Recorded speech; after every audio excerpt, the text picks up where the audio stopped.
One, two. Match is live. So we just getting final checks here. It's off pitch Africa. So stay tuned.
Kenya women versus Nigeria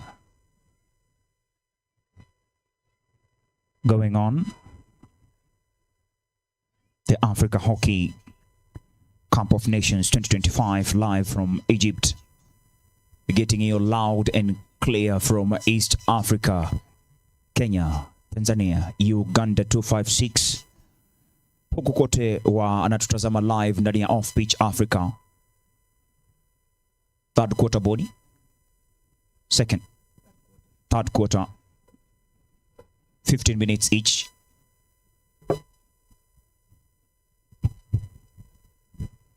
The Taiwan issue will be updated, so probably we'll keep the members going on about that because the graphics is not showing it right. Okay. Yes. So we'll keep updating you from wherever you're watching us from. We are happy on this particular live stream. We have had 2,000 views live streaming live on the Africa Hockey Cup of Nations 2025. My name is Ojwang Mariam, alongside the host himself, Boniface Odhiambo Otieno. This is Off Pitch Africa. I'm loving the energy. Thank you, Ojwang. Boniface Otieno here with you, Off Pitch Africa. So we've had a series of live matches being covered here, Ojwang, courtesy of Africa Federation of Hockey and even Egypt Hockey. Our main aim, I've been insisting on this, is just to add value to some of these hockey matches or live matches. This has been a pleasure hosting it here at Way TV, and the engagement has been really amazing. So this is the final day. We hope to keep it as energetic as possible. We want to also see the Kenyan ladies and men also finishing at the podium position by whatever means. So yeah, the third match, the first match of the day, but for the third place playoffs, it's between Kenya and Nigeria, and it's in the third quarter. 10 minutes to play, Ojwang. 10 minutes to play. I'm so delighted and grateful to be able to be here on the final day. It is a privilege for me, and it's a privilege for us as a CBO, because we are here as a community-based organization. I'm ready to enjoy today's games. Men versus women will be playing. We are having still South Africa taking on Ghana at 15:30, and we'll be having South Africa taking on Egypt in the finals at exactly 17:45. Before the others come, we'll have enjoyed a lot of these matches together. Yes. So right now the Kenyan match is playing women, Kenya-Nigeria. I was having a lot of interaction online, people asking me why am I having two Kenya teams in our match list for the day. I had to explain to them both the Kenyan men and Kenya women are playing for the third position. Interestingly enough, the same Nigeria women, Nigeria men matches are being played also at the same time. So it's a Kenya-Nigeria rivalry going on there for the day. So stay tuned. The women are on now. Soon after at 1, we are going 1:15. We'll be having the Kenyan men also playing soon after. So a lot of matches to watch. So the Kenyan women at the current time are enjoying playing the third position with a lot of contentment after suffering 2-5 against the Ghana women. And the Ghana women today will be playing in the finals too, right? Yes, they will. It's interesting. Kenya held South Africa to a draw. So going into the match with Ghana, it was only right we get in the very least a draw. So that was a shock loss to Kenya. But I think the girls are still upbeat and hoping to turn the tides here for the third position, which I'm also pretty confident in because Kenya already won against Nigeria before in the pool stages, 2-1. This would be even more boost to the team as they play right now. In the same spirit, the Nigerian women are here because they suffered a 5-0 defeat over against South African women, and them they feel like underdogs in this match as they are trying to get a third position against the Kenyan women. But being in a draw in the third quarter, what does that mean for Nigerian women in this particular match?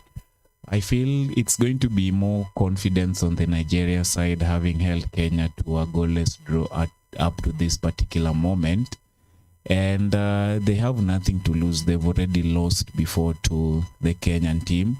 So again, here they only have to prove something, not to get back-to-back losses against Team Kenya. So they have nothing much to lose, but fight for everything, because if they win against Kenya, they finish third.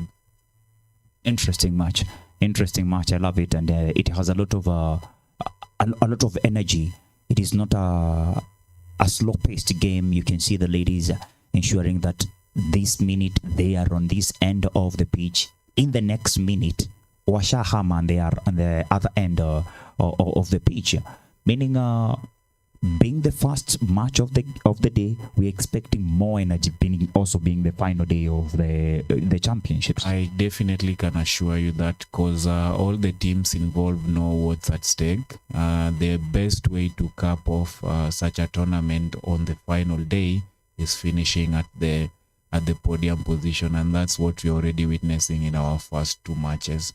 Everything to fight for sure. If not for the bragging rights, we had a conversation with some of the Kenyan ladies international before they left, and all of them were pretty set on finishing on the podium. Again, sad for them, they didn't go for the 1-2, but I don't see them leaving Egypt without a trophy today. The history of Kenya and sports has been wide or very diverse, and in this particular case, Kenya is representing East Africa in the Africa Hockey Cup of Nations 2025. Them coming to represent the country to this third position. What were your expectations of how Kenyan women will perform in this particular Cup of Nations vis-a-vis where we are at the moment, defending or trying to get number 3? Until yesterday, Kenyan women team were to be playing in the number 1 or number 2 position. That was a certain until last evening's match, Ojwang. So the standard or the expectation for the ladies was pretty high. It was to get to the final and have another go at South Africa, having gone goalless with them in the pooling stages. So the result yesterday was a true shock. But again, I want to echo this throughout this match. The ladies are set on not coming from Egypt without a medal. I'd commend the ladies on my part, since they are playing at a very difficult time in Kenya, when they are also mourning Nenigma, a leader of not only Africa but the whole world when it comes to matters championing democracy. And it is a leader that they call Baba, even them. And they did not expect that, them too. And it's something that has found them when they are still outside today. This Saturday, 18th October, as we are continuing with the game from Egypt in Kenya, we are preparing the burial that will happen tomorrow at the Bondo home of Right Honorable former Prime Minister of Kenya, Raila Amolo Odinga. Such news would affect any country, and our girls are not immune to it, because we were not prepared to mourn our Right Honorable former Prime Minister Raila Odinga. We used to do mourning with him, yes, but mourning him, if it is affecting our politics, it's affecting our education, it's affecting our sports, that has taken a mental toll on our ladies. Or what do you think? So before I go on, this is the third position playoff between Kenya and Nigeria. We're in the third quarter, 4 minutes to go as per the score graphics going on there. And yes, Ojwang, this has to play a big part in the mental availability or mental state of a particular player. So another big part of sports right now is if you can take care of the player mentally, so that whatever they are going through off the field doesn't affect in their performance. Again, leading to this tournament, I had that conversation with Coach Meshak Senge, and he was very clear. The team has no capability on having a psychologist on board or somebody just to help with their mental well-being. There's a penalty corner going there against the Kenyan team. So during a penalty corner is when someone commits a foul within the dotted line, or around the D, as you can see it. And normally 4 players plus the goalkeeper on the defending, and then you can have as much numbers as you need on the offensive side of it. So it's going to be pushed from the back line. Nigeria taking advantage. Nigeria taking advantage. It's supposed to be considered a huge advantage to any team taking it. So Nigeria has not taken a good account of using their penalty corner. Something I want to commend the Kenyan ladies team. They've been really compact at the defense in most of this tournament. And the ladies have been showing a lot of grit or composure or togetherness even in how they've been protecting the back line. However, as was being pointed out earlier by my coach, Coach Wandera, the goalkeepers need to play a bigger role, because in such kind of situation, if you have a solid goalkeeper, that might help you take the day in that particular order. So as the match is going on, I just want to circle back to on the mental health of the players. So there's need to really invest more in helping our players into this regard. If maybe not at the local level, because it's a costly endeavor also adding on to such kind of a personnel. At the national level, we need to have someone who can help our players in handling such kind of shock, vis-a-vis helping them in how they can perform better. So I would not want to run away from that fact, because the death of the former prime minister was a big shock to the whole nation, and the players might have been also affected by that. Mine is to maybe they can use that to fuel them and ensure they get that medal or podium position, more like a proper send-off for His Excellency. So it can play either way, a positive or negative. Mine is to just urge or hope the ladies are taking it positively or as a proper drive. We are 1 minute in, or the game is about 1 minute? 1 minute to the end of the third quarter. So again, the stakes are getting higher at this particular moment, because you'll only be having 1 15-minute quarter to go to determine if you finish in the podium position or not. Funny enough, if we don't get a winner within the regulation time, which is supposed to be 60 minutes, they will go for something called shootout. Yes, like kind of the penalty shootouts we have in the football. Penalty shootout, good defending by the goalkeeper there. So Kenya. Yes, my request on the goalkeeper keeping people in the game, I'm seeing the goalkeeper is really standing up in that regard. So yes, if they finish goalless, they will go for shootouts, more like penalties in the football. That will be after the next coming quarter. After the next quarter, if they will still be goalless. Kabisa. Ladies and gentlemen, the third quarter is about to end. 3-2 seconds, and we'll be going for a short break. When we're coming back, we'll be giving you play-by-play. I think that's the most important thing. We'll be giving them play-by-play and also doing match analysis as we have been doing. I'm requesting them to ensure that they are following us, and I would say thank you to them, because recently we've shot numbers even on the YouTube of Pitch Africa. Bonnie. Yes, we have. So a big thank you to the audience, and being able to cover these games at the continental level just certifies the name of Pitch Africa. And again, it's always been our interest just to engage with these players and all other stakeholders that are involved with the game. How are they handling themselves? What kind of support do they want people to come on board with? And for ours, the videography that we've been doing in recent time has proven a big value to organizations or just hockey team and players in just showcasing their ability to express themselves. Exactly. So this is something we want to continue with, because we believe telling these African stories from our perspective or the people who are involved in it will evoke the needed change to ensure we give more effort, or we put more effort and support in African sport and African sports coverage.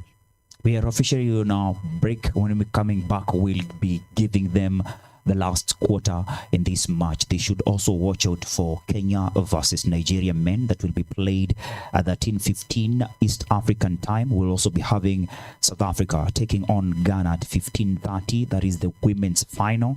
And then the men's final will happen at 17:45. South Africa taking on Egypt. Those particular matches will be coming to you right here on Off Pitch Africa. We're officially on a break.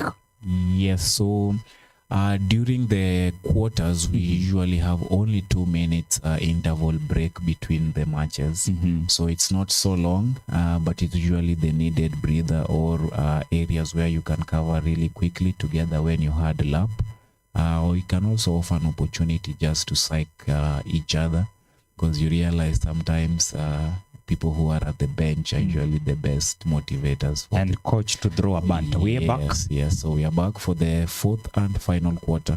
We are back and we are grateful to Off Pitch Africa. We are grateful to African Hockey Federation. We are also grateful to Performance Hockey, and also without forgetting Ismailia Egypt for ensuring that they are sponsoring this particular broadcast live from Egypt. Kenya taking on Nigeria. Kenyan women 0, Nigeria women 0. We are going to have how many minutes in, Bonnie, for this particular quarter? So every quarter is 15 minutes, so the countdown has started.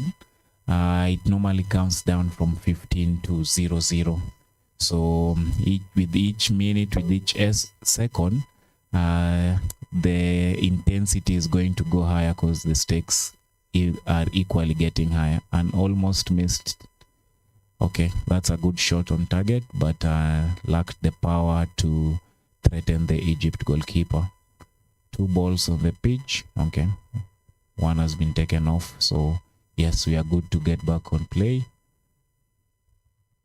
So when the ball is off behind the back line of Juang, we do a 23, a foul restart at the 23 meters. So that's what has happened there. The goalkeeper cleared the ball on the back line, and Kenya had an advantage to start at the 23. Kenya still playing in white, red. Nano wanacheza Boni. White Nigerian women team, all white with the stripe of green, and then the Kenya women are on the red and black skirts, and then with the green socks.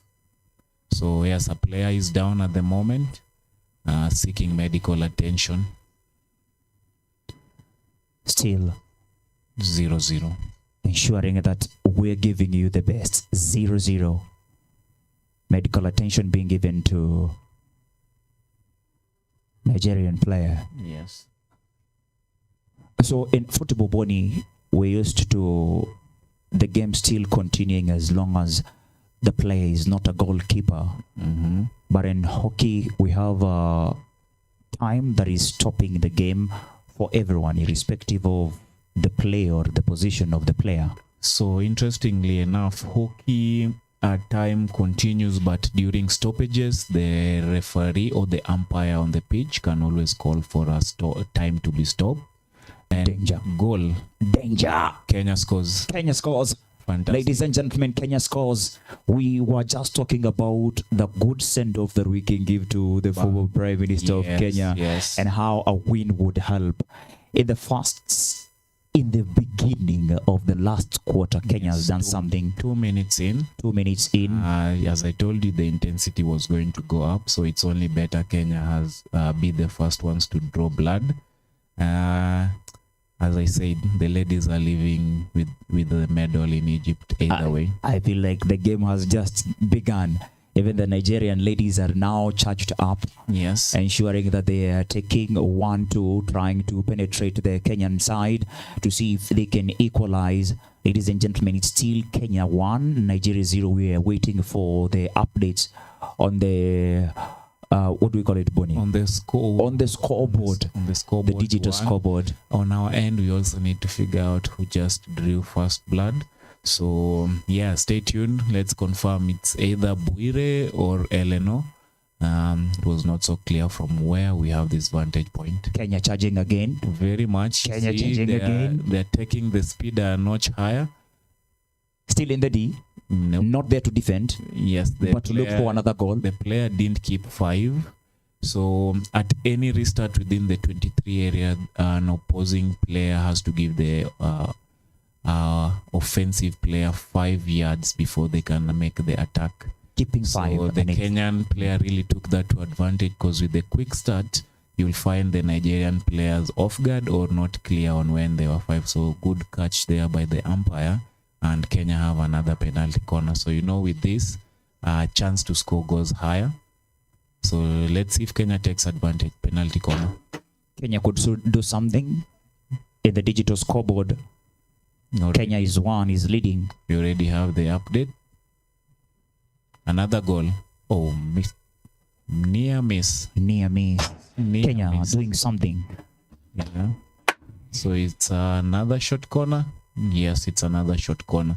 So Joang, I was saying, in hockey, we make stoppages at particular times. So when we have an injury, definitely we have to stop the time. When we're having a penalty corner, we also usually stop the time. But if it's a subsequent short corner, the time keeps on rolling, as in the case right now. So those are 2 back-to-back short corners, and Kenya are not taking advantage. At this particular moment, I would only urge them to kill the game, and the best way is more goals. So another short corner for obstruction. They're trying for their best. Thank you. So that's a 3rd short corner in a row. In a very short time. Yes. A short interval. So more penetrations from the Kenyan team has resulted into the first goal, but they need to really be more efficient at this particular moment to ensure they finalize the game. 2 goals or 3 goals up. Just to an icing. The Nigerian defense looking more fearful, more ready. This could injure them. If Kenya scores, it could injure their chance of getting a draw or contending for a medal and ensuring that Kenya wins. Bwoni. Another third short corner missed. So there's need for change in variation, because the Nigerian goalkeeper is standing tall. As I told you, when there's a ball that goes out of play from the 23 line, we stop the time. Another near miss. So we need to be more efficient at the front line. But Nigerian team is holding on strong. 10 minutes in. 10 minutes to go. 5 minutes in. 5 minutes in, 10 minutes to go. Nigeria now trying to ensure that the ball is not on their side, but Kenya is still charging, and they are playing in their half. In Swahili they say ngome. Ngome in Nigeria. When we go to the white area, we are in Ngome in Nigeria. When we are in the red zone, the danger zone is the Kenyan zone. We have to learn some Swahili while at it. Yeah, it's Africa. Yes, it is. Kenya pushing on at the center. Nigeria now playing good defense in attack. Whoa. I thought that was a clean tackle from Selina. But anyway, I see Kenya has committed a foul within the 23 area, and Nigeria have been awarded a short corner. What is the danger of the short corner anytime it is? So short corners are considered as half a goal in hockey right now, because the opponent have more people within your half or 23, and you only have 5 of your players only defending. The conversion gives you a full mark, just as if it was in a chemistry paper. Nigeria. We need to know if we share the same marking formulas. At the end of the game, does it count? Good defending by the first runner, and Kenya have been quick with that counter. So let's see if they can take advantage. Poor execution once again in the front line. Means more work for the defending part of the team. Again, good recovery, so they just need to take the tempo down a little low and have more control of the match. Ladies and gentlemen, we are still in the final quarter of Kenya women versus Nigeria women. Kenya leading 1-0. A lot of chances missed for the ladies in red, and now in the white, the Nigerian women, the Oga ladies, looking for a chance. Bonnie, the Nigerians are determined to ensure at least they get a goal from this particular match. I can see the coach here. Really animated. Yes, the Nigeria women team can be very tricky opponent when they play Kenya, because you might want to write them off, but somehow they have Kenyans timing, if not handle well. So the Kenyan ladies need to really take account from past experiences here and use also their previous experience in ensuring they bag this. The Nigerian ladies that's a raised and an advantage to the Nigerian ladies. The Nigerian ladies have 7 minutes Only. to prove that. 7 minutes to prove that. We are 8 minutes in, about 8 minutes in, 7 minutes or about 7 minutes to go. Kenyan women versus Nigeria women in the last quarter, the fourth quarter, Bonnie. It's a fourth quarter. We can never play 5 quarters in hockey. No, we cannot play 5 quarters. We can only do 4 quarters. After that, shootouts. After that, we go for the shootouts. Yes, anything after the 60th minute can only be a shootout. So going by the scoreboard on the field, we have 8 minutes 35 to go. 8 minutes 35 to go. Yes, so this can happen with our official scoreboard here, because there are stoppages that can only happen by the scoring judge or the judges at the field, and they're the ones who takes full account of every minute of that game. So on our end, we might miss it because we are going on with the commentary and looking at all other analysis of the match, but the judges on ground will be the ones to do this. I'm happy. I know 2 judges from Kenya who are there, Karen Koloni and Mwade, who was also a former coach of mine. And yeah, such experiences will be good when they come back to our local leagues also. Great development. Great development. Having seen and witnessed them playing for Kusa games or leading Kusa games. And right now, Bonnie, we've been talking so much about the mental health of our players. Yes. We've seen this from celebrating mental health resilience through sports via Off-Pitch Africa to now enjoying talents that we know on screen live from Egypt in that bright sun, making Kenya proud. Yes. Always amazing talking to some of these players on our local leagues. Also to see them also showcasing their talents at international level. Mine is to want to see how many or how more we can have them even go international, to be more specific, because I'm already foreseeing situations such as what Kenyan International Bari now getting more and more opportunities to go play in the German league. More Ghanaians are even now playing in the Euro Hockey League. I'm seeing even more Nigerians in the Europe leagues and British league. So this is a good improvement. Ours is to see more and more happen. So that's a really poor execution by Opondo, if I'm not wrong. So a little composure and should have backed that easily. But again, the nerves, people have to hold their nerves at this particular moment. I've not been lucky enough to play at this level, but I can imagine what's at stake for all of these people, because they are representing millions of people. They are the best of the best, and a lot of eyes are on them. Yeah, wish them to just take their time and expose their talent as it should. Kenya trying to explode there, but the very Nigerian good, ladies very are good saying ball handling there too from much. the Kenyan, and we need more of such kind of brilliance just to try break that Kenyan defense, or ensure Kenya are maintaining the pressure in the opponent's half, or even 23 area, where it's either a goal or a penalty corner. A nice work by Gushu again. Okay, a good deflection from the Nigerian defender. I wanted to blame it on the striker, but I've seen it's actually good defending. So they say give the devil the due. yeah. Don't beat too much. So that's really good work from the defender. But yeah, the strikers from the Kenya side need to be more efficient right there. This is a goal they should be finishing with 5 goals or more. Bonnie, they say you don't count your chicks before they hatch, but at this particular point, we are about we're remaining with around 6 minutes in. 4 minutes 37 right about now. Kenya is still ahead.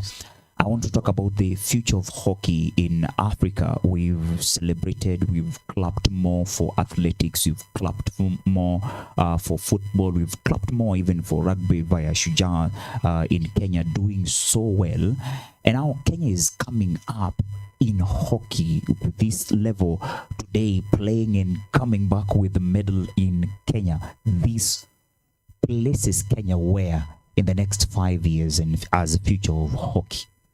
So on a regular, Kenya has been finishing at the podium level in the ladies side consecutively in 2 or 3 such kind of tournament. So this has really gone to show that the Kenya women or the Kenya league is really competitive. Or when we get our best players across the Kenyan league, normally they form a formidable opponents to any of the African teams. But on a regular, South Africa has still been having a dominance on Kenya at this particular moment. Ghana in recent time has also shown that they are going to be giving Kenya a run for their money. So again, more pressure on the Kenyan team or even the coaches, organizers of our league to ensure it's more competitive and more growth is taking place, to ensure we maintain finishing at the podium level or we get to rival Ghana and South Africa as is becoming the norm right now. Officially 3 minutes to go, ladies and gentlemen. Kenya making a good job versus Nigeria in this third place. This is the 4th interval that is going on, ladies and gentlemen. We are so happy from wherever you're watching from. This is Off Pitch Africa. My name is Ojwang Mariam, my guest host today alongside Bonnie. Bonnie, how has the experience been watching this game with you also, and what are your expectations in the South Africa-Ghana game later today?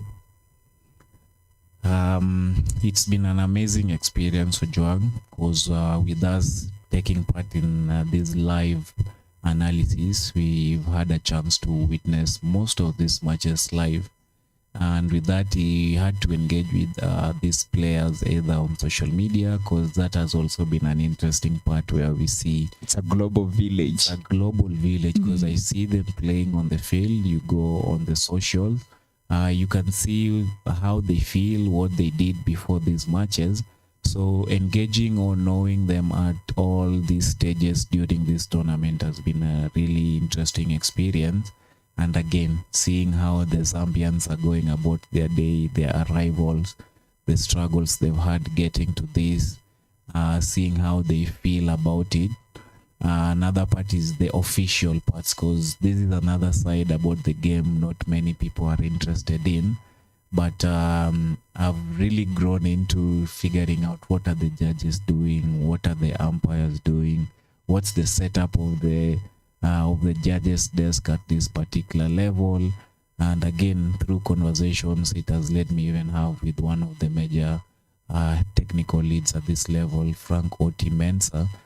Something we would not ideally have done before, but we've had such kind of experiences. So another short corner. Advantage for... Yes, so going on, I think it's a short corner on the Nigerian side, and it gets even trickier at this particular moment. As you can see, Ojwang, the clock is under a minute.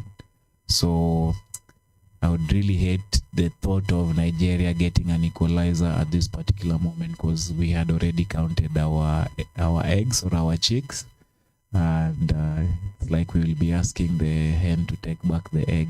These are the shots that starts with prayers. It's either a hit or a miss. She takes her step, position, and ready. Hataka. Let's go. Danger still. And I'll play on. Thank you, defense. So that's a good, Kenya survives. That's a good turnover. The defense were very stable in that regard, and yeah, Kenya, the best they can do right now is just hold on to possession. And we have this in the bag, 57 seconds. Around 57 seconds to go. 53 seconds. Kenya leading, ladies and gentlemen. Yeah. Kenya versus Nigeria. So Ojwang, I was watching the match between South Africa and Kenya, and Yeah. Kenya ladies defended with their life.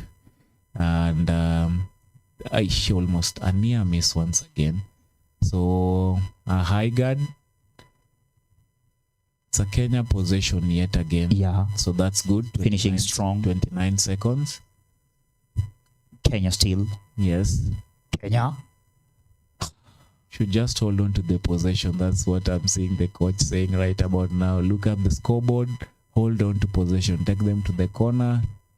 A good dribbling. This is where I would have loved Ellen Ochebet on the ball, because she's a magician in that moment. 6 seconds. She knows how to capitalize on the last minute that saves nine. Should have kept them in that corner for the longest. And yes, Kenya finish off with the third position. Fantastic. It is a good game. Yes. Kenyans making sure that they are once again on a medal list. Yes. The podium, they will be celebrating number 3. What is the day like, Bonnie? Maybe we can highlight the day again for them, so that our audience through the Off-Pitch Africa. So number 1, we are giving the Kenyan ladies their flowers. They promised to come back with a medal, and yes, they have the medal. They have everything to be happy about. Congratulations. Not what we wanted, because finishing number 2 or number 1 would have been a better result. But ladies, congratulations, because you kept true to your word. Brought the medal back home. So Juang, yes, we were looking at what the day looks like as it is. We still have a lot of matches. So number 1 on the list, the Kenyan men have going to have to face a very hard game, because the ladies have already set the mark. I don't know if you heard what Faith, the 5,000, 10,000 Kipyegon. The Kipyegon genius. Yes, when they were presenting the medals back at State House, and then she was making the men to be on the spotlight, because all the gold medals were brought back by the female athletes, except for Wanyonyi, who had to be given ugali. So It's because he is for Emmanuel. He had to save us. for him to win the gold medal, they had to give him ugali. So the joke was, if the ladies finish off in third position in this particular one, the pressure goes back on the men, because they are also facing a similar opponent in the Nigerian So team. they have to do better. They have to top the result. The from bar there. has been drawn. So the ladies have just set the bar slightly higher for them. And it's going to be interesting to watch how it plays out, because the next match is going to be at 1:15. So That's around 40 minutes. the next 45 minutes, yes. So Kenya will be facing Nigeria. In the women's final, which will be coming soon after, South Africa will be facing on Ghana. In the previous match, South Africa already won 3-2 by Ghana, but Ghana showed a lot of fight, Ojwang. I can tell you that. So this final, the women's final, is going to be an interesting one to watch. Funny enough, if Ghana also can't hold their defenses, because South Africa is free scoring, we might also just see a total contrast on how this match goes, because South Africa might just come out and rout them 7 or more goals. Again, that would not be an ideal final, but it can go that way. And then finally, South Africa and Egypt. So another interesting match to watch.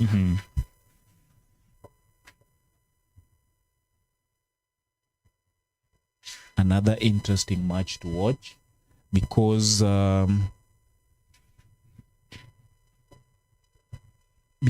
Egypt are the only team so far has shown the intent of making sure South Africa finish second, and with each minute with each competition, Egypt have been showing they're stronger by the day. So their initial match early on in the group stages finish off 3-3, and South Africa had to do a lot in ensuring they got a point in that match. So the men's final equally is going to be so interesting.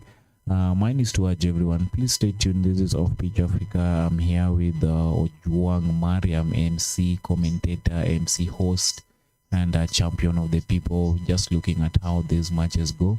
And we have Mtoto wa Mariam also on our side. And stay tuned to all our contributions as to what's happening with the African Cup of Nations 2025 that is happening in Somalia, Egypt. Boniface Otieno, and we've been here at Way TV CBO, a community-based organization just giving a voice to upcoming talent. My name is Ojwang Mariam. We are grateful. We meet after 40 minutes. We meet back here after 40 minutes with the next match between Kenyan men and the Nigerian men, which is going to be a mouth-watering clash. And again, the stakes are high because everyone is fighting for that third position as the best in Africa.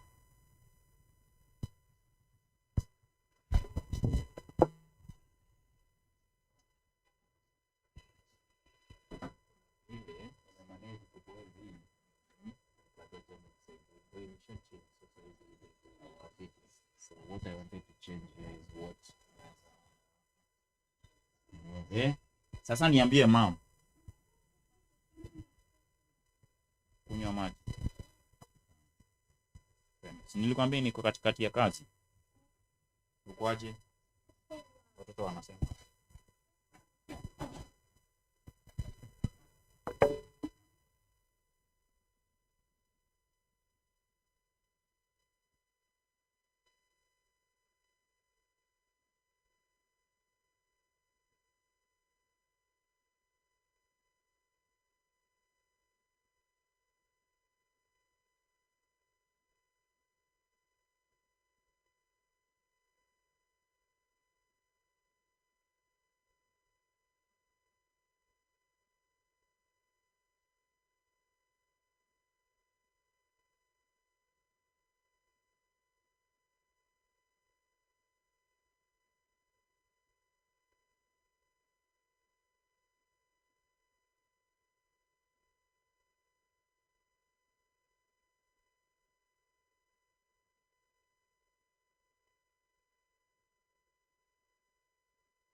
So hello and maybe just an introduction. My name is Frank Otinwe Santos. Okay.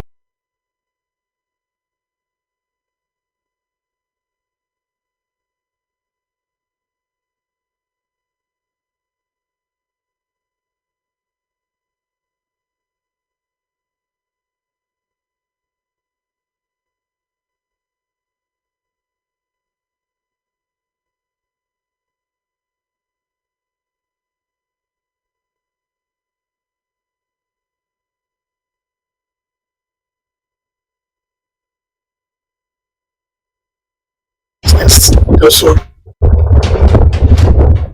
believe I appreciate it officially. I'm very happy with the action.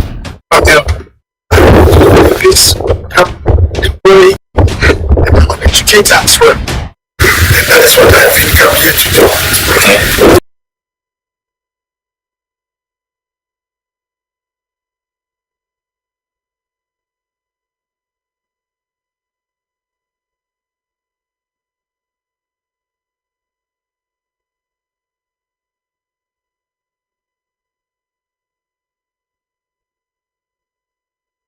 Professionally, I'm a central banker. Steps. Maybe before we move a bit further, balancing between our profession and the work you're doing as an educator. Maybe before we move a bit further, balancing between our profession and the work you're doing as an educator. Maybe before we move a bit further, balancing between our profession and the work. It's not something so easy. Speaking from my standpoint, how do you go about this? It's very difficult doing it, but it's not something so easy. Speaking from my standpoint, how do you go about this? It's very difficult doing it, but it's not something so easy. Speaking from my standpoint, how do you go about this? It's very difficult doing it, but it's not something so easy. Speaking from my standpoint.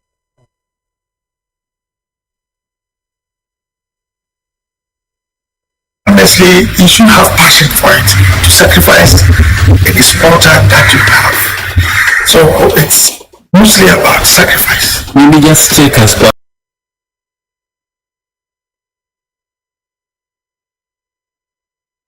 My name is John Mariam, alongside the host himself, Boniface Otambo Otieno. This is Off Pitch Africa. I'm loving the energy. Back a little, how did this love for hockey began and how did you go throughout all these stages? It all started here, John, courtesy of Africa Federation of Hockey and even Egypt Hockey. Our main aim, I've been insisting on this, is just to add value to some of these hockey matches or live matches. This has been during 2 days in secondary school. I once saw people playing. I said, what game is this? They're using sticks, running after a ball, tapping with a stick. Guys, I got attracted to it out of curiosity. And then I said, oh, I want to try my hands. I had a very good coach who was also a very loving. And the attention he gave me just got me to be interested in the game. Then over time, I played to a point, and then when, as we said before, became a challenge to be playing and also doing other things. So I decided to, okay, let me go into officiating. So I stopped playing and started officiating. My official officiating as an international started 2009 at the international level, and I've gone through the ranks to that level of the leading partner where I go to the Olympics and do the World Cup, other Pro League and other high invitations. Then, as it was not enough for me, I heard of hockey education, and I said, no, to give back to the young ones and people who are interested in learning about officiating, I took up a training into hockey education, and then I became an educator for the Everett Academy. I understand there are levels one has to go through to get to the very top or even become an educator. Maybe from a person who doesn't understand how do I get into officiating, so on and so forth. Maybe take us to those levels. It all starts with an interest in the game. Sometimes people are tempted to think that you need to be a hockey player alone to be an officiating official. You can be an officiating official whether you play or not. Also, it's better when you have a hockey person. You go through the ranks and based on your knowledge in the game, it makes it easy for you to be an officiating official. And now we have two categories. The umpires and the technical officials. They are seen like the match commissioners in football. And the umpires are like referees in football. And you know they have different names. Maybe level 1, 2, 3, 5, all the 6. Can you just do a breakdown? When we started, it was grades. We had grade 1 to 6, with 6 as the lowest and 1 as the highest. Then at a point they changed from the grades to a panel system. That time we had international, we had the advanced, we had the elite, and then Pro League, World Cup, Olympics. But now it has been changed. We have the advanced, the international advanced, we have the center and the leading. The leading being the highest level, which I've gotten now. It doesn't come easy. Like I said, 2009 and through the years, I hit the lead panel only 4 years ago because where I had my first Olympics, that's the Japan 2020, which was moved to 2021 because of COVID. And then it takes many years and commitment. Some you rise fast. In Africa, we don't have the benefit of many tournaments to train and develop. So it becomes, your movement becomes slow. But those in Europe, within a short time, 5-6 years, they are there. And the problem that we have in Africa now is how we can try and work out to get a lot of tournaments to train. But the experience comes out of having more tournaments.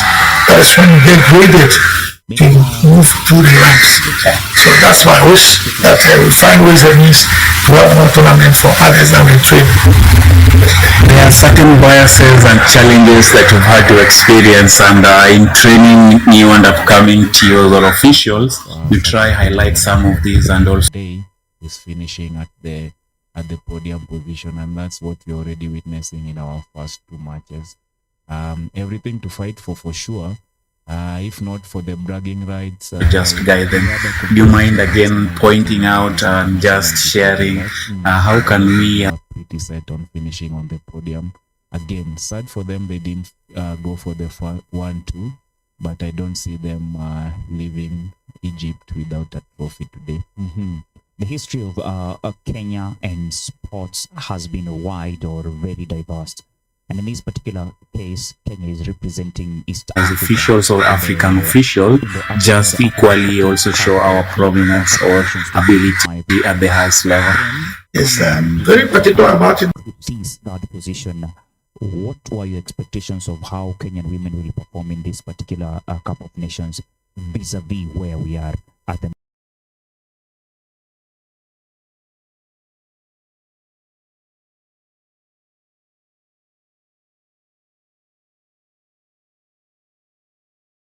Because you know culture is part of, you're dealing with a lot of people, you meet different people all over the world. I can't even count the number of places I've been.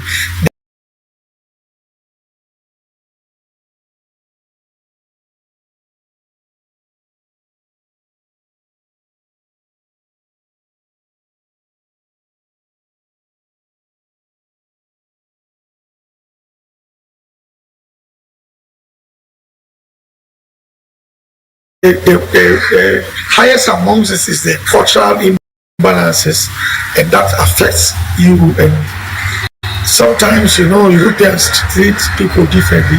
They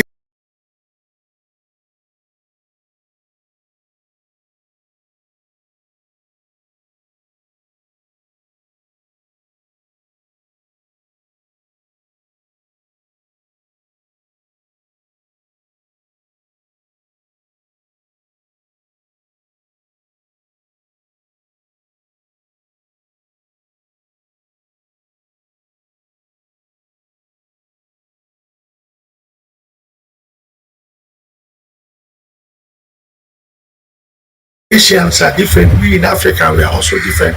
When you go to America, they are different. And because you are to deal with all these people during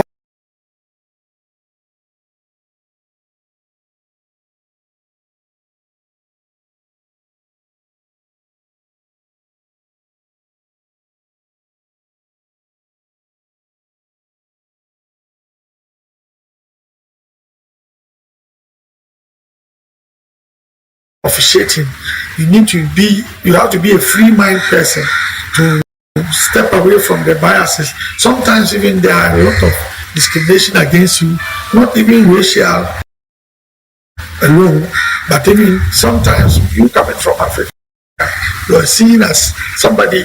There's prejudice against you. You don't know much. You live on trees. You don't have cars. You don't. So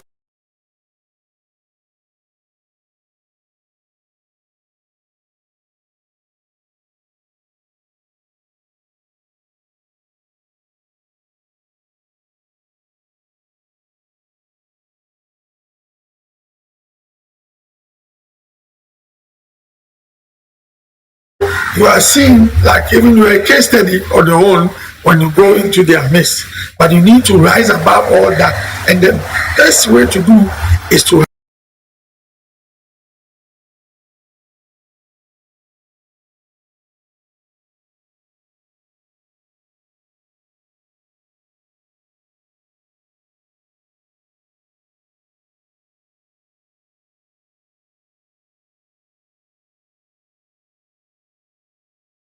have enough knowledge about the work we do when it comes to officiating.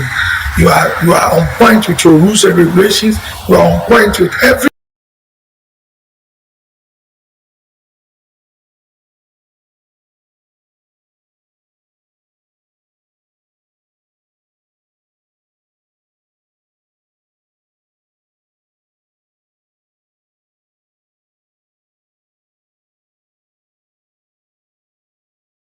activity that goes with officiating.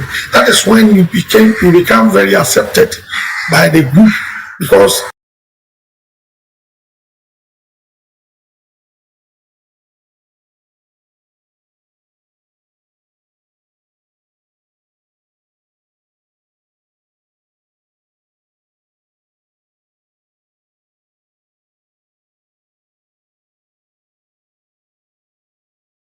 at any point in time, you start from the background as an African official. And that is where you have to prove yourself right by exhibiting adequate knowledge. Adequate knowledge.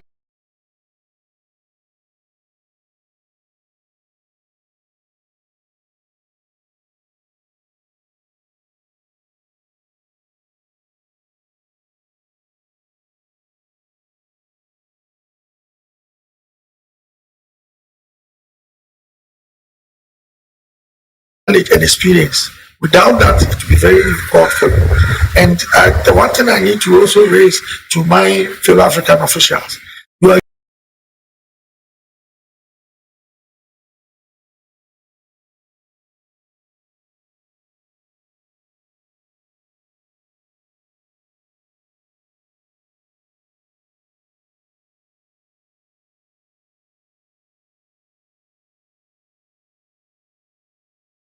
given one shot, and that is all you have.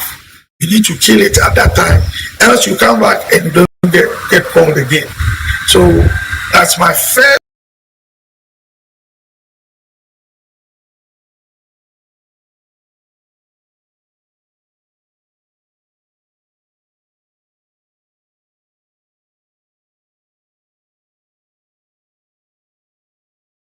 warning to most of our people. When I start educating them, I said, look, get it right once and the first time, and you'll be fine. Mentioning biases, it also gives me the notion there are certain ways to ensure inclusion is happening. So inclusion here, more women to come on the spot, people with disabilities from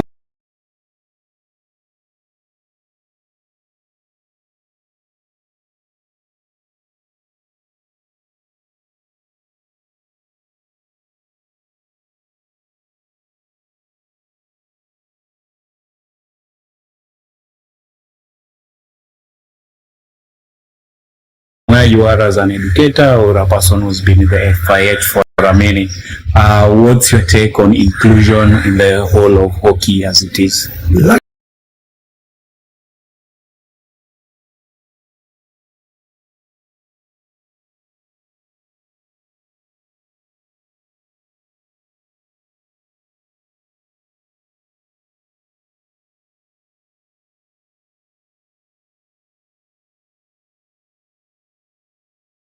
Luckily, FIH is very particular about it when it comes to women. Usually they used to run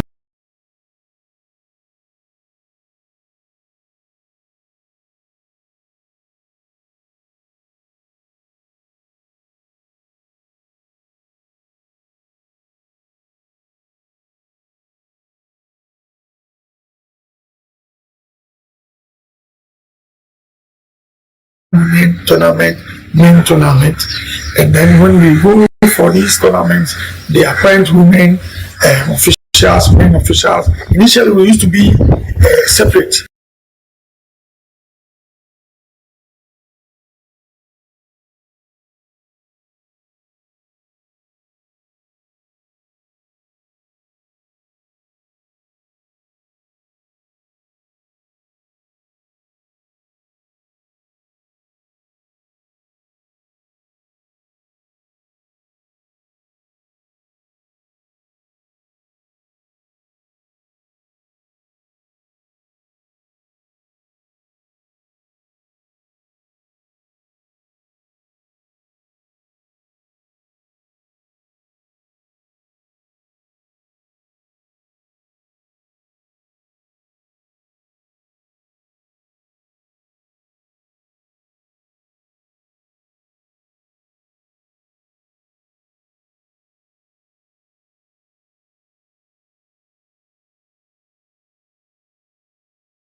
But now we're trying to even get to a point where you can best. Even our parents now, they are doing men and women on games. We used to have men separate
there were reasons to it because the pace of the men's game is different from the women's game.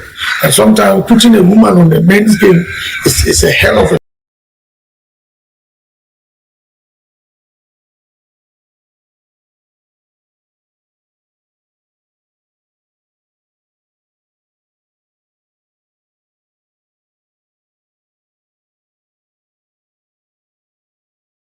job for them to do. But now, luckily, the women too have taken the challenge and they are seriously running up to it. The recent pro leagues that is going wrong around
most of them are matching up with the men officiating effectively.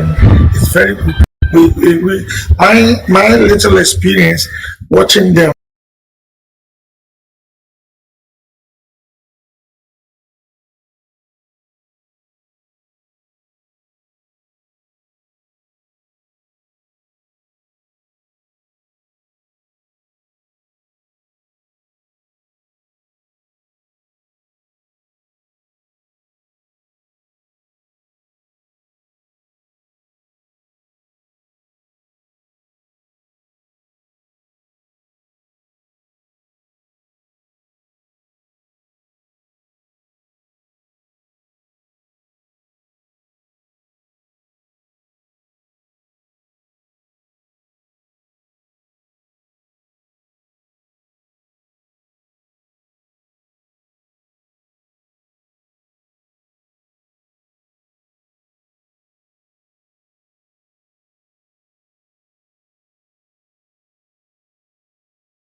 that if they've actually taken equally to the task, they are doing very well. So now we go for tournaments, we are all appointed to mix up. First, they appoint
It's good. Finishing strong. 29 seconds.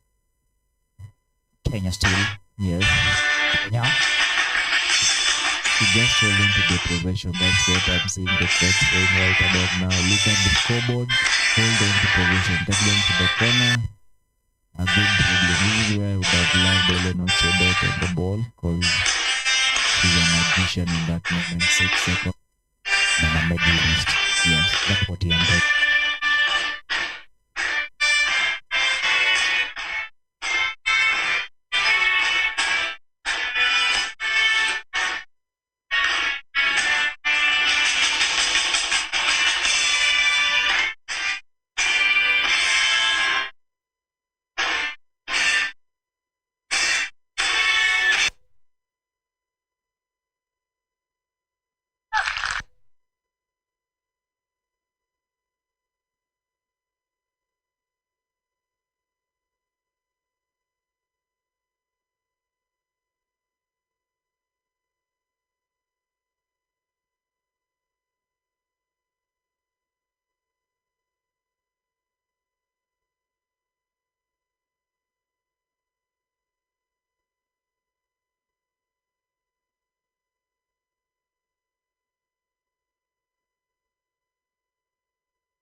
Ladies and gentlemen, welcome back.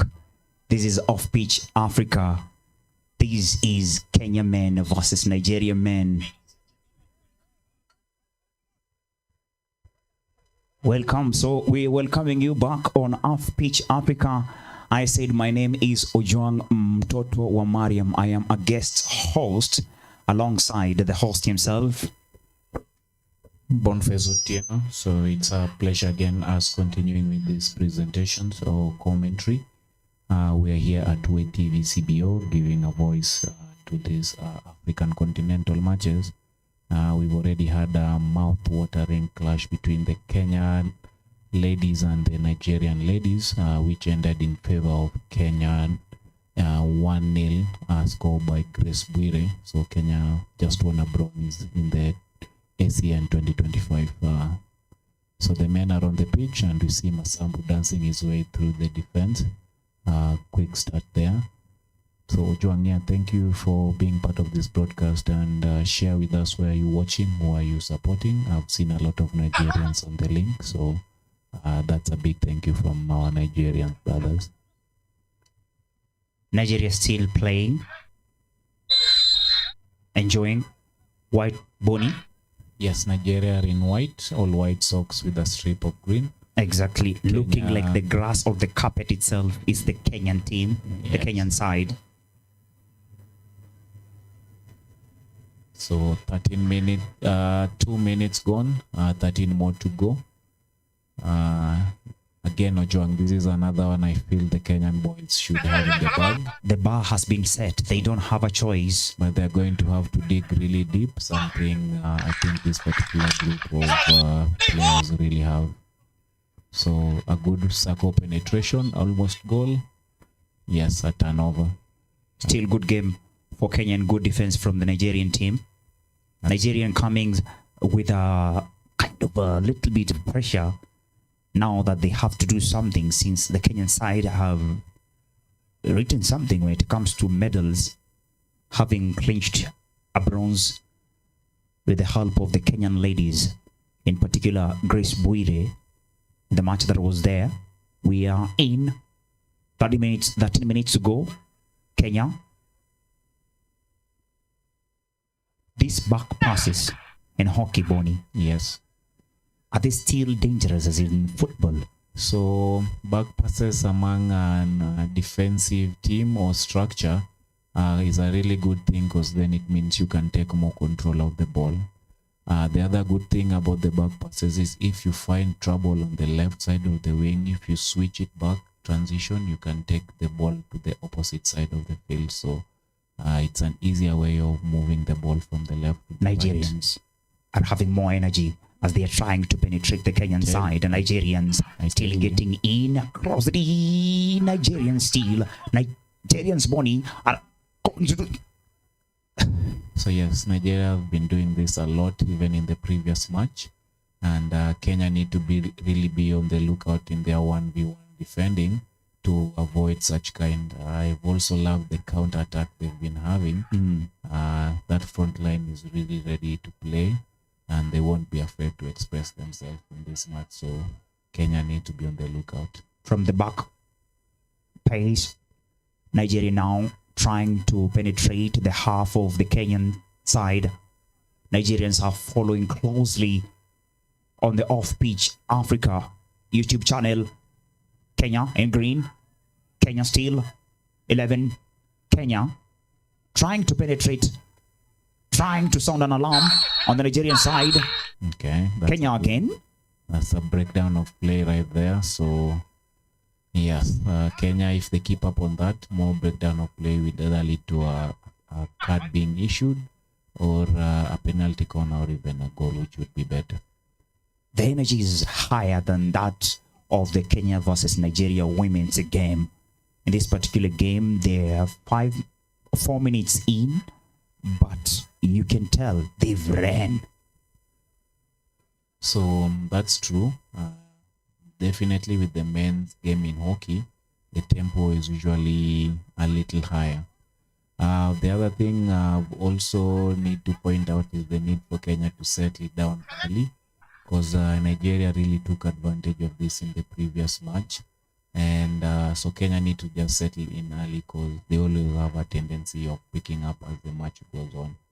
But the disadvantage is they are normally a goal down or two by the time they settle, which makes it even harder for them to win the matches. That's a good breakdown of play. And then, just as I had said, if Nigeria kept on breaking down play, they'll definitely concede a penalty corner. And that's exactly what Kenya has done. The Nigerians sit slightly on top of Kenya in the men's standing as per now. As per yesterday. As per yesterday. Yes. So as per today, the men's team, we are waiting to see who among these will take the best third position or the bronze Exactly. in the game. So yesterday, South Africa finished. Oh wait, let's just watch at the penalty corner. Then I give you the breakdown. So Advantage for Kenya. yes, Penalty corner. Matthias Guliari. I keep butchering the Matthias second names. So that's a subsequent short corner. So another infringement by the Ghana defense inside the D. So Kenya gets another advantage. So we did an interview with Matthias. He's a rising star. Some of the people going up in the ranks, and he's been really prolific in his short corner execution. So something again we hope Kenya can take advantage, because penalty corners again are big advantage to teams if you can execute them. Set pieces if you can take it. So The umpire calls it. not yet. So the team is not yet ready. He just had to call them to action because they were taking too much time. Great. So we better prepare Matthias through a disclaimer that we even today will butcher the name, especially if he scores. We must celebrate him. So they've had a variation and another short corner. For Kenya, Yeah. playing in green a third and red subsequent. socks. Third subsequent. So by now they need to take advantage because definitely Nigeria are now more tensed and are clearly breaking down play. Good game. Over the bar. No, cleared by the goalkeeper. So a restart at the 23 for Kenya. A restart at the Yes. 23 for Team Kenya. Another short corner. For Team Kenya. So wait, the referee is calling attention to something happening at the back line. Let's wait and see what his clear decision is. But there is some commotion by the Nigerians, so let's see what the umpire calls. But definitely a Kenya possession ball. Still advantage for Team Kenya. Yes, they are at the 23. Okay, so that match is clear. It's a restart at the 23. But there was some need for order, which the umpire was doing. Still waiting for his response. Yeah. So we have umpires and we have others outside. Two umpires on each half of the pitch, on both the left and the right side of it. Then we have time judges. We have a score sheet or card judge. We also have an overall technical officer who is managing that match. Kenya still on position. Still, they still need for a restart, which has not yet happened. So that's why we are waiting. So Bonnie, when you're not on the pitch playing, what do you do? What's the training you've undergone? What are the skills? What can you do here if you are in Egypt and not playing for Team Kenya? So definitely I would have been either a scoring or a time judge. Or definitely also the aim is to grow into a full match technical official. The scoring judge concentrates on the scoring only. Scores, take accounts of who scored, when it was scored, and also updating A long the cute ball scoreboard. for Kenya, by the way. Yes. Still so- danger zone. And okay, that's a quick turnover, almost another short corner, but yeah, we have a speedster here, and each time he keeps on dribbling down the line. We've seen him on the left and you've seen on the right, and now he's back on the left. Something Kenya needs to take keen interest on quenching his fire. He's telling them when an opportunity will arise, a counter attack from him would be fatal for the Kenyan side. Ball control on the Kenyan side. So, John, let's not forget I would also be commentating if I was also. You would also be commenting. You would also be doing this particular thing that we are doing live. But live, yes, having the side interview, something I'm not very much. So, yeah, that's something also I would be doing on the side. Apart from the technical official role. Then coaching. Coaching is in the work, definitely. Still, Great team enjoying homeboys playing in the bright sun of Egypt. that's good movement from side to side by the Kenyan team. So, how do we finish on the final ball? So I would say that's been a really good improvement. Every time they go forward, they make sure they have either a short corner, a ball at the 23. Only thing we are waiting for now is if they get a goal, because that would be the ultimate goal. But so far, good work Team Kenya whenever they get into the opponent's 23 or even Judging from the first 8 minutes of play, I can tell that if Kenya, something is going to come on for them, could be through a short corner, because they've had a lot of them. plenty of it. And if they say practice makes perfect, then if they can practice this still on the game, getting a lot of these short corners, then it could be catastrophic for the Ogas side. Very, very much. But the Ogas side have been so resilient in terms of defense. At this moment, they would even invite more short.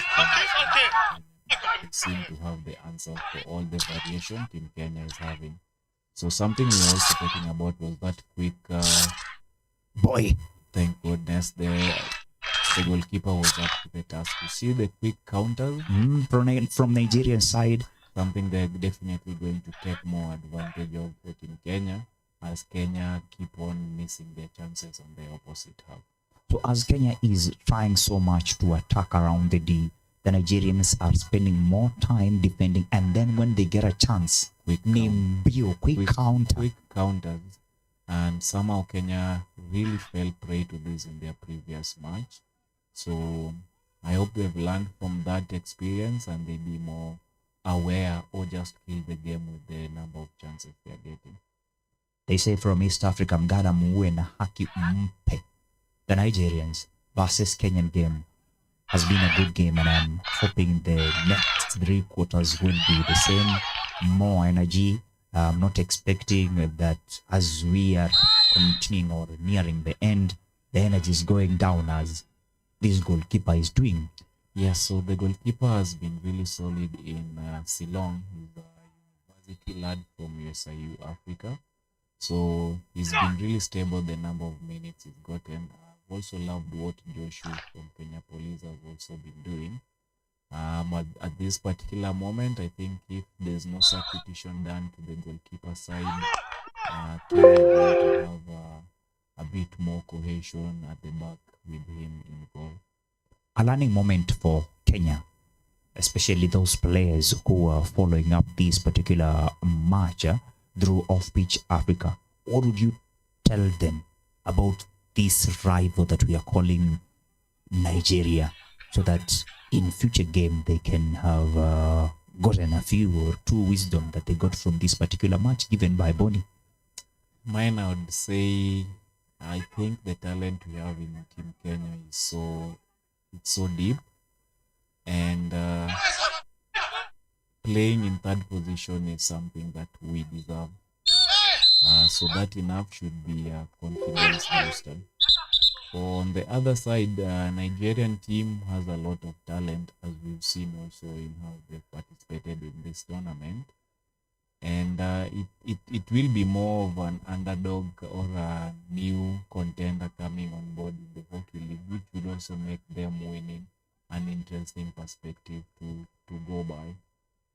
So until the final whistle, I would just want to see a very competitive match across some of these African countries. One in Team Kenya and one in Team Nigeria. Let's just have a lot of skill being showcased, a lot of goals if there will be, and then at the end we just have a good rivalry, a proper setup for the finals that we're going to be having for the women and men later on. Kabisa.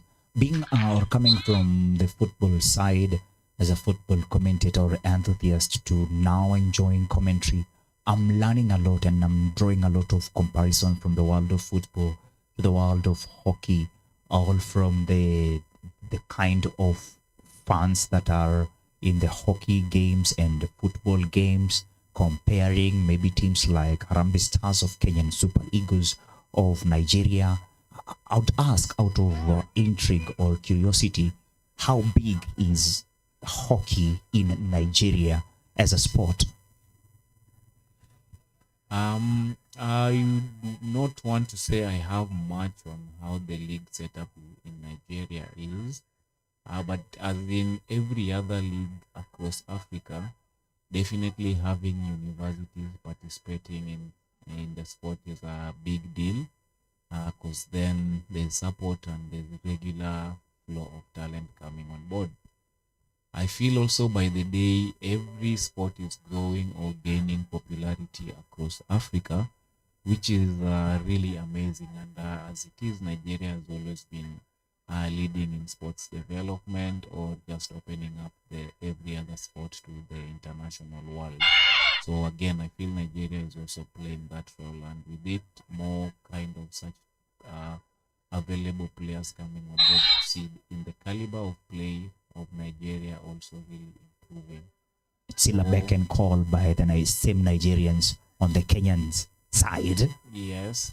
So the same challenges also might be experienced across, because still hockey might not be considered a professional sport across the continent. So the fight is always to just improve the standards and again make the sport lucrative and attractive to sponsors and everyone who can come on board with it.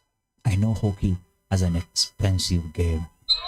In football, you can have jerseys and a ball, and you're good to go.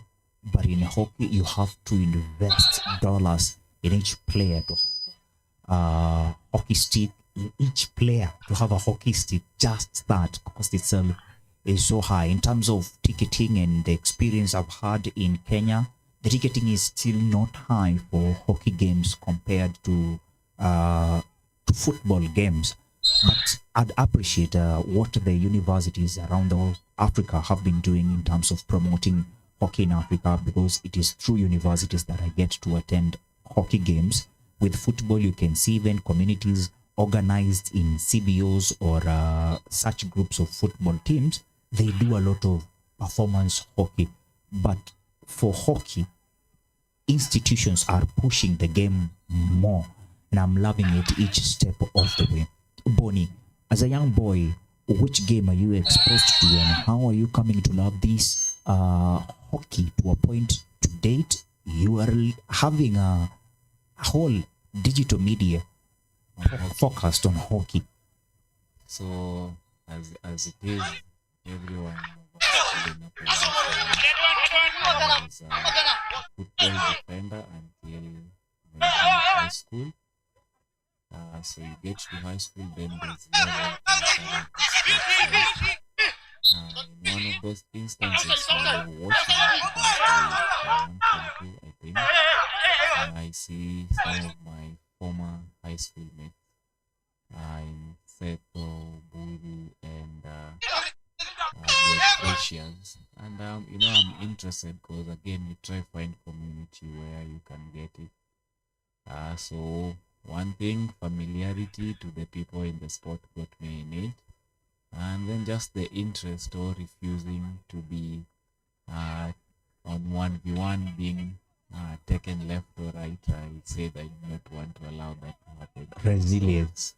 got me into the sport. And as I said, the rest is history. We are here now. Considering again how much growth can we still have in the sport that we can do in. The digital media in form of Pitch Africa has just been one of those where again adding my professionalism to something that I love. The technical official or officiating role again. So the match is on the first quarter, so first interval.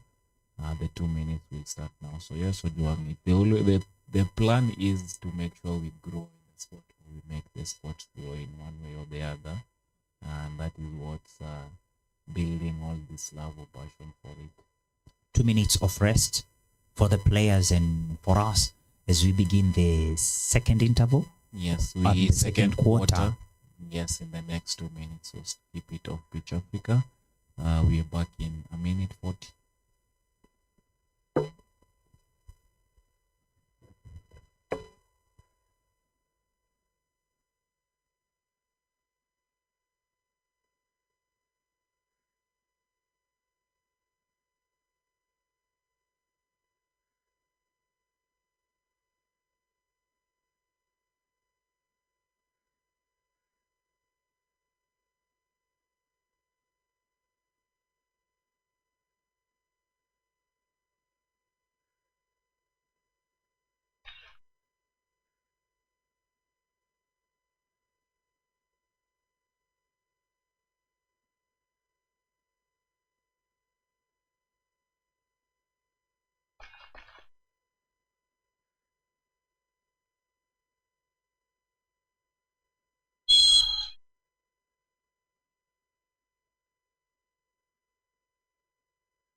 The second quarter begins, ladies and gentlemen. Warm up. Kenya versus Nigeria men's team playing for third place, the bronze medal. Nigerians so resilient, but it's Kenyan turn to turn things not really upside down since Nigerians are not giving them a chance. A back pass for Nigeria to gain composure, more time to plan. Nigeria in the middle, Nigeria getting in the D, Nigeria.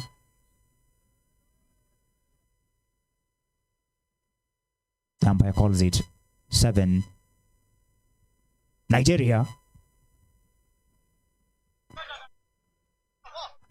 scores. Nigeria scores. Had warned Bonnie right in that short break between the first and the second quarter that if Nigeria continue like this, it's gonna be messy. Kenya trailing 1 behind the Nigerians. Kenya. Back pass. Kenya through to the middle. Kenya in jersey that is green in color, just like the carpet. But trailing 1-0 with over 13 minutes to go in the second quarter. If you're just joining us, this is Off Pitch Africa. We are broadcasting live from Ismaili or Egypt, Misri, Kenya. The umpire calls it. Kenya still. Let's play on. Trying to see if they can get a chance to equalize. Still tough. But on the edge. It's the Kenya controlling side. They could do something. They could do something. Could be an interesting quarter, this one, the second quarter. That still has 12 minutes to go if you are joining us right now. This is Off Pitch Africa. Ladies and gentlemen, my name is Ojwang Mariam. I'm a guest host today. Nigeria, very bold in attack, just as you've seen, something that has capitalized them, gaining a goal and a strength up higher. Right now, it's the Nigerian side, still controlling, trying to penetrate the middle. They are danger men, enjoy carrying the ball. From number 12, number 13, lots of spins. It's the same Nigerians doing something in the spins, the left, the right. Their PCD, their right side is always exposed. We're trying to see if Kenya could do something here. Kenya, with a lot of gas, not using it to gaslight themselves, but to see if they can capitalize, taking a hold. Maybe to pause with the back pass. To gain control. Kenya. From back to the middle, Kenya. An attack, but still not so strong. Bonnie. This could be a shock. Good interception. Freddy. From Kenyatta University, the best university in Kenya. A donation to the Federation of Hockey in this country. They should be very grateful to Kenyatta University. Nigerians controlling the pace at the moment. We are on. We are thankful. We've just witnessed Kenya now getting in the D, but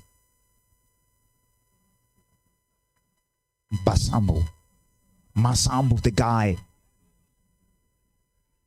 The Western Jaguars are proud to have him as a representative of this great team, still trailing behind the Nigerian side. 1-0. The lineup is on, ladies and gentlemen. Still enjoying, if you're coming in, you're watching Africa Cup of Nations, the final day of 2025.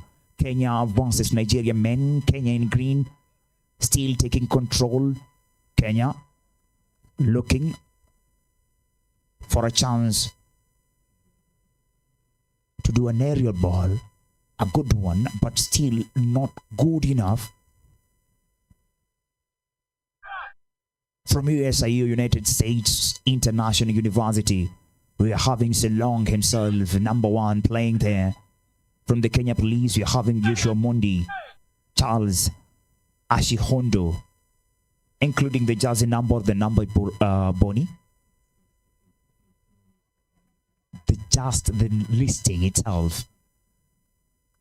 Good. We're also having Madias himself. You said you butchered this name. It's Gularile from the Sikh Union of Kenya. A good player, this on Madias. We're hoping he can do something right now.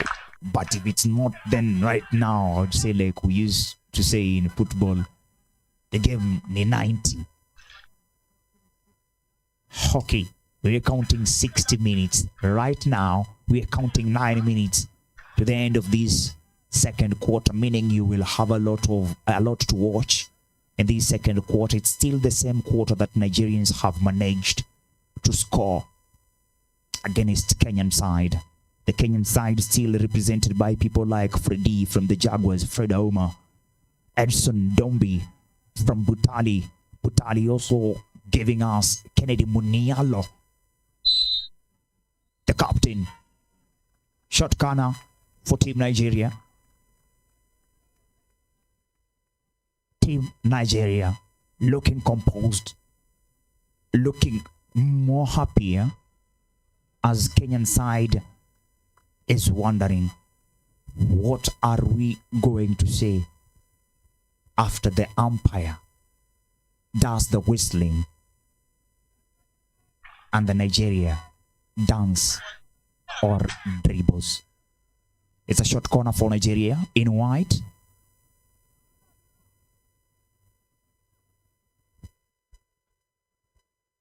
Don't forget that from United States, East Africa, Nigerians, but still too much to drink over the bar. In Kenya, they say kulewesha. The bar has been set. Remember, the Nigeria versus Kenya women game is the game that gave Kenya a bronze.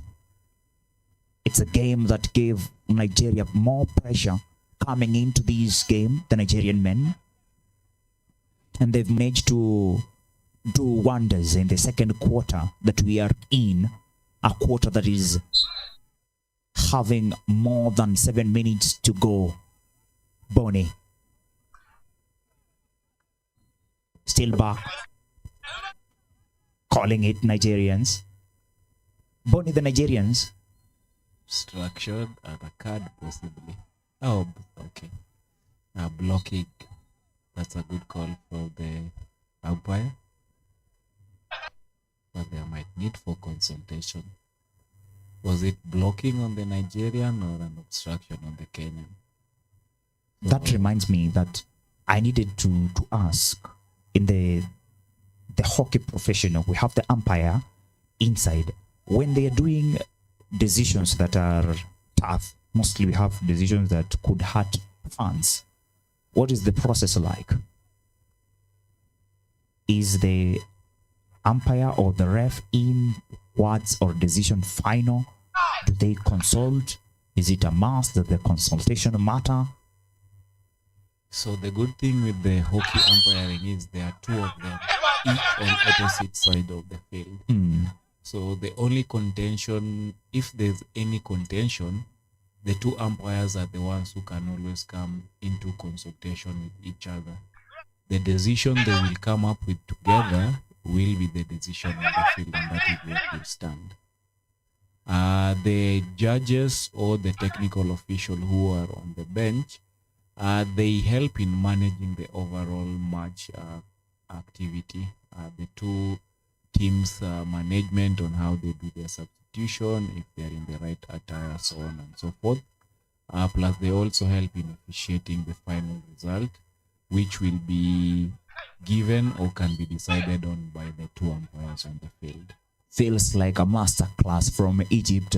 Very important for those who are enjoying this particular game, maybe for the very first time, and they have people like Matthias here, Gularile, that they have to support. Maybe they are not necessarily hockey fans, but they are an off-peak Africa watching it.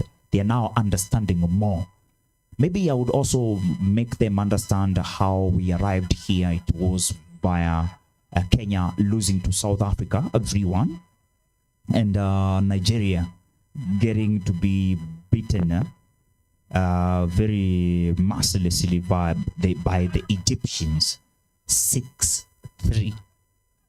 Bonnie, does you getting beaten more goals in one game? Kenyan scores. Kenya scores. Fantastic work there. Kenya scores. Kenya draws. Good individual work by Linton. And then I've not seen who's done the final goal, but that's a good work there, and it's 1-1. Definitely. We will get to good work, Team Kenya. To tell them who has scored. It's good work. It's already updated on the digital scoreboard on your screens on Off-Pitch Africa.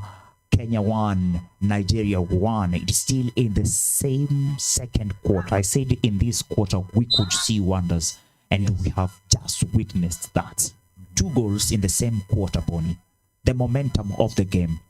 Now, where do we rate it on the scale of 0 to 100 for both teams? So I was here with Moses, Katana, and Kale before, and they were big fighters of individual brilliance. We have really talented players in this Kenyan team, in Moses Atemba, in Linton, in Sambu, in Matthias, in Ivan. So any of them at any particular moment have the ability to change the situation, this game, or the outcome of this game. So this is one of those moments. All of them or some of them will really need to show up in a big way to ensure we get third position for both men and women in this tournament. It's still a draw from Egypt, ladies and gentlemen. 4 minutes to go. This quarter will give us a half time whereby we'll spend more time. What do you think the two coaches will be telling these teams now that at this particular moment, even though the game is up, the energy is up, the vibe is on, Short each corner. team looks like it's scoring in the next game? Okay. What will the coaches be telling their teams? Number one, for me, on the Kenyan side, is we need to take advantage of these short corners. I think this is the fourth or fifth short corner for Team Kenya. They might be even more.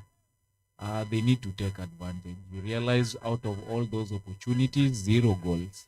They need to know how are we capitalizing on this.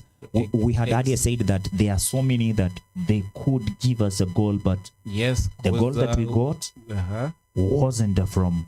that was a field goal. Yeah, So again, we also need to take advantage of that because we have Wesonga, we have Suk, we have Omari in that front line. We have Mudi. All people who are really good on the ball and can change the outcome in the front line. On the offensive side, we've realized Nigeria are really good on the counter attack. So Kenya also need to be wary of that going forward. For Nigeria, they need to still take advantage of their speedsters on the flank and also up front. And definitely to keep also a solid structure as they have in these penalty corners. So that's also interesting. A subsequent short corner. So again, more opportunities, but the conversion is not so good, which they need to take advantage of. I'm seeing also a lot of complaining on the Nigerian side. At some point, the referee will start issuing cards at this rate. So let's see how well the game will be managed in all those perspectives. seems like it will be 10 minutes of insights more than ever, considering that we are about 2 minutes to that break that we are talking about, and we are all levels. And again, another missed opportunity. So at some point, we need to figure out how we take advantage of this opportunity because from out of nowhere, we saw Nigeria go 1 goal up very early on, something we needed also to be take care of. But here we are.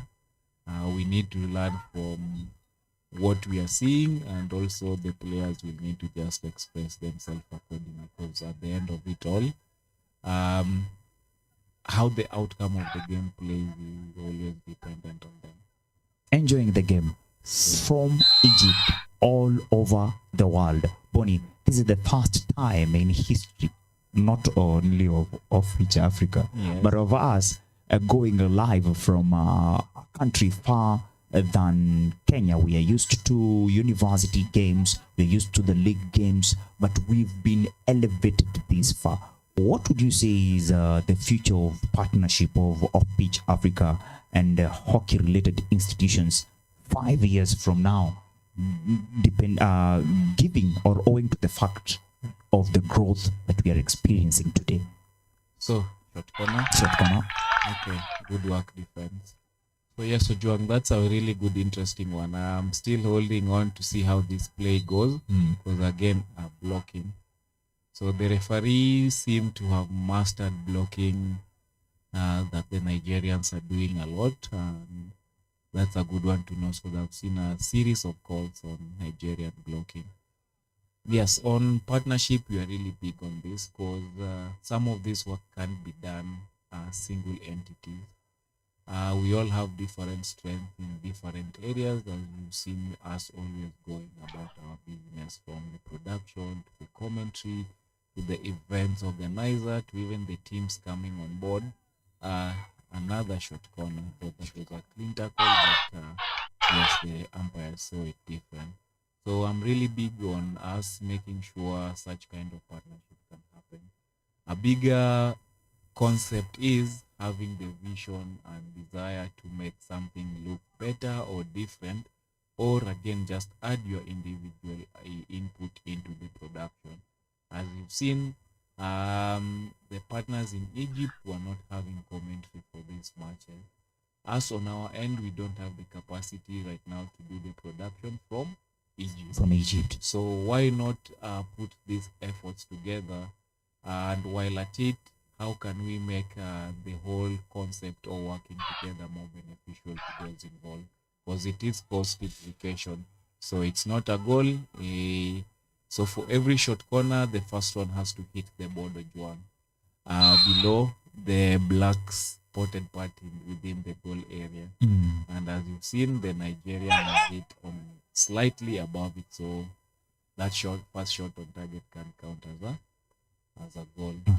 So you see why they were animated, but they know the rules still stand. So somehow the game has to continue. But again, these are some of those hard calls.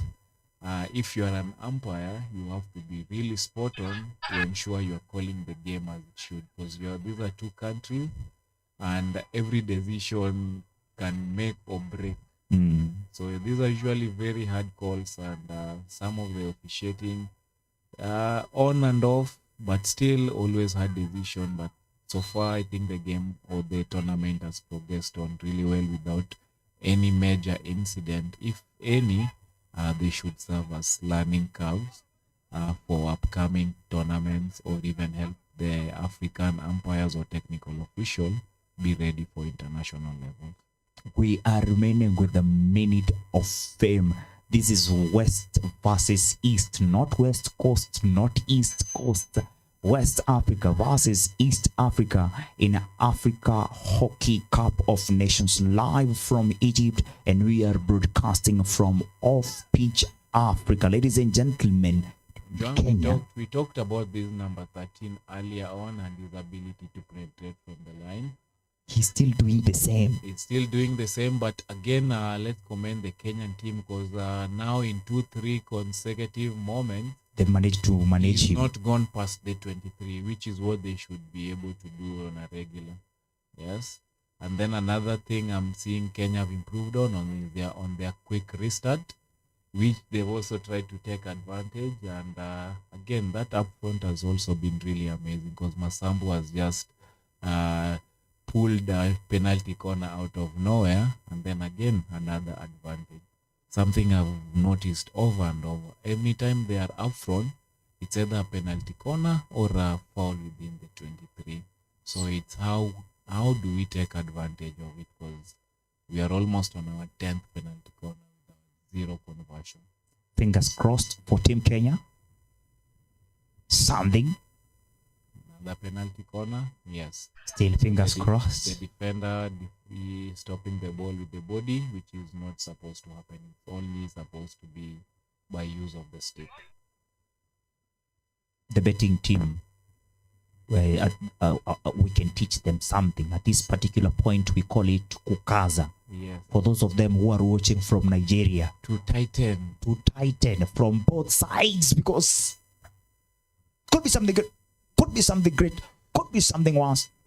Something great for Team Kenya, something worse for Nigeria. Another penalty corner. Another chance. Yes, the umpire has called stoppage time because the player is down, but Kenya has a chance to redeem themselves, because by now the clock should have run out. But let's wait and see what the timing judge. We are doing this in the injury time, the 0-0 time stopped. Short corner still. Another one, another chance for Team Kenya. Tightening, kukaza, happening now. Kenya. Yes, and we are at halftime. Yes, tried another variation in Kenya after Matthias consecutively wasn't able to convert. Same result. So we are at halftime. It's Kenya 1, Nigeria 1. 9 minutes to go in the halftime. Yes. Good job, Kenya. Good job, Nigeria. This is Off Pitch Africa. Short break. So, Bonnie, Yes. during the short break,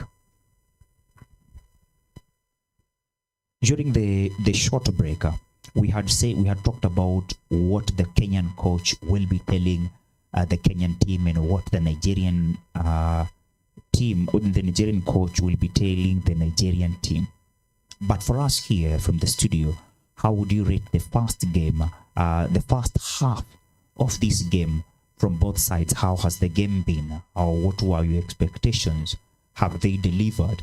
Will we expect more goals in the coming in the coming half, or what are your expectations? So number one, I want to say Kenya's improved on their 1v1 defending. In their previous match, they were really not stable on this, and you've seen they've kept the Nigerian number 13 at bay a lot. Another thing is the double team defending, which they've also been doing. The striker might pass a few of the Kenyan players leave from their 23 into the Kenyan half, but they can't go past the 23. So it means they are doing really well coming into that. The other thing I want to call on is the Kenyan needs to be more clinical in their penalty corner execution, because you can't have 10 penalty corners at this level when you want to take third position and you have zero conversion. When you know you have a very fast Nigerian front line, which will only need a split second and turn the score into 2-1 or even 3-1, and then makes it really hard to win a bronze medal. So the game is still open. Both teams have shown that they can capitalize on a weakness, and they can also take advantage. Or all of them have shown they have a weakness and a strength in one or the other. So who takes advantage of the opportunities is one who will carry the day. So it's still an open game to me, John. It's an open game. Who takes advantage of the other? On the board, on the table, it's still a draw. Halftime.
Kenya comes back in full force.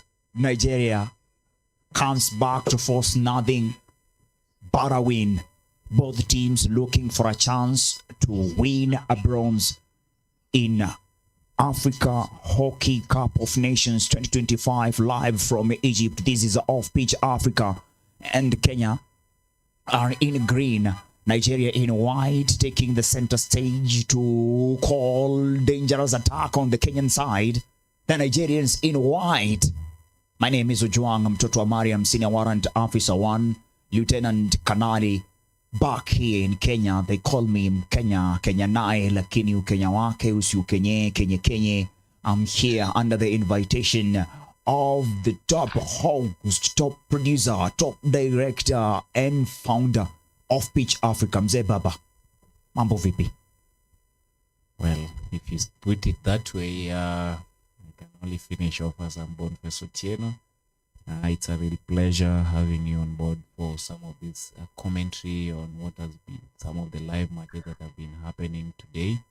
It's the final day of the ACN 2025, and here at Off Pitch Africa, we've just been adding a little voice to some of these matches. Currently playing Kenya versus Nigeria. We are in the third quarter, and 13 minutes to play, and Kenya won, Nigeria won.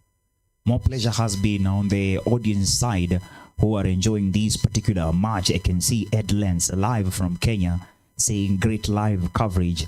I can also see Naomi enjoying the Kenya versus Nigeria game, and in Egypt saying great job Ngushu. She's here for Ngushu. So it's Caroline Ngushu. Yes, she's a Kenya player, jersey 5. Also a coach at Tunza Foundation. Matata Kenya, a great team, still are watching and following the live broadcast courtesy of Off Pitch Africa. Bonnie, we have 14 minutes of fame in the, let's say, the third quarter of the second half. Yes, so I feel it might be under, yes, exactly. Let the time be updated. It was different from what was happening from the field. Third quarter, definitely pressure starts going up. People who have been exposed to such moments and are ready for it are also going to step up. I'm hoping this is going to be the Kenyan team, but as it looks, also Nigeria seems to still have a fight in them. So Juang will still have a match with us, and it's in the third quarter. Time really moving by so fast. Just like in the previous match where Caroline Gojo played Kenya versus Nigeria women, the third quarter then was at a draw. We are still at a draw in the men's side, but not same kind of draw. It's not a goalless draw. They're all tied at 1 goal apiece. Kenya showing a lot of potential, and there we go, almost. Again, the goalkeeper stepped up big, and a good clearance by the Nigerian defense. And our fear, as always, is the quick counters. Number 13 once again, but again, double defending by Kenyan, and I've loved it. They are keeping him really at bay. So it's how they handle the ball at the final end. It's what's really costing us. No time wasting from any side. Momentum building up after building. Everyone wants to find the other off guard and take advantage. They have 11 minutes to see who will take more advantage of the other. Kenya playing in green jersey, while Nigerians are cladded in white. Bonnie. Yes. Some interesting facts about our Kenyan scholars here, that different universities or institutions have donated players to play for Kenya and pray for Kenya too. Yes. I'm talking about USIU. I'm talking about hockey clubs like the Sikh Union. I'm talking about institutions like Kenyatta University. The team of Kenyan side, who are we comprising? The Kina Masambo, where are they coming from? Maybe for those fans who are joining us on the third quarter that still has 10 minutes to play, but they don't know our team well. So one thing that is clear, it's all the players that are called up for the Kenya national team all are playing in the men's Premier League. Universities that have really helped in this is definitely Kenyatta University. I'm seeing KC University as a representative, and a bulk of them are coming from the USIU of Africa. So that's a good spread from the university side. And as I said earlier, universities are playing a big role in helping some of the teams just keep running or have a constant flow of new talent. For the clubs, we have Kenya Police, we have Western Jaguars, we have Sikh Union, we have, I think I've said Jaguars, we have Daikyo, which is also a good surprise because Vincent Wesonga plays in the coast. On the same, I just want to say the Mombasa Coast Hockey League are having their annual Sana tournament at the coast happening this weekend. So probably we give them more results what's happening at the coast before the end of this broadcast. Playing for art through the Sana. Playing for art. So I think Sana is the tournament name, Mm-hmm. but it's a hockey tournament happening at the coast during it's the Mashujaa weekend. So it normally happens at the coast during this weekend every year, and perfectly it's going on right now. I'll share the details about the teams playing and some of the results shortly. Kenya doing their best to run. Number 3, getting in space, still to run, not to danger, but to cause harm to the Nigerian side that have refused and are doing what they are doing best from the beginning of this match, countering. The Nigerians are doing a lot of countering. They see an opportunity, they run. They see an opportunity, they run. The conversion to goals, that's where the problem is. Man They down. draw the line. Man down. The umpire calls it. Play on. He's also asking the ball to be taken back to where the foul happened. Mhm. So it's still the Nigerian player down.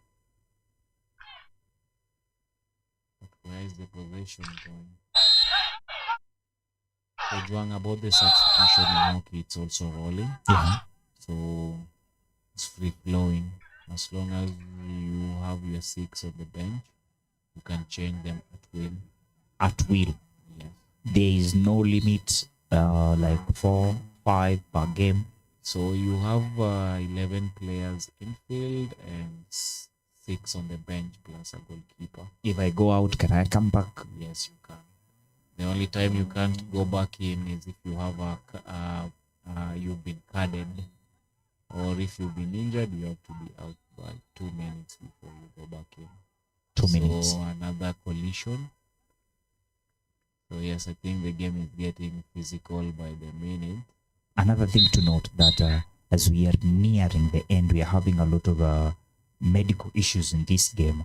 When we were watching the previous game, that is Kenya versus Nigeria women, if there were medical stoppings, were one, whereby we had one injured player.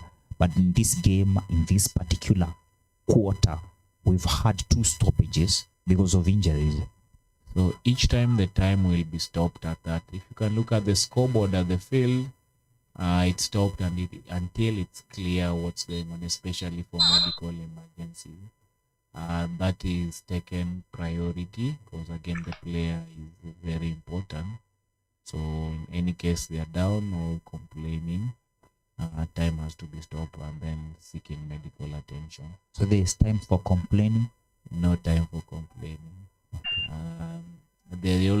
There's also an unwritten rule for umpires. You can listen or give the player just so many chances to keep on complaining or needing to tell you what's right or not.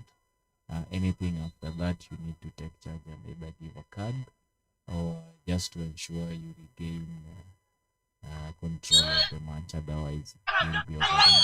The Nigerian side had control of the ball, and just lost it to Kenyan side.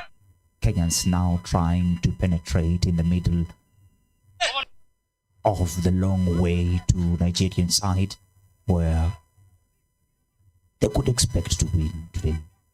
It would be something nice for them. It would be something nice for Nigerian side too, who are charging to ensure that they do something.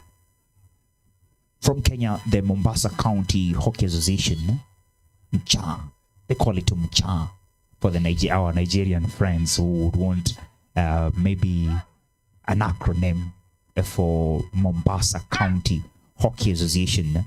We talked about telling them what's happening there. It's a tournament that will end tomorrow, 19th October. Still the same day that Kenya will be laying to rest the former Prime Minister.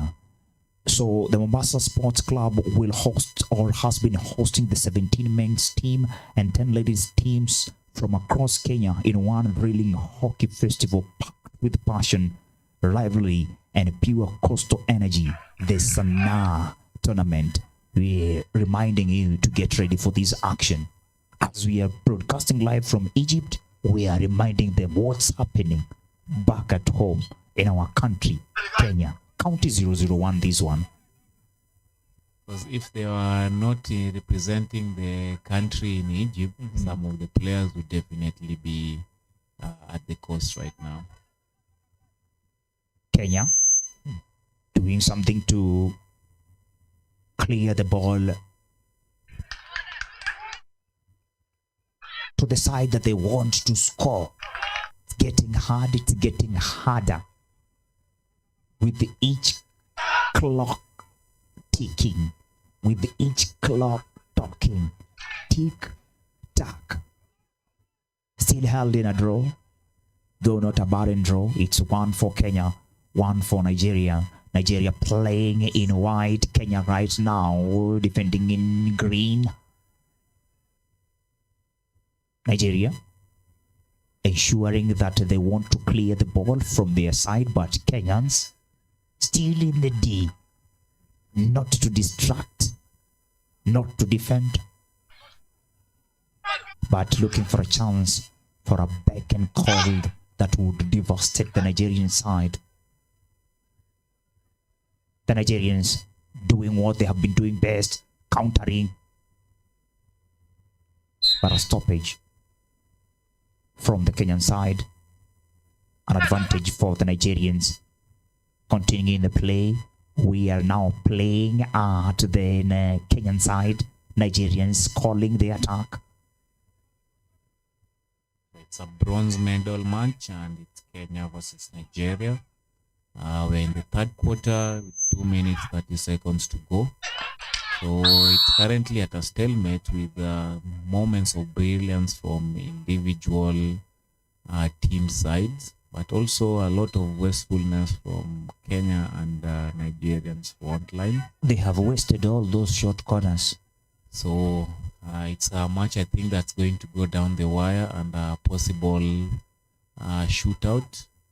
But either way, we're here for the joy and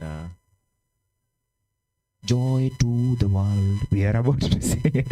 We are about to sing that in 2 months. Joy to the world.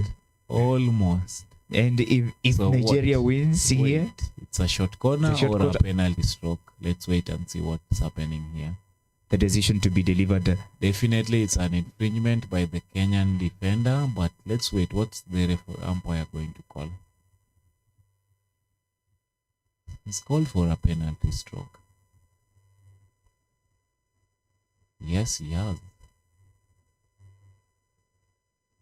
Ojwang, that front line, as we kept on complaining, look Yeah. at what it has resulted to. Those counter attacks. I saw Have Kenyan led goalkeeper us Joshua save a penalty stroke against Zambia. So let's wait and see. He scored? Yes, he has scored. Oh, wait. Nigeria? No. He's not scored. He has not Yes, scored. he has not scored. He has not scored. Yes, he has not. That's an interesting one. So Kenyans breathing. Ojwang, there are rules to how you can take a penalty stroke. Mm-hmm. And from what I'm seeing from the umpire, he's just indicated he did not follow some of those. He did a tap in rather than a push. So that's an interesting one. And it's play on. And yes, again, Another point of reflection for Kenyans. Are we winning? that was a really close one. You can't give away a penalty stroke at this particular moment. So in football, That's a raised ball.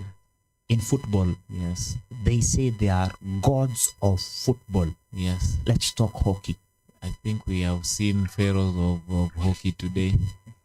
Because those are two Right penalty- here. Those are two penalty strokes I've seen Kenyan goalkeepers have not conceded, which is very unlikely. Still a good game. Under the sun in Egypt. In the evening sun. Kenya taking on Nigeria in this evening and afternoon in East Africa. 2 minutes 30 seconds to go.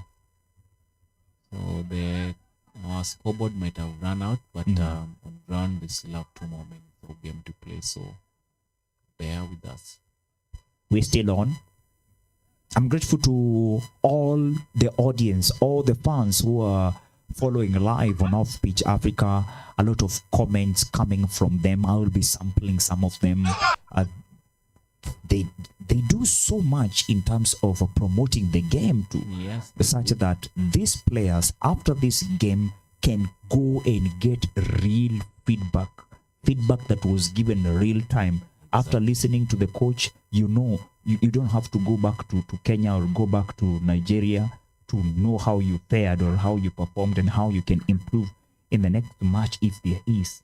The comments. Even with the videos itself, this is a rare opportunity for players. You'll actually see yourself how you performed, how did you respond to some of the situations that you are in, and definitely if you are in it for growth, these can be very big or major learning points to a player, which I feel are all good advantage to individuals for personal growth. You also get to create your own show reels from some of these, which is really amazing. And for in a world right now where we are so big on digital media or social media, such opportunities can also get you brand ambassador roles for particular hockey equipment companies. Like I've seen in the case of some of the Kenyan players, Performance Hockey has come on board to give brand ambassador role to some of them.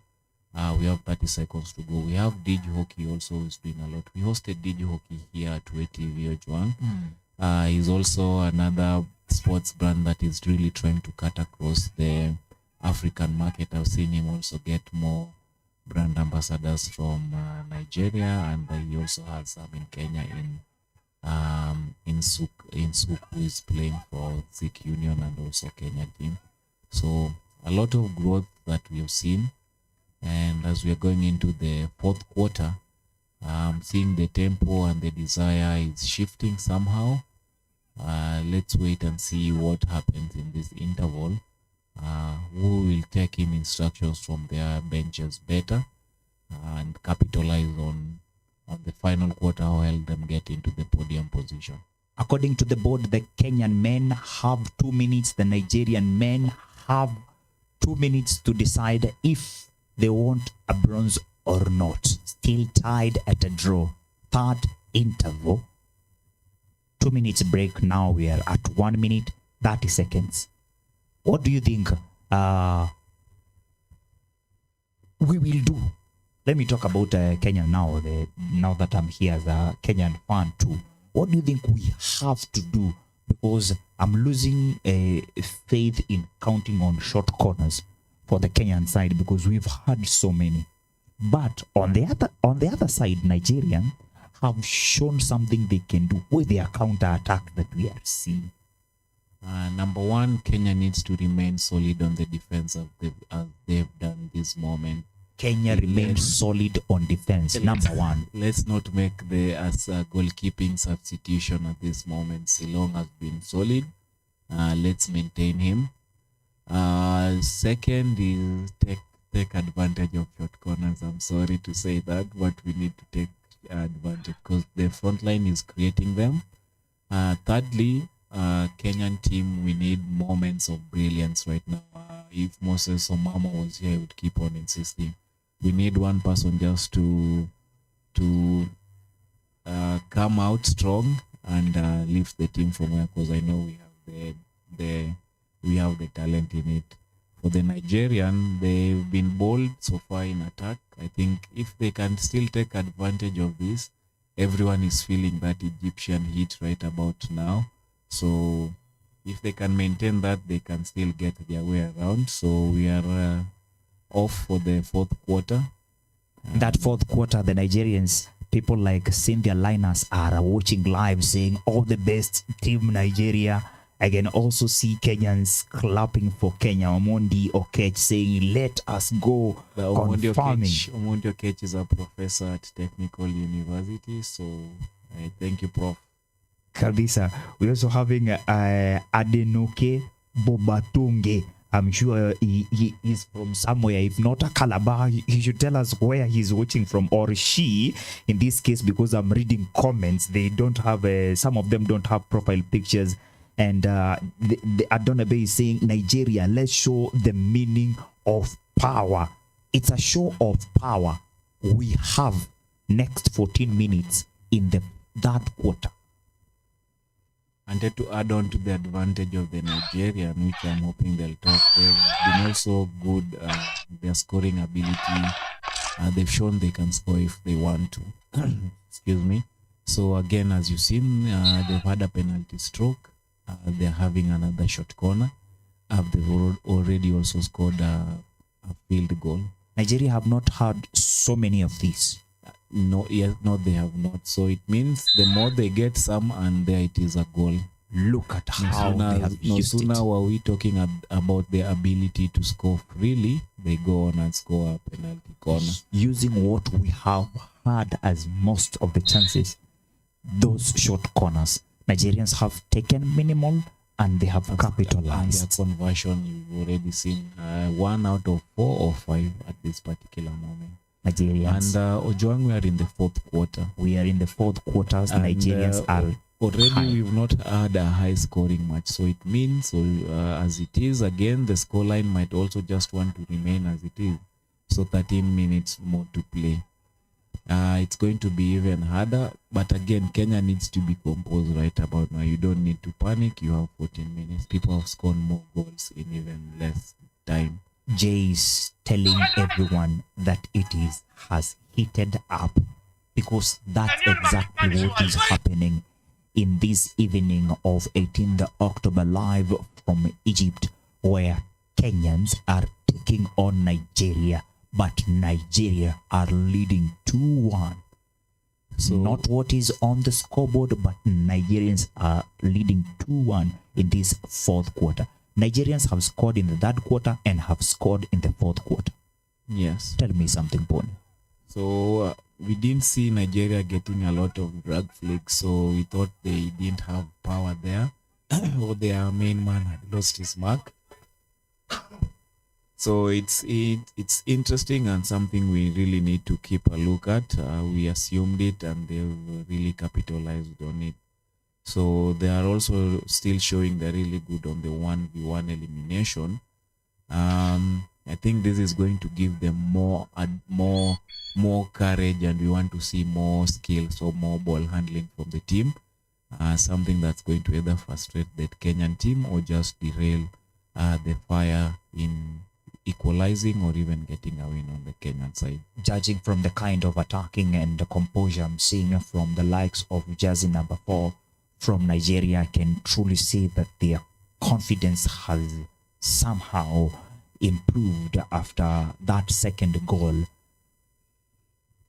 We need some of our good ball carriers to not be fearful and give us solo efforts. That's something I would want to tell the Kenyan teams right now. You had talked about individual brilliance in our Kenyan side. Now is the time, or we still stick to? Now is the time, because we will be holding strong at the back, just to avoid more scores. So a few people will be sent up front, Like we are seeing right yes. now. So the like of Ademba, as we've seen right now, we need to show up. Likes of Taiswa, Masambu up front. These are the people who are going now to help us change the game, because more and more solo people are going to be up front. Yes, The scoreboard has been updated for the viewers who are watching live. Thank you. So that's quick thinking, but again, we see where we keep updates with ours on the far end of the screen. Yeah, Yeah. on the board. We can always counter check on the board and on the digital scoreboard that we are having. Exactly. Because time is a very sensitive issue, and sometimes you need to make sure you communicate it clearly with the sport, so each team just knows how they can go about themselves, about their day-to-day. That's a short corner.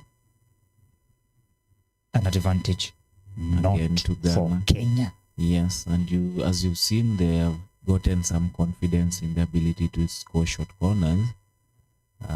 This might be a real dangerous situation for Team Kenya. Kenya has 10 minutes to show if that danger will be neutralized or it will be worsened. At the moment, is a short corner for Nigeria in white. And you're watching it live on Off Pitch Africa. This is Africa Hockey Cup of Nations 2025. Bonnie, Another goal? Yes, another tier, it's another goal. 3-1 Nigeria. another goal, another tier. And the yes. Nigerians are all high, all up. They can't keep calm at this particular moment. You know, when you are in the fourth quarter with 9 minutes to go, you know by the minute that you are having your way with that match. Also, with 2 goals from a quarter, you know you have an upper hand. We still have 9 minutes. What does 9 minutes mean for Kenya? Can we make it? Yes, we can make it. Again, solo effort is going to carry the day. Taking advantage of those penalty corner is going to be another. We can't hold the defense back as much as we did, so we are going to open up again at the defense, pushing more up front to get those goals in. Which they are doing at the moment. They are trying to going push to more, but the Nigerian side still, they are not giving them time. The Nigerians look like they are fearing the short corners now more, so they are trying to capitalize on the ball being played far away from their goal side. So their carriers are going to come into action right now more than ever, because yes, they need to keep the ball away from their goal as much as possible, because they still know there's some danger in the Kenyan front line. But if we keep giving away possessions cheaply as that, the Nigerians are just going to run down the times.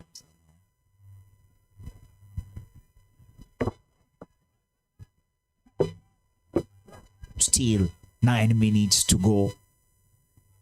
Still Nigeria on top. Still Kenya in green. I remember once they were talking about Still Dre. The song? Yeah. They would have said Still Draw if you were playing in the second quarter, but that changed in the third quarter when Nigeria scored fast and Kenya equalized. We finished that quarter in a draw. Moving on to this quarter, the fourth quarter and the last quarter of the day, Nigerian side have put in 2 more goals in the Kenyan goal side, adding them and putting them on top with 3 goals to 1. All 2 of them via penalty corners. All 2 of them via penalty corners. Something to take note of, that they are doing better than what we've been doing. few more minutes to go. So 2-goal advantage looks like an advantage to the Nigerian side. But Kenya can still pull a surprise here. They need to start with the second goal, and we see what comes up after that. As Father said, we are still trying to watch or keep eyes on individual brilliance here, now combined with the power of team player, that every player has now to be creative in his own way, try and look into what brought them to this far. The one playing from Sikh Union, from Police, from Western Rangers, Jaguars. from Western Jaguars, from Kenyatta University, from USIU, and do something.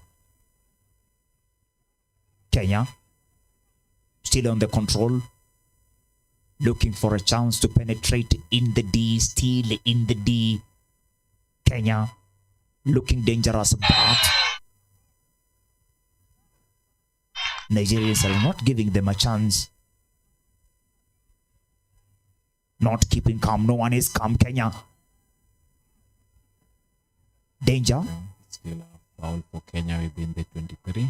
Kenya looking resilient to ensure the ball stays 7 minutes on to that go. goal side. Yes, so We have 7 in minutes. trying to take a hard ball into the D, sends a raised ball, which makes it dangerous for his own opponent, for his own player. Irene Ressa is up to encourage the Kenyan side, and she's saying in Swahili, tujikaze, via the comment section. Tujikaze, that is Team Kenya. We also have Douglas Kipserem saying that everything is possible in the about 6 minutes that we have in the game, Bonnie, right? Still a lot of time, Ojwang.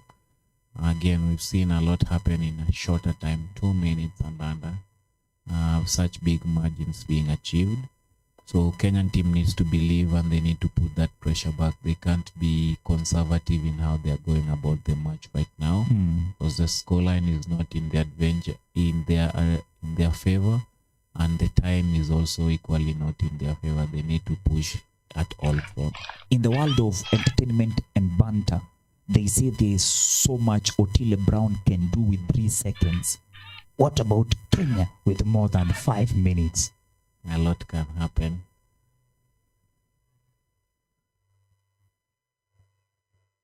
So we still have 2 finals after this. Penalty corner. Another chance for Kenya to try take advantage of Juang. We still have 2 matches or 2 finals to come after this. We're going to have the women final at 3:15. That's South Africa versus Ghana women. After that, we will have the men final, Egypt versus South Africa. That will be the last game of the day. Egypt versus South Africa, and the closing ceremony that will be coming to you live from Egypt right here on Off Pitch Africa at exactly 8 in the PM today. Yes, it is. Whereby Kenya will be crowned with a bronze for the ladies' side. For the men's side, judging with the time that we have, it's going to be hard for us than a camel to pass through a needle when it comes to matters winning here, Bonnie. Are we not in Egypt and we have camel? They said in the comment section that Pharaoh had to let only one go, and it has been decided that the one who is going is Nigeria. Only one can go. Subsequent short corner. So again, we need to take advantage. Time's not on our favor. Doing well to capitalize on that short corner, but Another short corner. giving birth to another. So this has been the case throughout the game. Now we have 5 minutes and we are 2 goals down. That's still practice. Practice makes perfect. We need to be perfect. Or the Nigerians perfected how to counter-attack these short corners. We need to be perfect A at this. close shot of what is happening. You remember one of those earlier on you are saying we can't blame the defender or the striker because the defender did his part. So we keep calling out Kenyans on the short corners, but probably it's the Nigerians who are good on their. Because the Nigerians have proved that they can have less chance in getting or acquiring these short corners, but still doing so much in terms of converting them to goals. Kenya has been really poor in their final third, and still more opportunities going to waste. Again, advantage to the Nigerian side, so they've just held on. 4 minutes to go. 4 minutes to go. 18. The Nigerians are praying that these 4 minutes, nothing changes. They keep saying that change is constant, but in such moments, some players pray for change, others pray for no change. Status quo. I would really doubt I would not like to have a player who doesn't play for change. Whether he is winning or losing. Constantly before the final whistle, the game can go either way. So that means you need to have an attentive player into the dying minute. Bonnie, I'd say 2 goals are not too many goals in matters hockey. 2 goals are not too many goals, because you can have consecutive short corners within 2 minutes, and if you convert all of them, 2 goals is not too many goals. Adeyemo Folarin is saying, well done, Team Nigeria. And she has inserted a red rose. Not a green one, red rose. We also have Cynthia Linus said that Nigeria or Team Nigeria has played well. Douglas Kipsereme is saying Shida. We are asking the same question. Where could have Shida come from? Shida imetokea wapi, Boni? Hatujatumia short corners. Short corners. Again, we've been very wasteful up front, Ojwang. And in a game of chances, you can't give someone missed 10 opportunities. It's going to use their half, which I think automatically Nigeria has done. They only had 5-7 penalty corners, or even 10-15 penalty or circle penetrations on their end, and then they have 3 goals for him. Kenya have done over 30 circle penetrations with only 1 goal to show for it. This is not a reflection on how they've been moving the ball from the back to the middle. It's just that final touch is what's really costed the team. They also tried to do everything right. The fight has been there. The team composition has equally been, to me, a well balanced. More chances again, Ojwang. Like now we are having another short corner. The fight is still on. The fight is still on, but with one. It can't be a fight if they are still 2 goals down. 1 goal should have already been scored right now with all those penetrations. Then we would have been fighting for a 3-3 right now to take us into the shootout. But again, let's see what game happens. is still not done. 2 minutes 40 is a lot of time still. But in this short corner, Boni, yes, they are not tightening so much. It's not hata wakazi sana. But they want to forward tighten more right now because the stakes are high. We've been missing all these opportunities. We need to do something about it. Another one? Again, another missed opportunity. I've not seen the referee's clear instruction. Another short corner, yes. Kenya have under a minute to add something. Scoreline. Or make it a decent scoreline at least. Okay. At this moment, I would love a 3-2 more than a 3-1. Even in the very least. It's another short corner in their advantage. Will they capitalize? Back stick. So that's a foul by the offensive side. So advantage to the defending team. Yeah, so Nigeria really needs to do a little right now. call on their best dribbler, Like or this. start Like falling. kneeling down. Exactly. That's a classic football tactic, and it can also be employed well in the hockey field. If you get a strict umpire, Mhm. you can be carded for simulation. But how do you prove which is simulation? also it can be judged, because at this particular moment, 50 seconds, slight touch, and you want to go down one, twice, I'll give the third person a card. So Still a high moment. Nigerians trying to prove something, but Kenyans telling them obstruction. no. So yes, that's good play by that number 5 from Ghana side. Not Ghana. With Nigeria. Nigeria side. They are flying so high. I'm already thinking about the next match, Ghana versus South Africa. South Africa, women, the right? ladies. So I have a list here for some of the ladies from Ghana. Mhm. We have Dorothy, we have Precious, we have Mavis, we have Aduoa, we have Adiza, we have Asana, we have Jennifer, Lydia, Mercy, Margaret, Rafiatu, Gifty, Charity, Vivian, Martha, Jennifer, and Rachel. So that's the team that's going to rival South Africa for the women gold.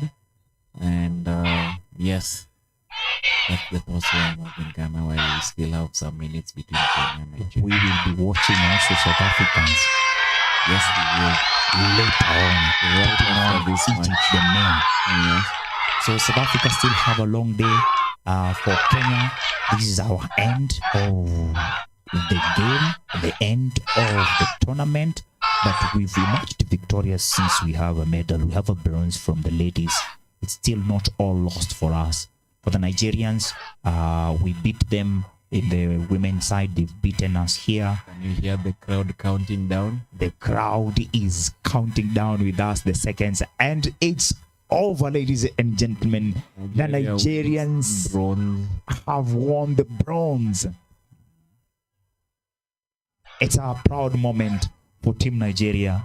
They came with, I would say, a little pressure, because I wouldn't say I wouldn't say that they did not have pressure after losing, after your ladies losing, and Kenyans came knowing that their bar has been set more high about the ladies. They have done it 4 quarters. The first 2 quarters draw. First quarter draw 0-0. Second quarter draw 1-1. Nigerians doing something great in the third quarter. And then Kenya equalizing. In this fourth quarter, ladies and gentlemen, Nigerians adding 2 goals to win the bronze in the Africa Hockey Cup of Nations 2025, live from Egypt, right here on Off Pitch Africa. Boni. So Nigeria, I'm first of all disappointed. Secondly, Nigerians have shown they don't fear any opponent, because Kenya is a way much better team than them, but how they've handled that game has really shown they are really trying to be a force in the African scene. And a big congratulations to them, because again, they didn't get it easy, because Kenya were threatening all through. So they just held on their own very well. A big congratulations to the defense and the goalkeeper from the Nigerian side. They are so happy. Again, I know how one unit of the field can help in giving you the needed result, and there's no better feeling than that right now. And the other joyous people are the Nigerian women. The men have helped save their blemishes, so I can see the women are really happy with the men right there, so that's also a good one. I have been really happy with the Nigerian front line equally. The ability to score at will has also been really amazing, as you've seen also in this match. The possession was probably 80-20, 60-40 in favor of Kenya, but the scoreline is showing something else. So that front line, that has been a really good one. There's been a couple of people who have really threatened the Kenyan team in that front line, the likes of the number 13, number 12, and number 5. Their ball handling ability was really superb. And again, such kind of brilliant perform brilliant individual performance. Is what you always need in a team, because when you can't get it right, you need one person to just show up and take it through the line. And again, Nigeria are third because of this. We can see how the excitement really They is. can't keep calm. They can't keep calm, and beating Kenya to add on to that fact is going to be another thing that they are going to celebrate.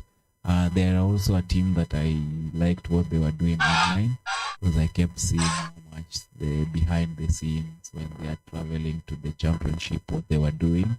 So I have also really loved to see what the Nigerians are doing online. They have been really good in that.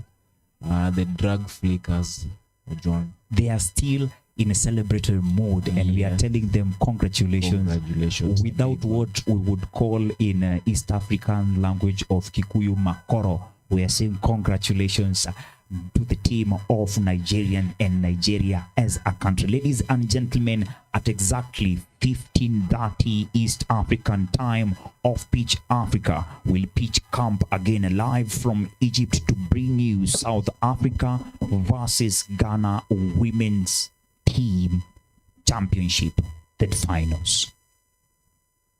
Yeah, thank you. And let's get back in around 20 minutes.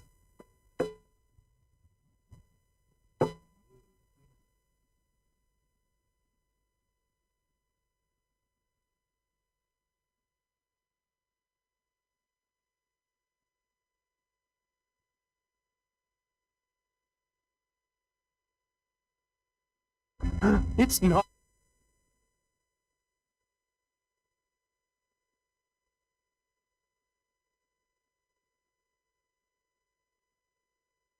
Not a locker at all.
I like fighting, and when I'm not fighting, I'm psyched. Uh-huh. When I'm not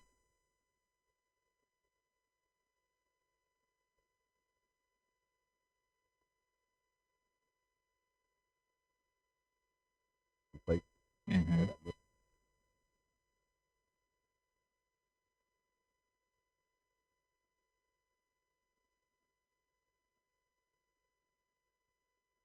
Medal back home. So Joan, yes, we were looking at what the day looks like. Casting live from Ismaili or Egypt, Misri, Kenya. Bam, calls it. Kenya still. Let's play on.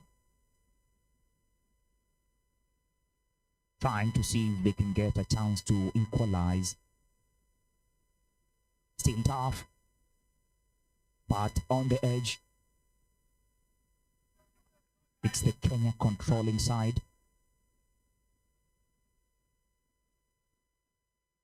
They could do something. They could do something. Could be an interesting quarter, this one, the second quarter.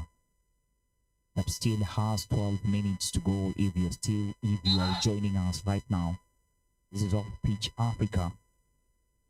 Ladies and gentlemen, my name is Ojwang Mariam. I'm a guest host today.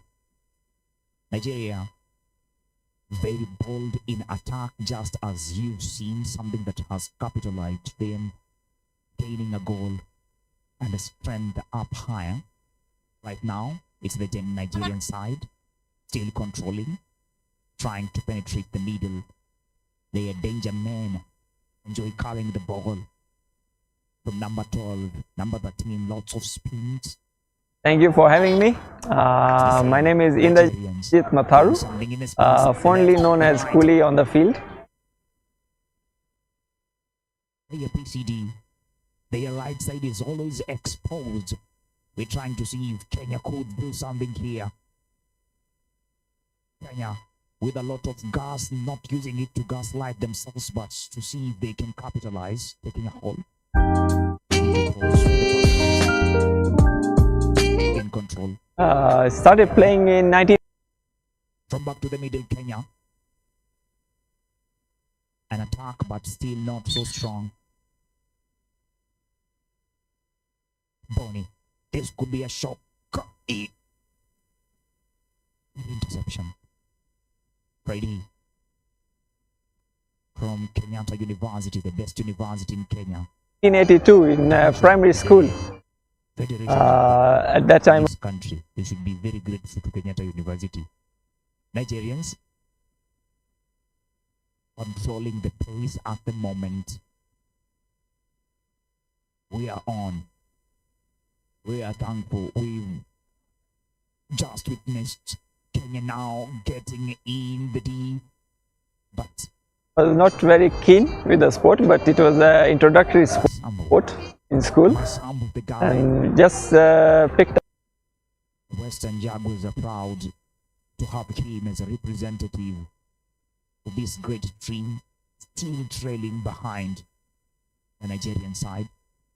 1-0. The lineup is on, ladies and gentlemen. Still enjoying if you're coming in. Up the stick and got onto the field, and one day found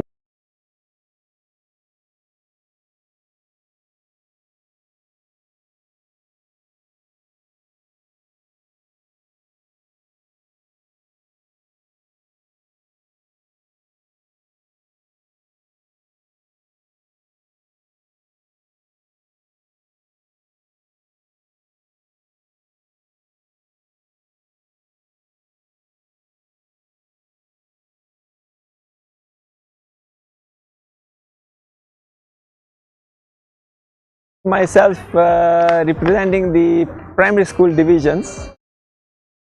We represented the Eastern Province.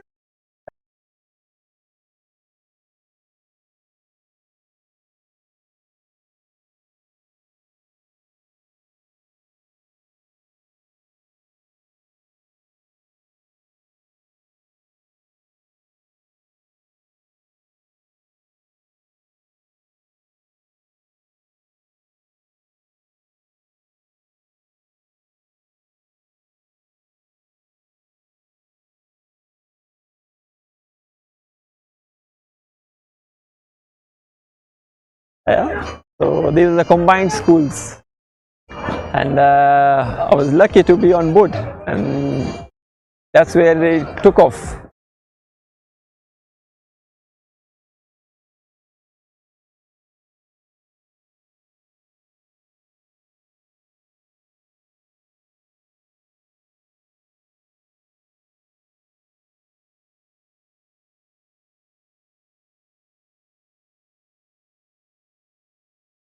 The interest.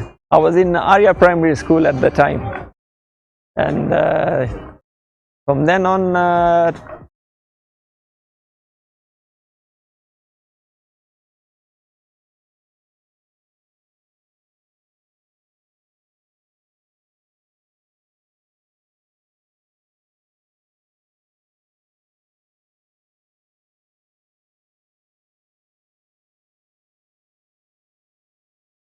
the interest just built in. 82, that's it. 83, we started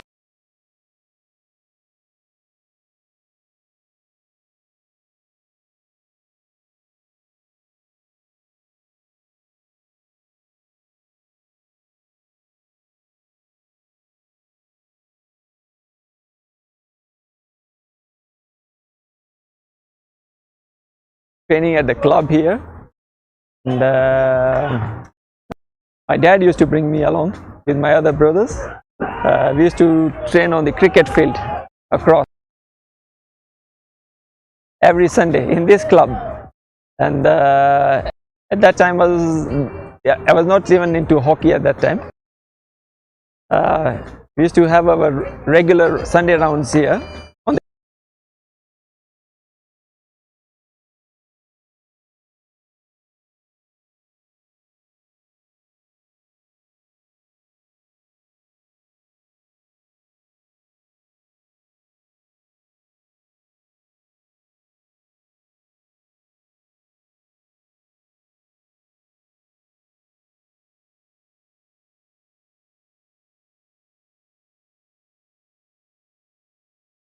Cricket field. So my dad used to be an athlete himself, and he used to bring us along, do our 10 laps every Sunday.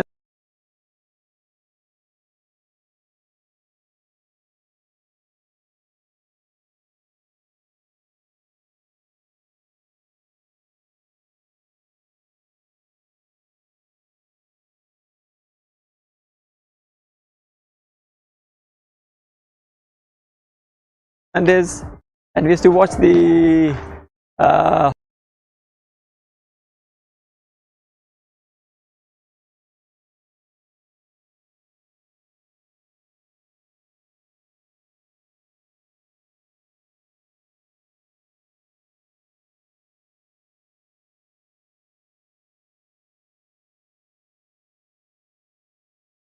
hockey players playing on this side of the field. So after training on that side, we used to come and watch the hockey players on this side.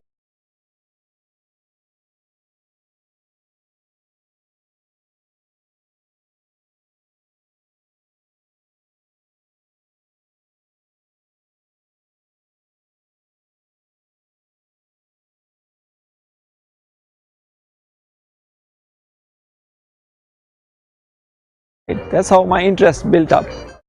Yeah, family backing is very important. It's not an individual thing to just get on.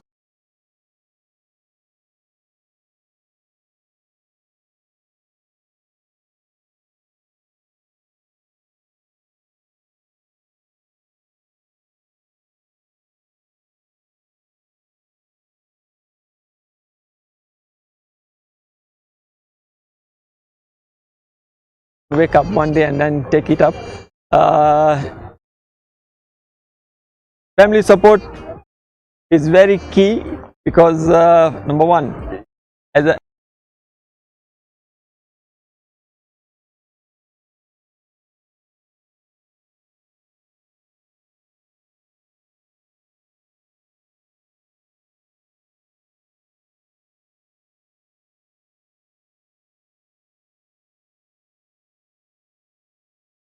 as a parent, you want to push your child to a limit where they can excel in sport.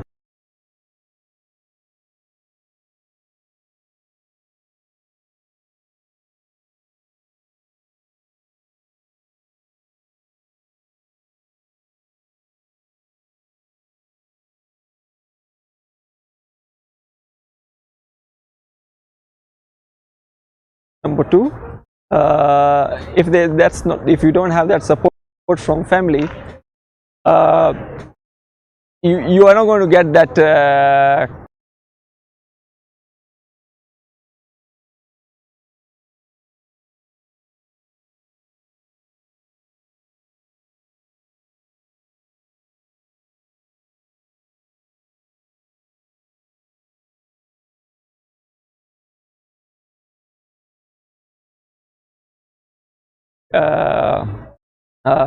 those blessings from them anyway.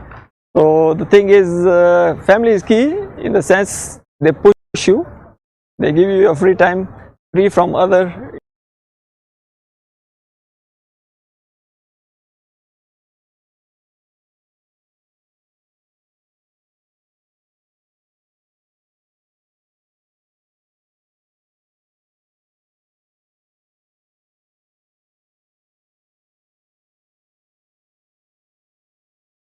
issues you are involved in, so at least you can concentrate on your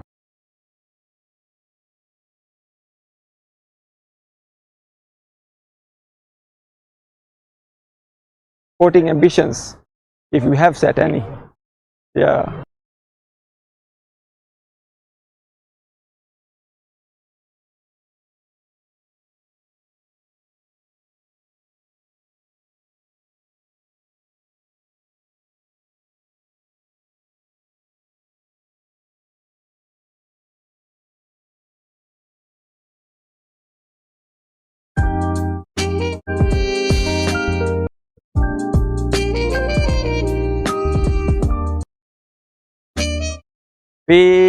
We started off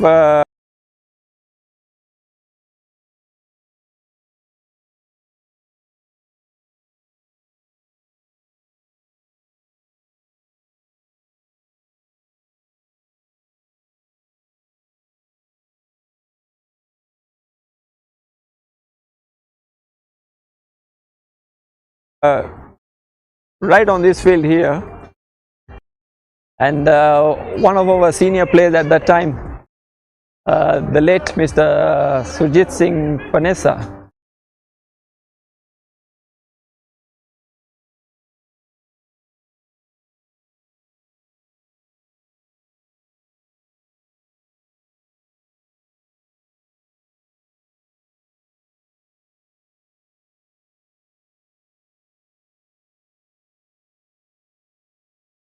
Sindhi, well known. He saw us playing here, and he actually took it upon himself to, you know, give us this.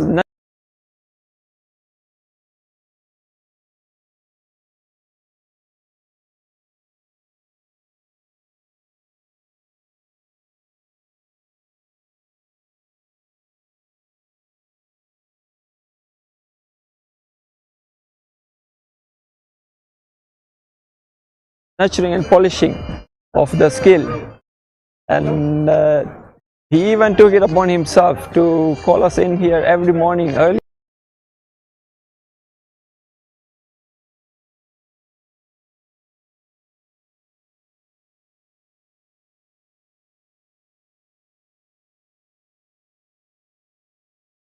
In the mornings, we used to be here at 6 in the morning to come and do our drills. So I think that backing also is required from the senior players.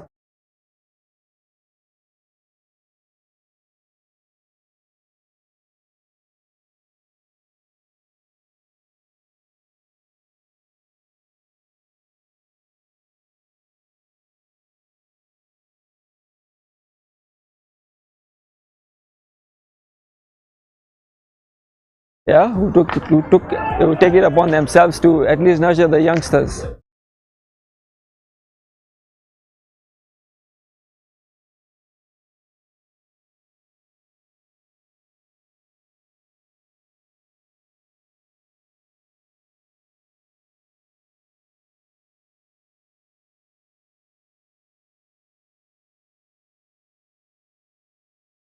From then on,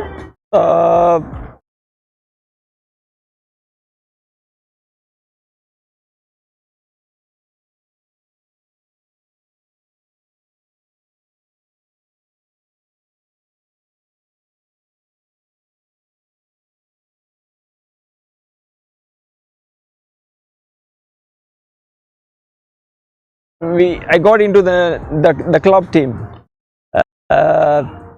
It was a very challenging process.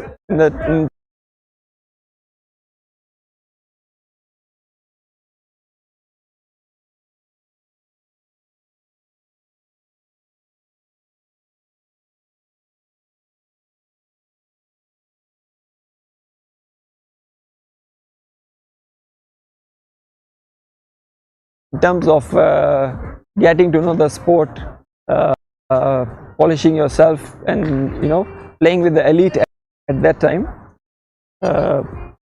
It's I would say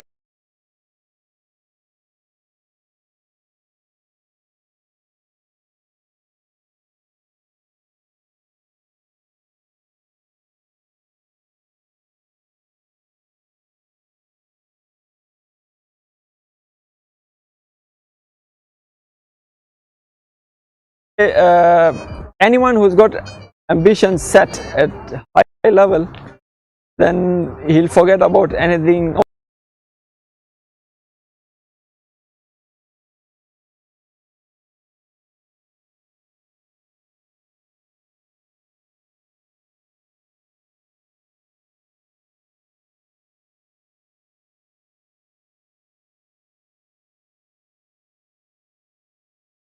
All distraction and concentrate on his way of progress to the top. So for me, it is, the journey was quite difficult.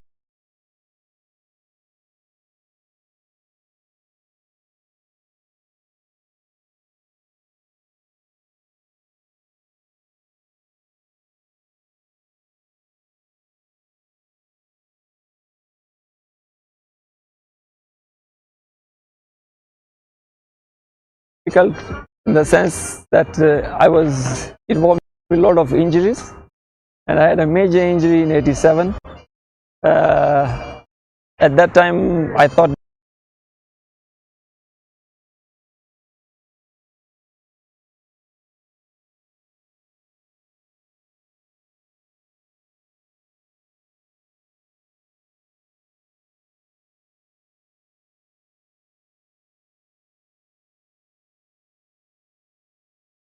that was the end of it. But I came out strong with the rehab and all. After that, my international duties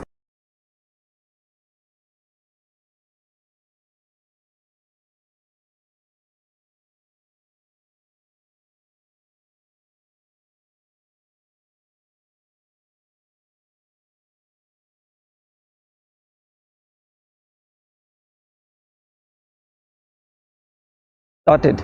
But before that, '86 was my first outing as a junior. We traveled to Dar es Salaam for the Eastern.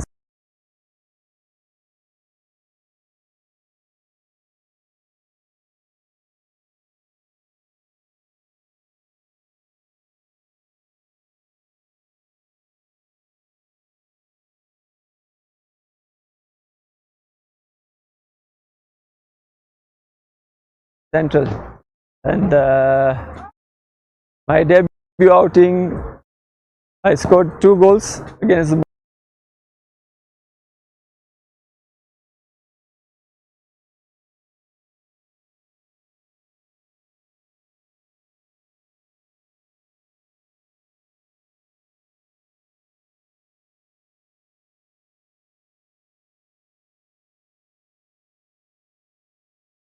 Malawi. It was a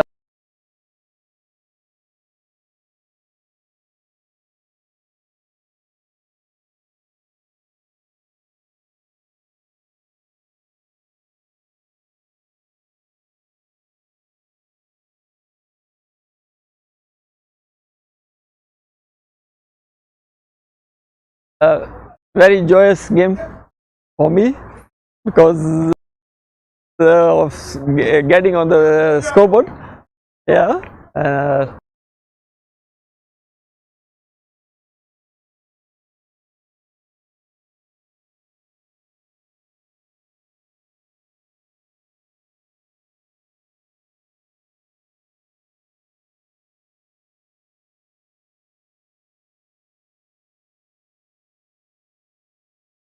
And I also got the opportunity to play in the finals with Egypt, and we won that game 1-0. At that time, captain was Kake Saini. So it was amazing because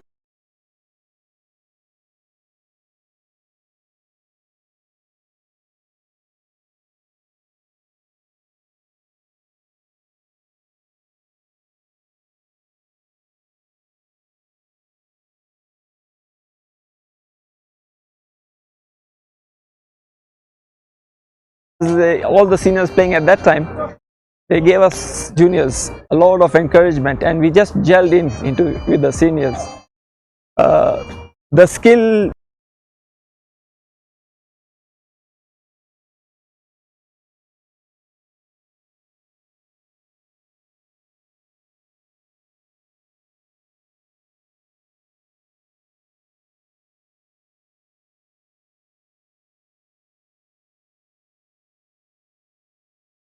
that we had developed by then was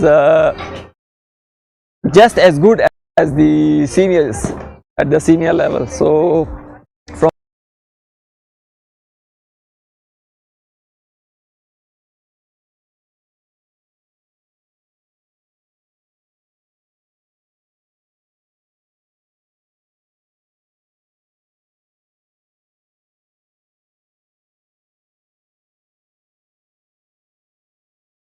then on, as the game has transformed, we also changed our skill depending on your rule change.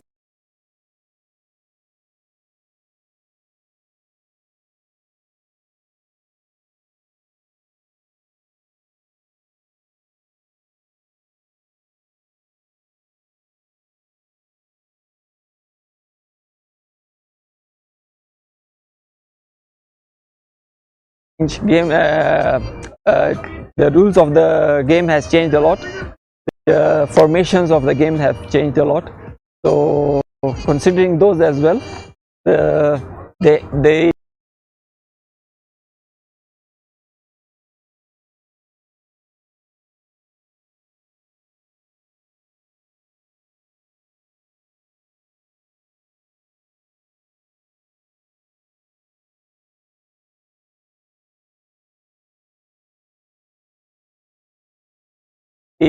the style of play has changed, the skill levels have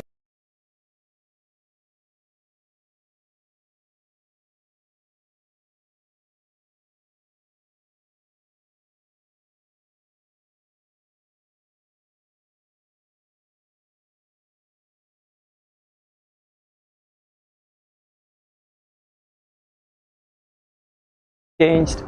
So from Muram coming onto the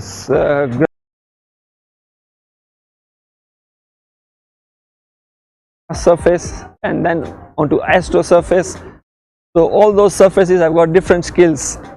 One can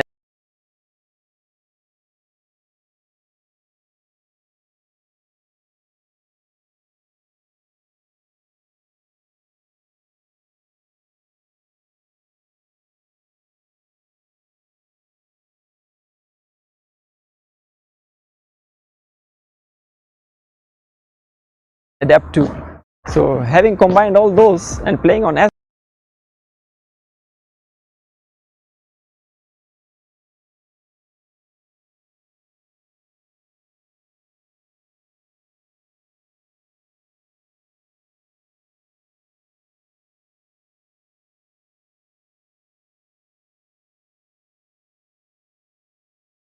Astro, then I think for myself, I think I did well by catching the eye of the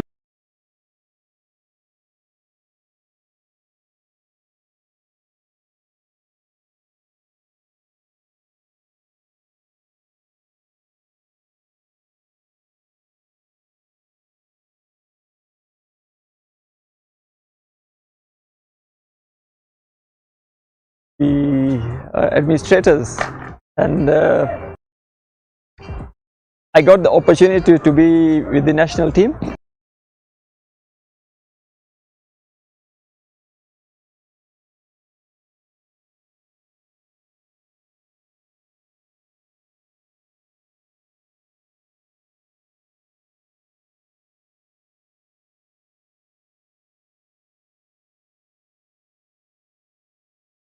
'87, we had a tour in to Luton, UK, and Russia. I did well in the tour.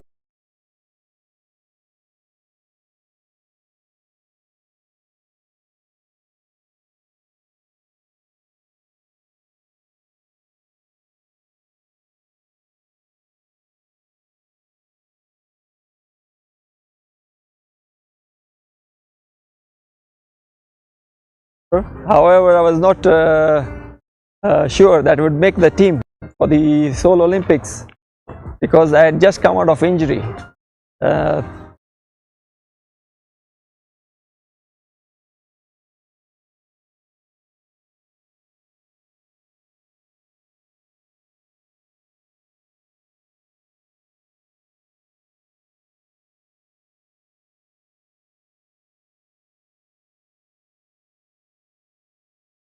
surprisingly, on my way back, on arrival at the airport, the team was already announced. So I was shocked when my brother told me that I was part of the squad.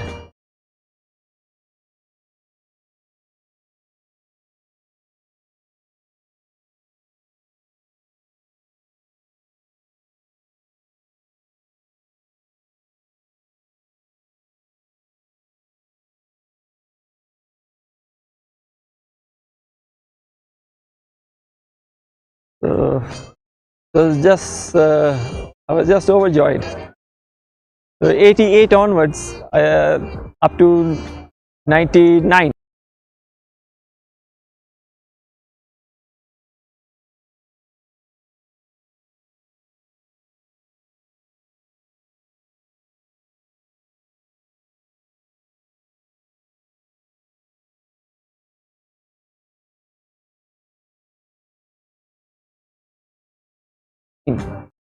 I've been with the team.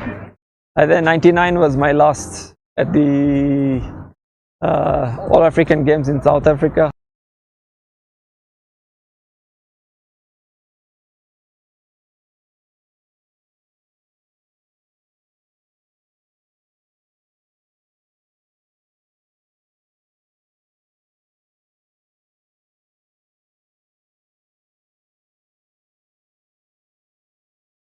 After that, I just retired from competition hockey, international hockey.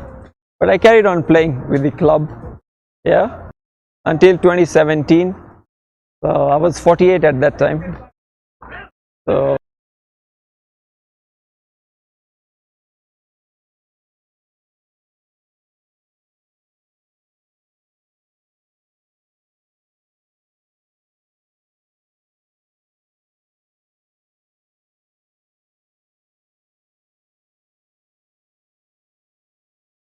after that, I gave up competition hockey.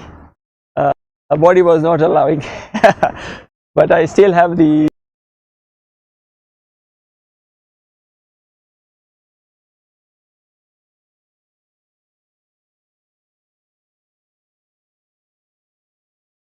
the urge to play, but unfortunately my body does not allow. So I've joined in with the masters now, so at least we can still carry on, enjoy the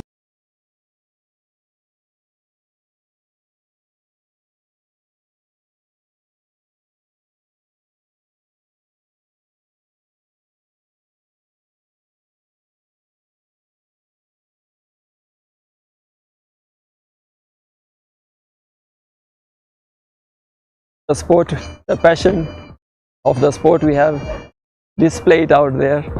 So it's up to the youth to look at us, see if they can pick up anything interesting.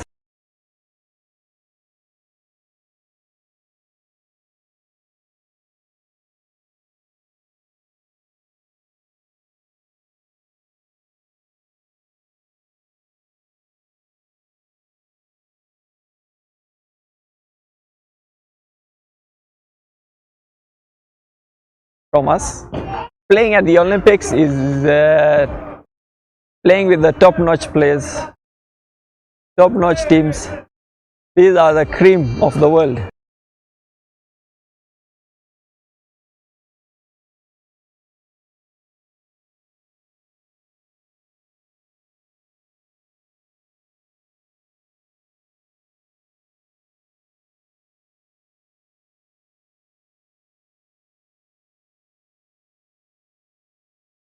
And there is a lot to learn. We played against the Australians. We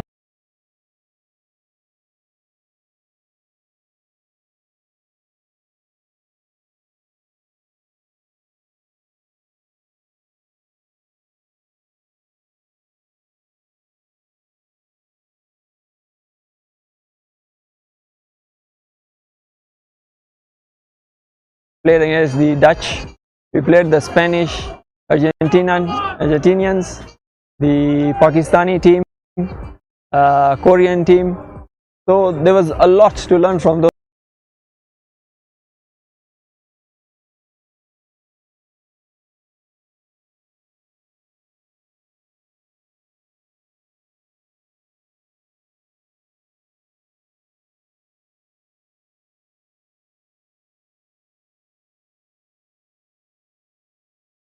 those guys, you know, they are much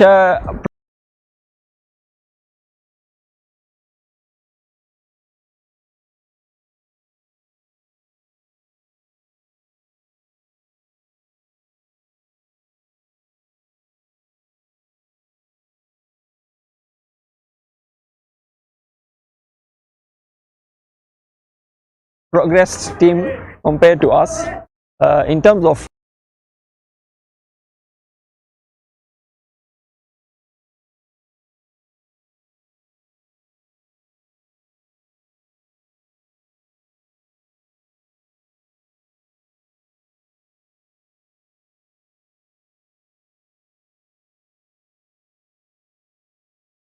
technicalities and their technical plays.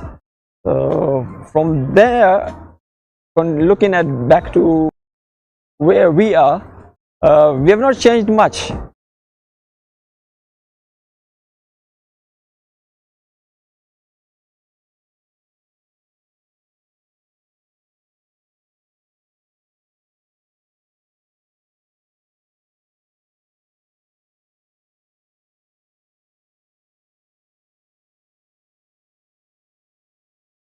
We have not changed much because we have never invested in our technical coaches, and then again we don't have the facilities, so that's where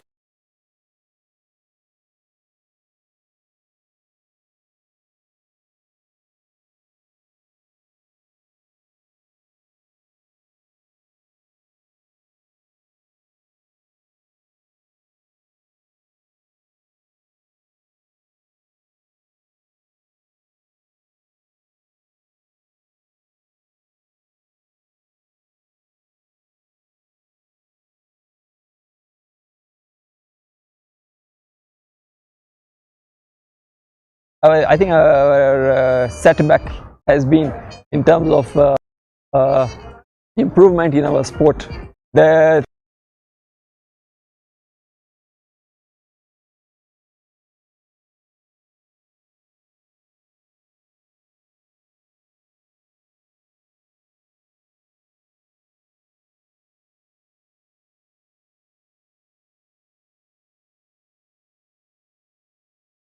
The turf was introduced here in 1987, the first time that we had the All African Games at that time.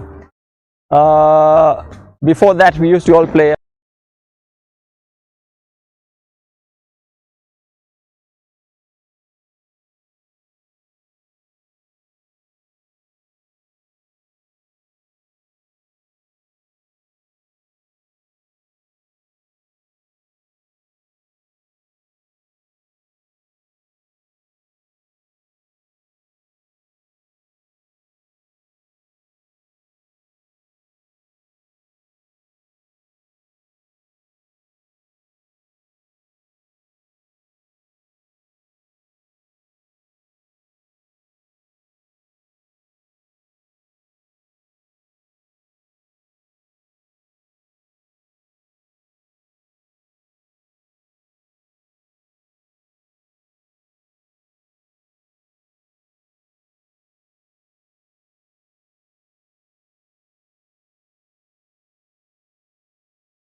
South African ladies versus Ghana.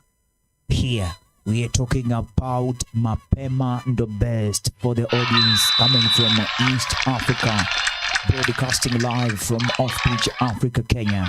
Right now, ladies and gentlemen, it is 35 minutes past 3 p.m. East African time, and absolutely around 5 minutes or so to this game, or this game has taken around 5 minutes. South Africans leading, and it is all frenzy and celebrations.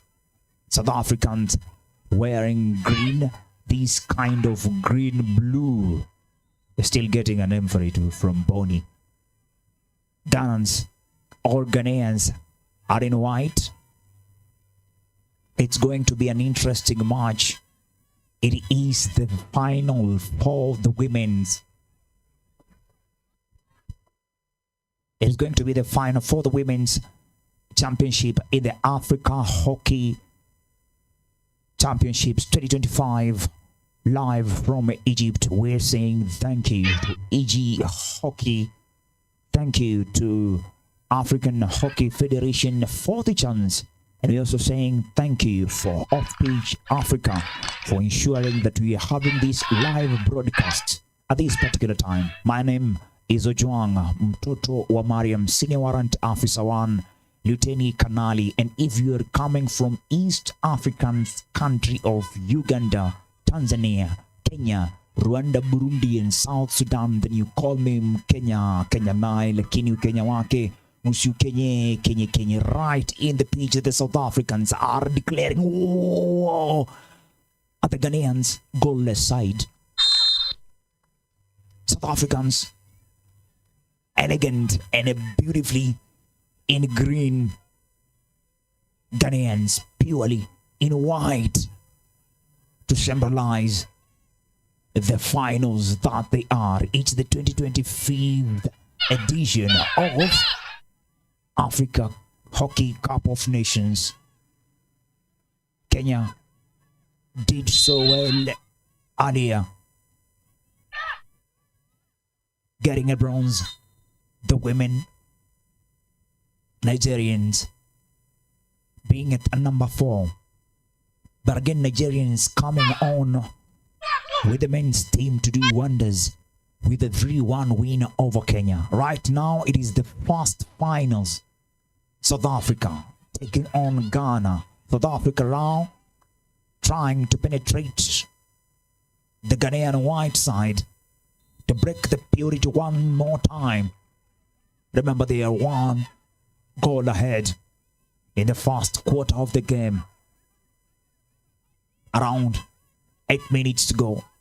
Ghanaians now looking for a chance to control, taking the center stage to the South African side, saying Zizuzu.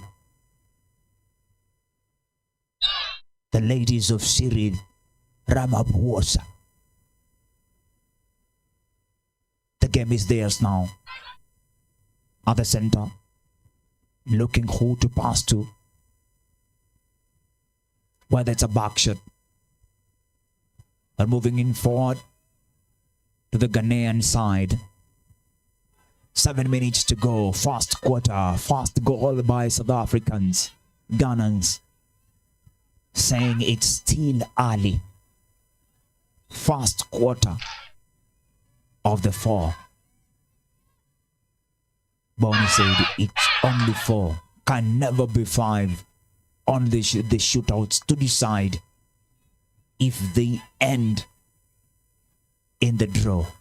Kabati. It's 1-0 at the moment. South Africans full of energy, still controlling the game. 44 South Africans still.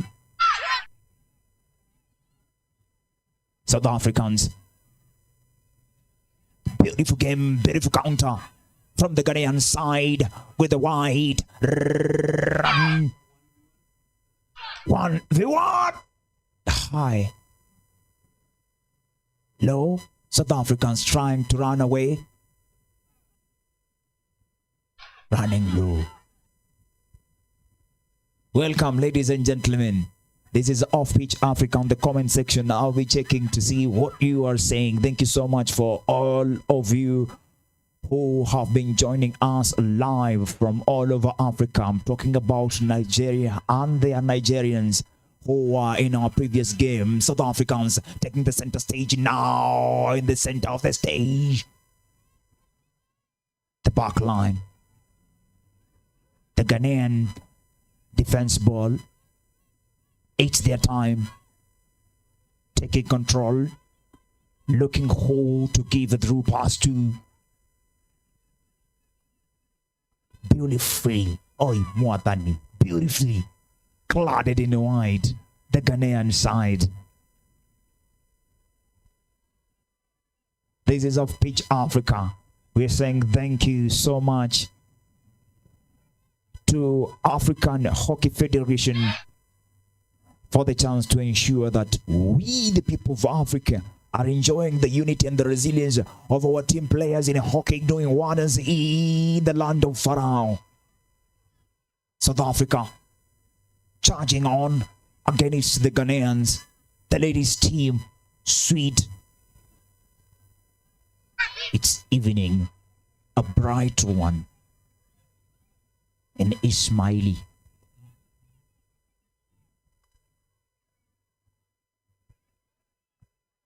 Ball still being played at the Ghanaian zone.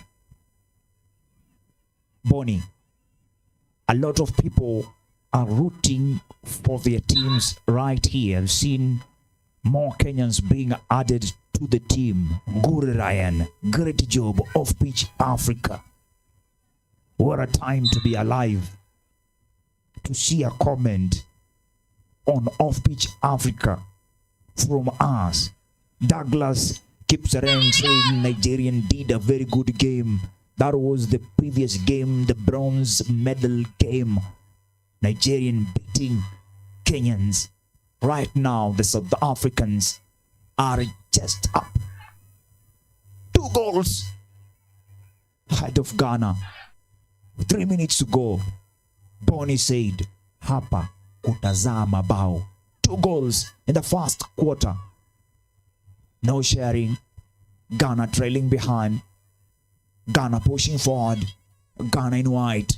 Ghanaian ladies.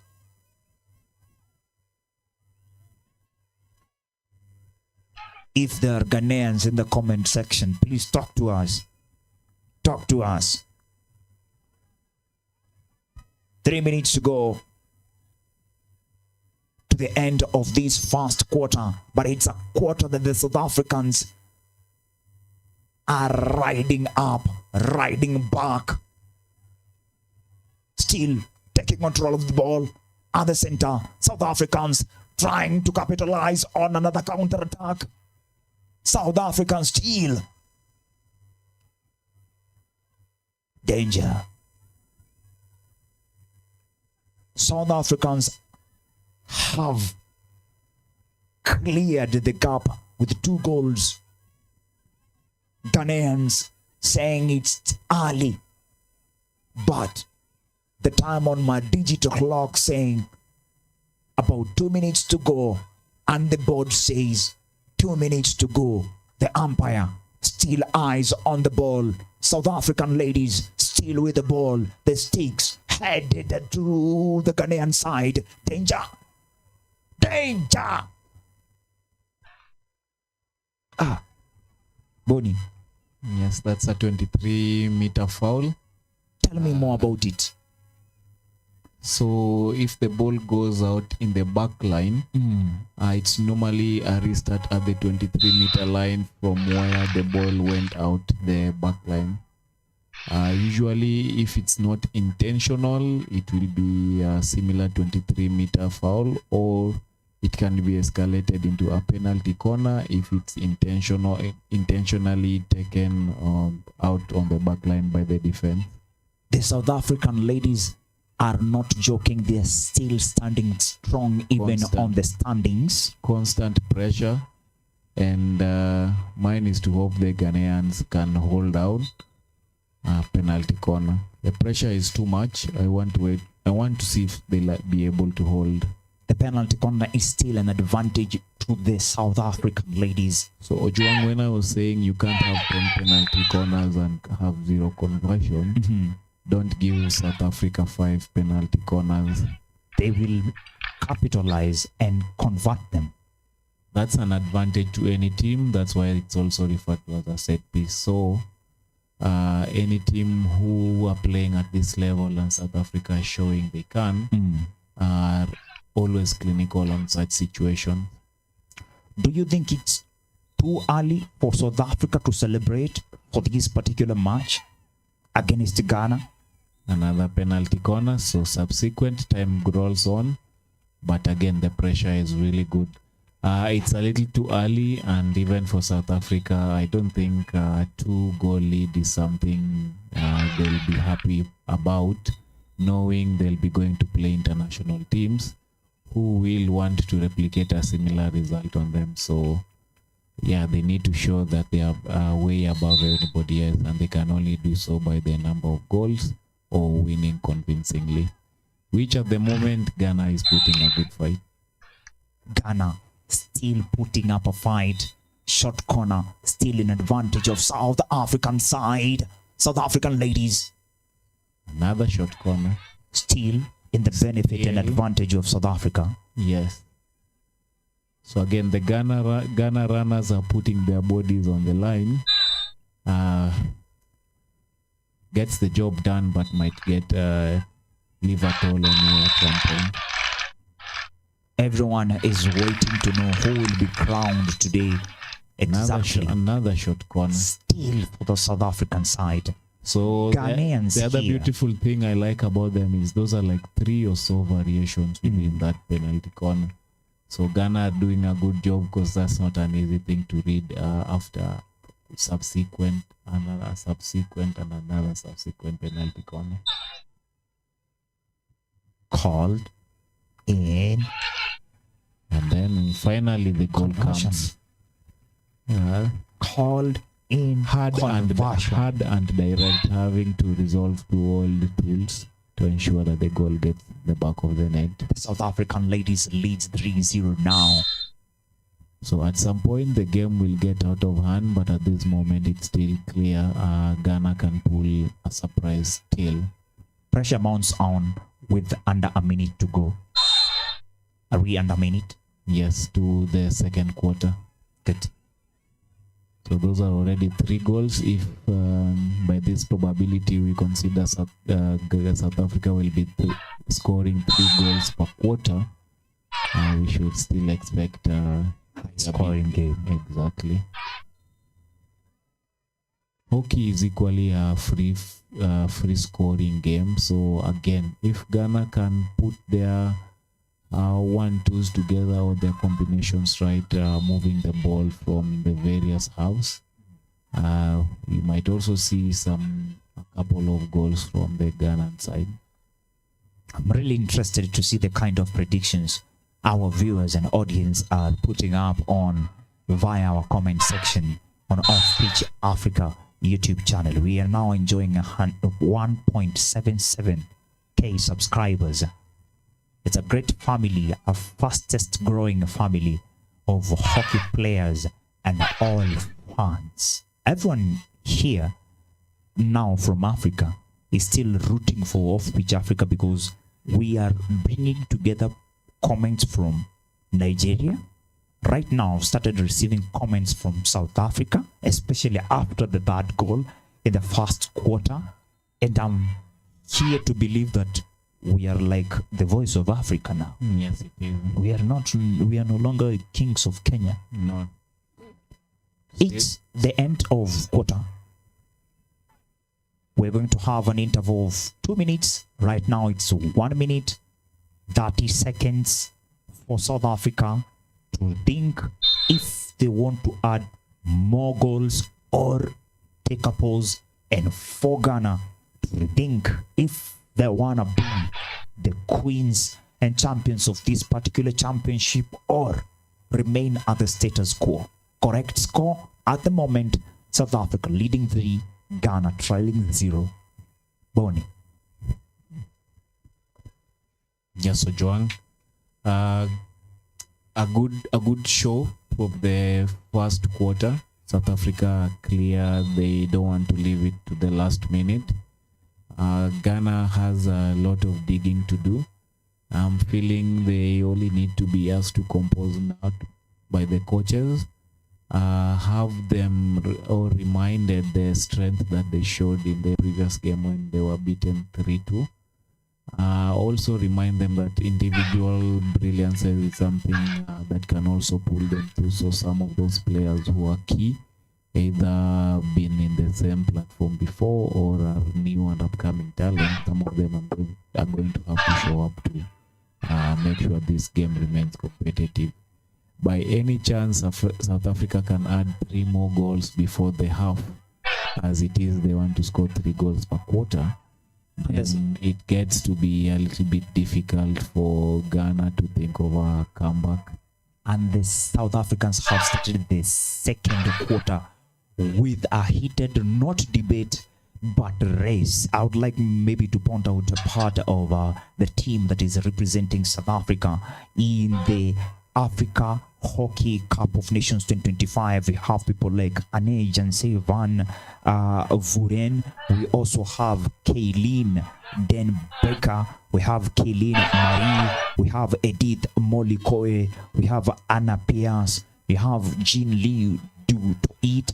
We have Jinri Thomas. We have Kayla Diwal. Such names, Bonnie, are reminding us, worrying about butchering the name of Matthias. And now I'm in the world of South Africa where names have to be pronounced right, and I'm putting up a public disclaimer and saying, I warned you, if I butcher, please forgive me. Because I'm seeing tough names, tough pronunciations. I'm seeing Lerato Mahol. I'm seeing Malise Van Tonda, Morgan Dijaga, Nsopa Mokuina, Ongoziwe Mali, Ontoli Zulu, Quanta Robs, Stephanie Bota, Tahira Agosti, and Tigana Fori. All these cladded in the greenish, bluish, and light green socks. These are the South African ladies doing well. They are ahead with 3 goals. We now have the second quarter running with over 13 minutes to go. In these 13 minutes, the Ghanaian ladies are seeking to know, will they add something in their basket? The SA women's hockey team, they are saying a huge congratulations to their number 5, Edith Moko Likos, Edith Molikos, on earning her 50th cap for the South African women's hockey team.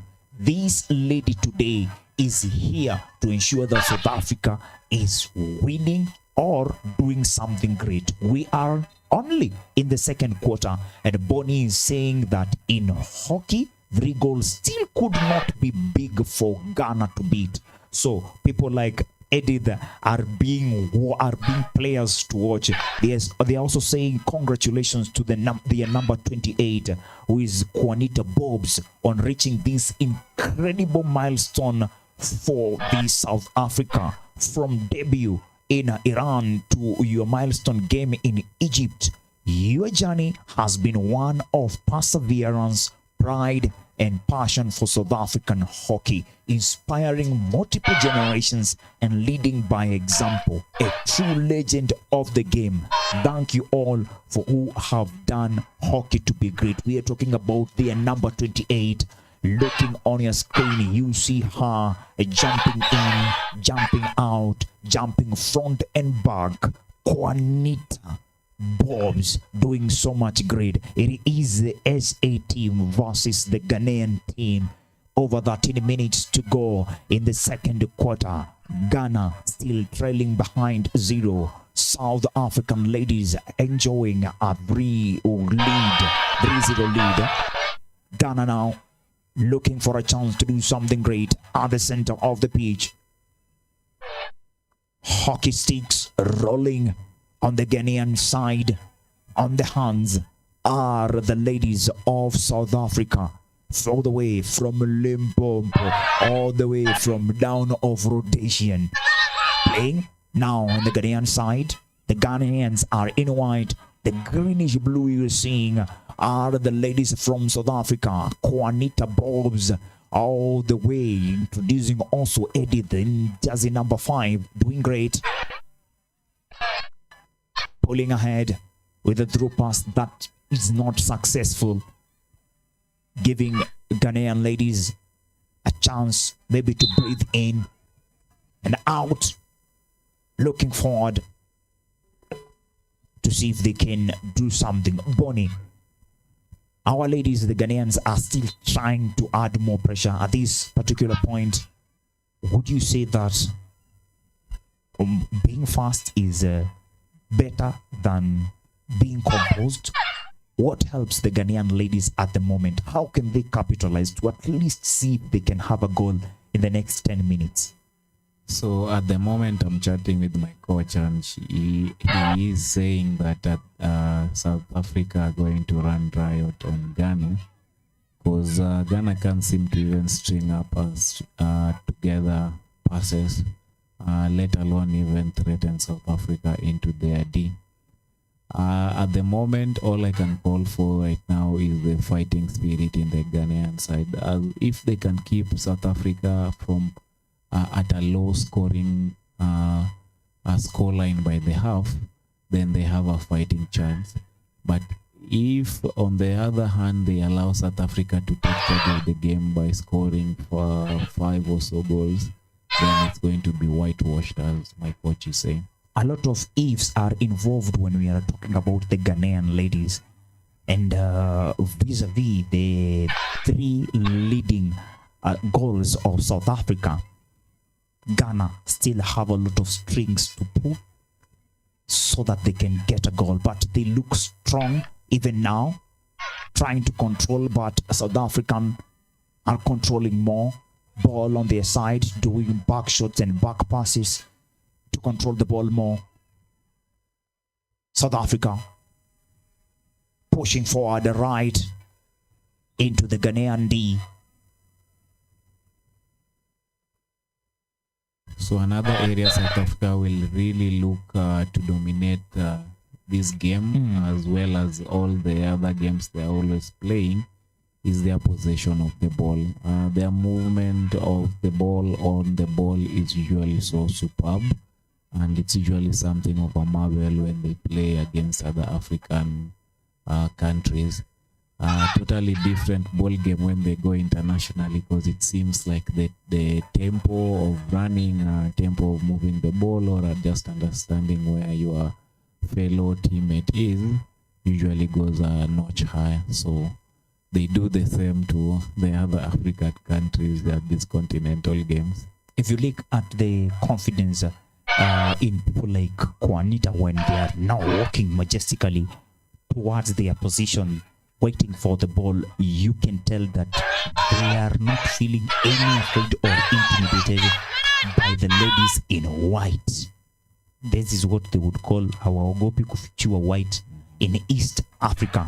But as you said, if the Ghanaians could capitalize on the ifs your coach has given you, then we could sing about something different by the third or end of fourth quarter. Definitely. I don't want to rule out Ghana from what I've seen or how I've seen them play before. There is a fight in them. They are really physical. They shown they won't tire until the very last minute.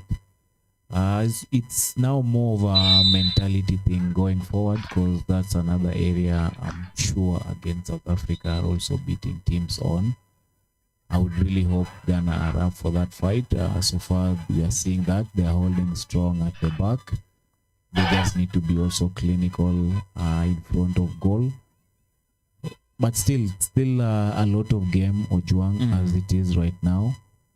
A lot of ifs, because again the game can always go either way. We can't really tell or preempt what the result is going to go or be before the actual end of the 60th minute. Around 8 minutes for the Ghanaian ladies to capitalize on their ifs.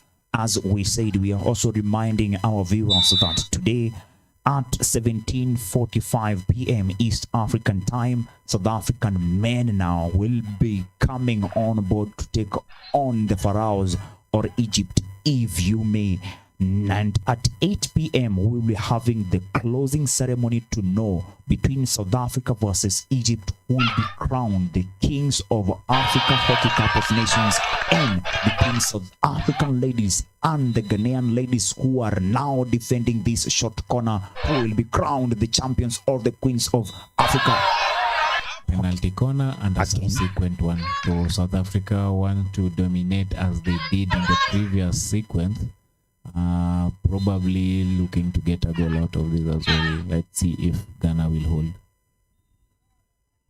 Ghana taking on more lessons from these short corners that are proving to be fatal and also dangerous. But again, Ghana holds on well. That's good work from the defense. So that's more ways that they can gain confidence is if they can keep South Africa at bay. Then they gain more confidence and actually feel they can protect their back. This will force them to start moving a little forward. That's the only way again you can score a bit when you are 3 goals down. If you can go forward and really want to score. Does good defending define a good team? If you are not you have scoring or winning, but you are very good in defending? From my experience, you'd rather go goalless than be scored. Because if you can't score and you're being scored, the chances of relegation are so high. If you're not scoring but can make sure you get a point due to good defending, the chances you can accumulate points worth gain. This is my screwed way of thinking about the situation. We are saying thank you so much to Ismailia Egypt, African Hockey Federation, Off-Pitch Africa, and Egypt Hockey for ensuring that this particular broadcast is coming to you live from wherever you are watching from. Right now, the Ghanaians are adding more pressure to the South African side, trying to see if they can do something on the around 6 minutes remaining, Bonnie. Yes, we are under 6 minutes to go. South Africans saying no to pressure, controlling the ball now in their end, approaching the mid, still in the mid now. Good control. I've noticed something, Bonnie, that when the Ghanaians get the ball, they want the ball to go farthest through aerial balls, but the South Africans want to control the game. The ball on the ground. Yeah. So it's usually an escapist tactic. You are trying to bypass the midfield because it's well packed or well coordinated. You can't go through it, and you need to escape the pressure from your half. So you usually do the overhead to the opponent's half with the hope that you can get your defender. But in such kind of matches, playing the quality of South Africa, you realize even in the overhead, they know how to close down some of those, and they end up being turnovers. And then more pressure gets back to the Ghanaian side.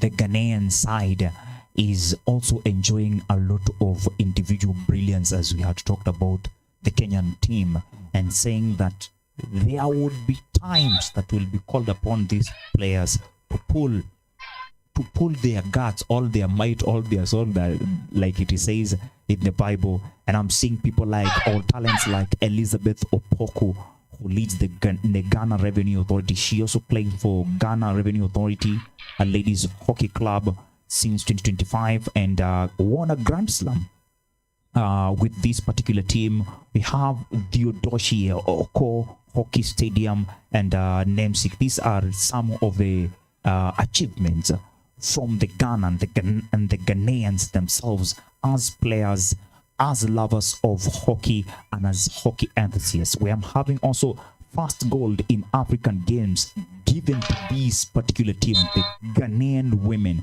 Ghana's women national team, also known as the Black Sticks, secured their first ever gold medal in field hockey at the African Games in 2023 by beating Nigeria in sudden death penalty shootout 4-3. This particular team of Ghanaian women is not a joke when it comes to defending. Though they are suffering 3-0 here, from the number of shootouts we've shot corners we've seen from the South Africans, we can say that the Ghanaian side are pro in defending. So true to it, they are very good defenders, and as I said, they are very physical and will run the game to the very last. So again, stamina hockey is a game you need to really have stamina, needed endurance to run and move the ball for the 60 minutes.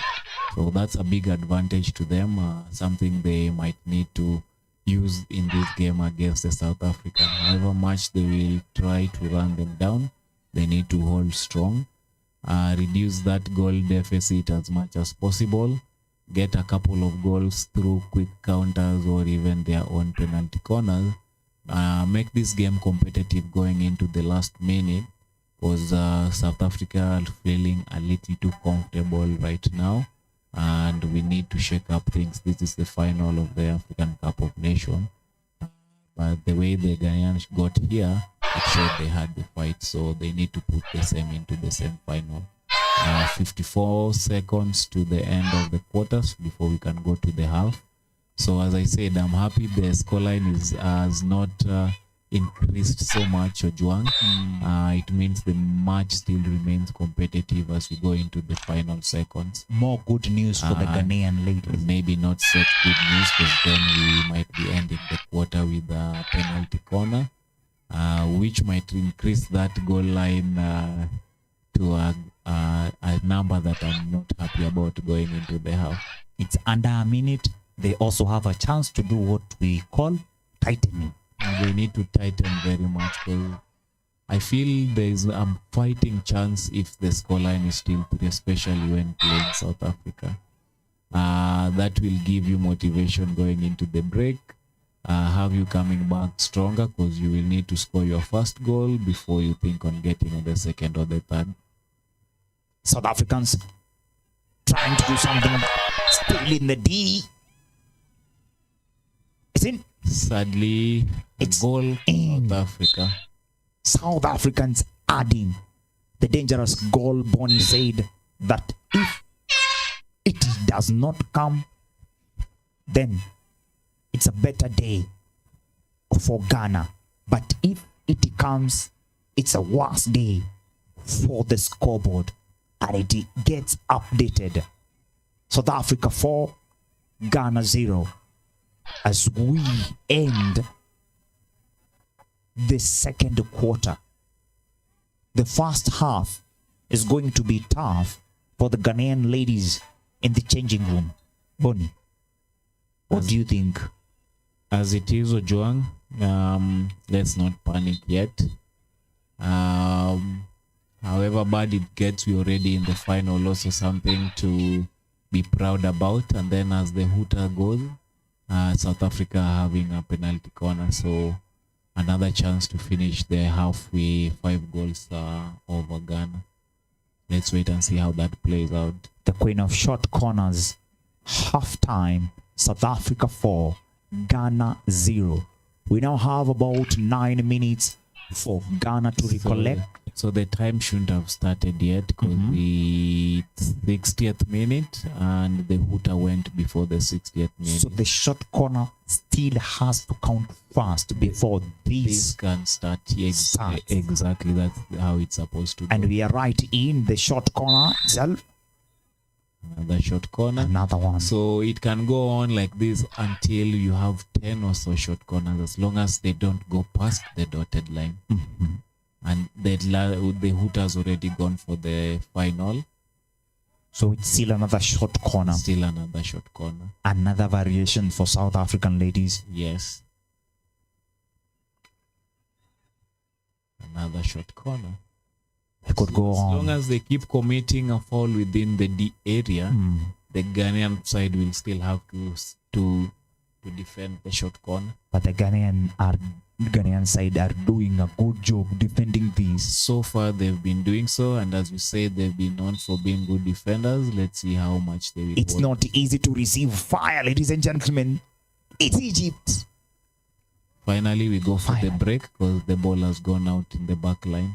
We are officially very good defending from the Ghanaian ladies. we are officially on half break, but the time had already gone and it has restarted now Yes. from all sides, meaning from our end we are at the countdown, 9 minutes 51 seconds to go, and South Africans are leading 4, Ghana trailing 0. Bonnie. Yes.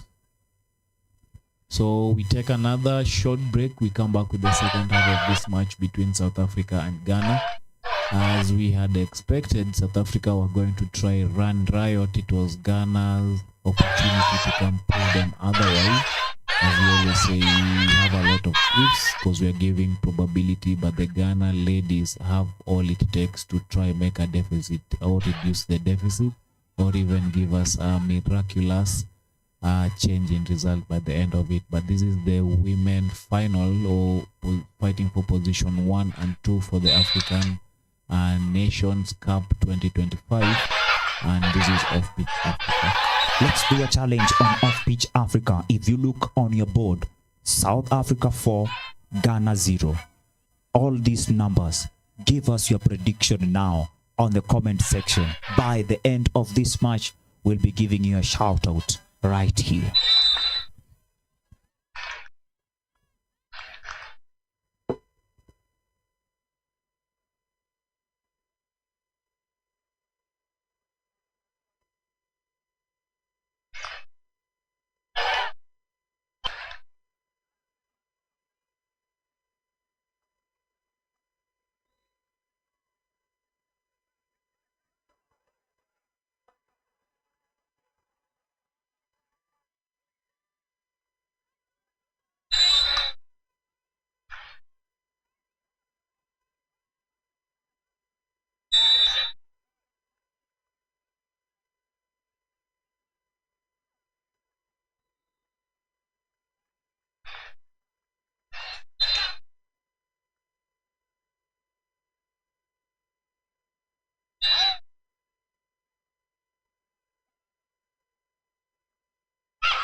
That part of everything. South African ladies feeling proud of their defense with the 4-0 against the Ghanaians. Welcome to the next 14 minutes of fame. Ghanaians looking all charged up, trying now to penetrate the defense using what I was saying they were not doing. That means staying close to the ball, avoiding more aerial balls, and now they are cropping in, signaling attacks against the South African defense. Ghanaian ladies pushing to the goal for the very first time. I've not witnessed more of these from the Ghanaian ladies. Still with the ball. Back. Ghana in white. Ghana. But when we have leg work in football, do we have stick work here? Dribbling and that footwork, right? Yes, the Stick stick work and with modernization of hockey right now, the ability to play the ball off the ground is also really important. So it's forming part of the stick work. So the other thing, you can only play with the face of the stick and not the back of the stick. So again, that ability usually requires some proper stick handling technique for you to have the right stick work. The sun is about to set in the north. This is Egypt, the host for Africa Hockey Cup of Nations 2025. South Africans are on the field in green, Ghana in white. It is the final, ladies. The second last match of the day. The first finals, the women's finals. South Africans still having more hope and more goals towards the promised land. Who is emerging victorious in the land of Pharaoh, Egypt? South Africans in the middle, pushing forward in the very dangerous zone. Good defending once again by the Ghanaian sides. Yeah, and I love it. Somehow South Africa not having it so easy on the final ball, which is what we needed for a final.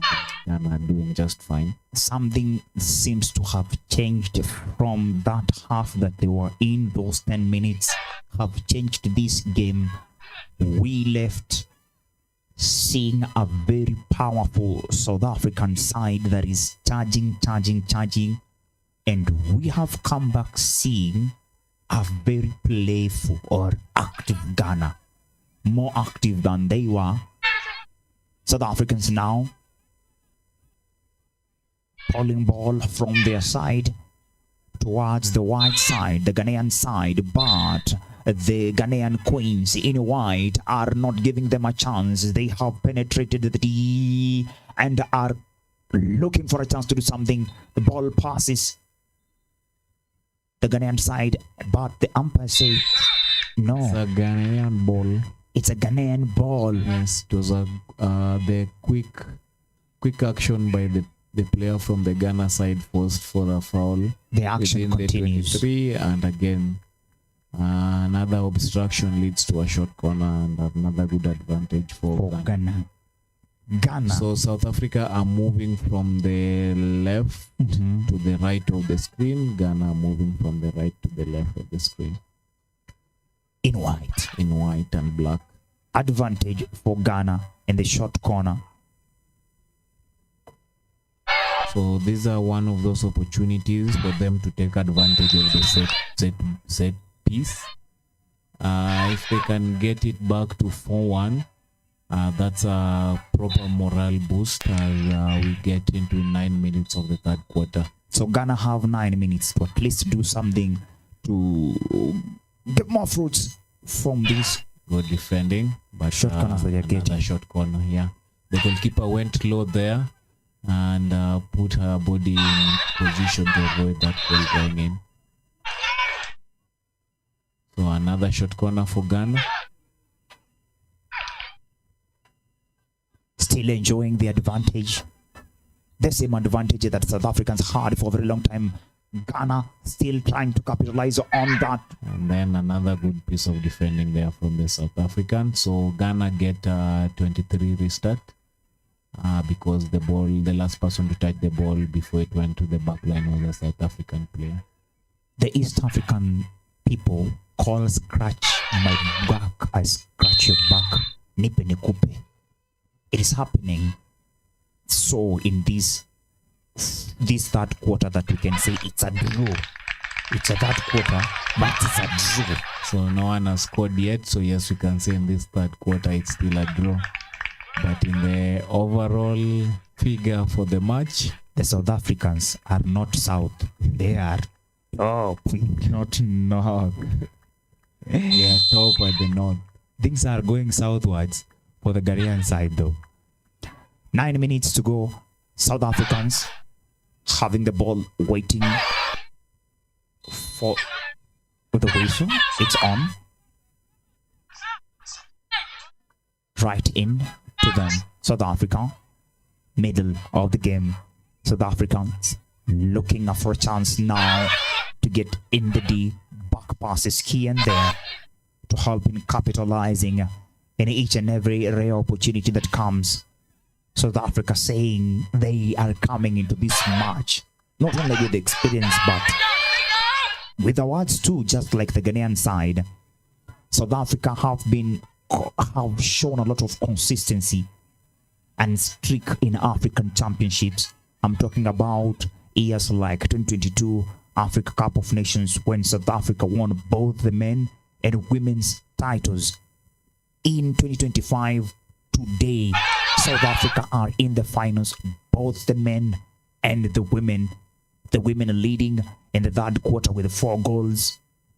Their junior level dominance has been quite recommendable, owing to the fact that South Africans who are now on the attacking mode, their under 21 men's and women's team often go through the group stages of Junior Africa Cups unbeaten. For example, in 2025 edition in a Windhoek, they locked in qualification to the Africa International Hockey Federation International Hockey FIH Junior World Cup before the final matches. This particular country has produced ladies such as Edith Molekinos, Kwanto, Bobs, still playing. So that was a a silly mistake to be made by the Ghana scooping into the D where people are crowded. It was automatic. The ball was going to go to the defending team in such a situation. So you can't scoop the ball into the D where people are crowded. So in such a situation, the ball becomes the defending player's ball. So again, easy turnover in situations where they're supposed to take full advantage and try to get back into the game. It's a good game still, even if it has a wide gap of goals. It's a good game if South Africa are able to capitalize more on the Ghanaian mistakes. Then we could have more goals from their side. But if Ghanaian ladies are able to capitalize on the ifs that Boniface Odhiambo's coach talked about, then the Ghanaians could do wonders. They are not new to challenges. In 2024, they did wonders coming from such resilient positions. Right now, still trying to look for a chance to penetrate the middle of the center of the field. Ghana in white, still trying to dominate, but South Africans stealing each and every opportunity, trying to capitalize to see if they can give them five. Five is a very important number to the people of Kenya. Five for a term. Looking strong, Ghana in white. Bonnie, what qualifies a ball has what would call throwing from football? So throwing is when the ball goes out on the sideline, the longer side of the pitch. So if a player or an opposing team lets the ball roll out on either the sideline, either during passing or trying to make a counter, the opposing team will restart the ball from where it went out on the sideline. We'd call the opposite of throwing here a short corner. No. Short corner. Throwing in field hockey still remains. Just how we take them is what's different. You don't throw them from behind the head. You just put it on the line from where it started, and then you can either restart towards your back line or you make a progressive move forward. Short corner and how to achieve one? Short corner is when a player intentionally takes or lets the ball roll out in the back line. In this case, a goalkeeper, while trying to prevent a goal, kicks the ball towards her back line and not towards the sideline. That is considered intentional and one can get a penalty corner. When a defender handles the ball with any part of the body which is not the stick, again within the D or 23 area, it can also result into one getting a penalty corner. South Africa now taking now their short corner. Yes, it's either penalty corner or short corner.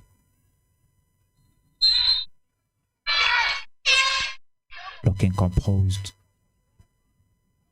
after deciding who's taking it. With their free-flowing nature, I would feel they are so disappointed right now. They are still 0-0 on the third quarter, which has at least 4 minutes. At least, not more than that. Yes. So we are talking about 3 minutes 40 seconds.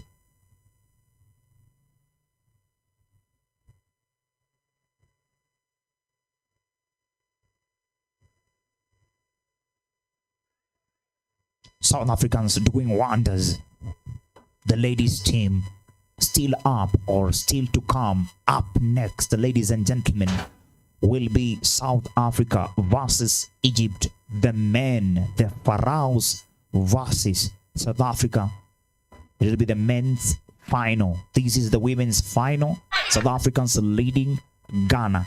Ghana have had a lot of good games here, good opportunities, but we are still talking about the same thing. But the time is changing. Their scoreline is still not changing. What do they need to do different at this particular point, since it's the third quarter that is going to be eclipsed out?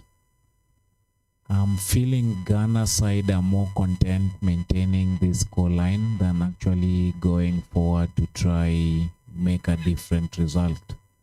As to what they can do different is, again, just lose the fear, be more expressive.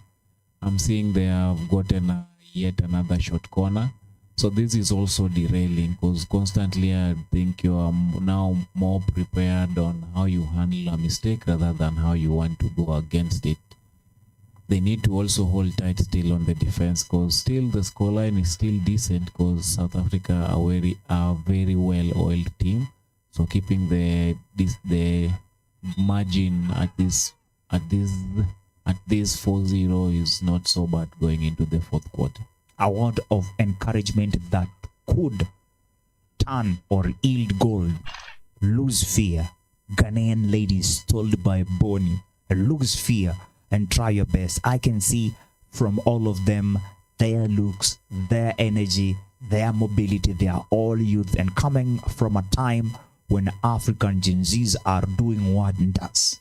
All they have to do is lose fear, but they have less than 3 minutes in the third quarter to lose fear and convert that to a goal and see if in the last quarter, the fourth quarter, they will be able now to do something good. But the South African side, they look contented. They are not pushing more, but they are not afraid.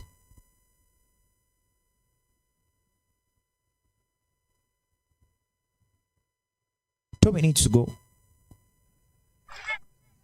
South African side still looking energized, full of energy, controlling the game, up-paced, approaching the center of the field, a through pass,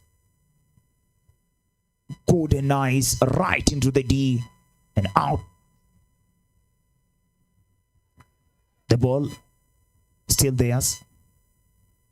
South Africa looking for a chance to tear this defense and see if a goal will be born. Perhaps the fifth. South Africa still. South Africa in. South Africa still. Ghana's looking for a chance to clean their mess. And yes, they've done so. So again, thank you to the defense.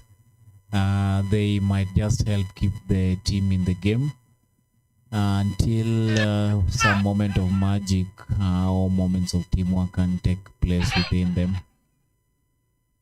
Still sunny this evening in Egypt, a land of hot and dry weathers that culminate into what they call summers. East African, we don't really experience summers and winters. We just experience cold seasons and hot seasons. But here in Egypt, they move in perfect seasons most of the times. Ghana from West Africa and South Africa coming all the way to enjoy some goodness of Egypt, giving them a chance to take a rest for 2 minutes. South Africa 4, Ghana 0. You're still watching Africa Hockey Cup of Nations right from Egypt, broadcasted live from Off Pitch Africa. My name is Ojwang Mariam alongside Boniface Otieno, and we will be right back with the fourth and final quarter. Game looks pretty done and dusted. We need some fight from Ghana just to make it more enjoyable going down the wire. So just a minute, we are back with more.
And the hot evening right here from Egypt. 13 minutes to go in the fourth and last quarter. A quarter that has been characterized by the 4 goals by the South African, all from the South African side. South Africa ladies versus Ghana ladies. Africa Hockey Cup of Nations 2025. The finals or women's final. In green, South Africa still holding the sticks and the ball. South Africa still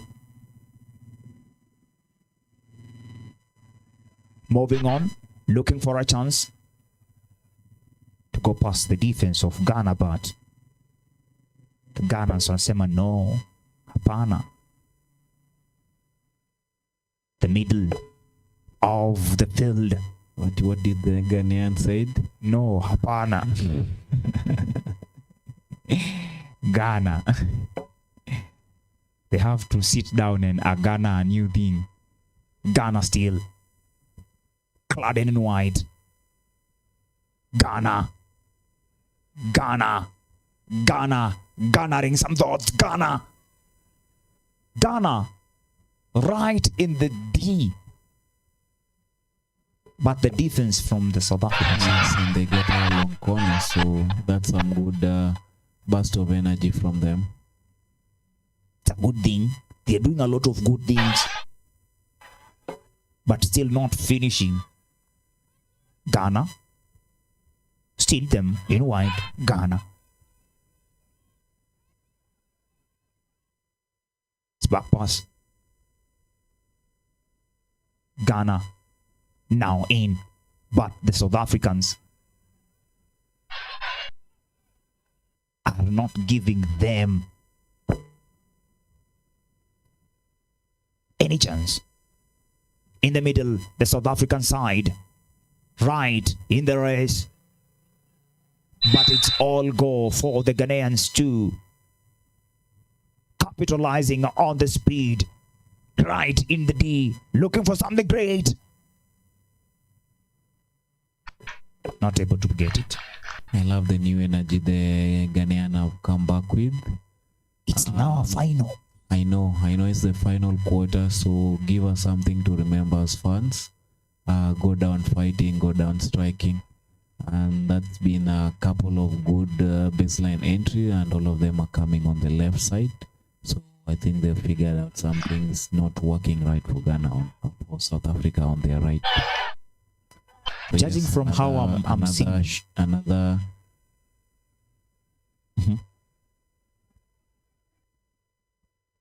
I've realized there's a mistake I made on the short corner and the penalty corner. Okay. So short corner is restarted at the 23, and the penalty corner is usually started by the back line. By the back line. It's all war, all out. The ladies of the South versus the Western ladies. Not from Luya region, but Penalty corner, Ghana. Penalty corner. Praying so hard for this penalty corner. Ojwang, this is a penalty corner, and it's starting on the back line, and that's where you can see the single Ghana player standing. Can you see her on the top left? So that's where we start the penalty corner foul. And More. it's supposed to be pushed to the top of the D where it's hit or dragged into the goal. Another penalty corner. Still for them. Yes. Still So praying. you get another subsequent penalty corner if the foul is committed within the D. And within the D is the only place where you are able to score also within hockey. Within Okay. D. Ghana. Ghana And needs to D. get a goal. Then it's a turnover, so it's a free hit defender. And they can restart at the 23 line. The South Africans, it's their chance to start. So we want to see how South Africa are good at handling their ball or just managing the time. They're really good at this, and going into this final minutes of the final, definitely we want to see how good they just are at managing play at such moments. Plus they're leading 4 goals, so zero pressure on their end right about now. I had anticipated around 5 goals in this game, but I had also distributed them in my mind across 2-3 or 3-2 from any side, South Africa or Ghana.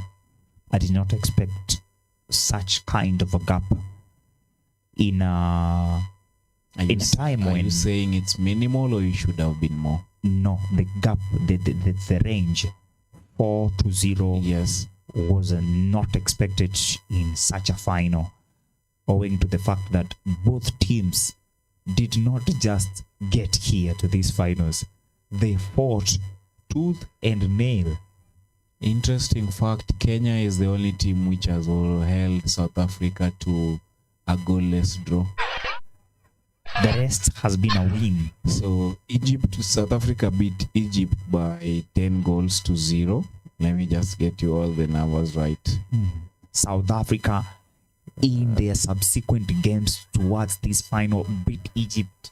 The Then- Pharaoh ladies 10 0. 10 nil.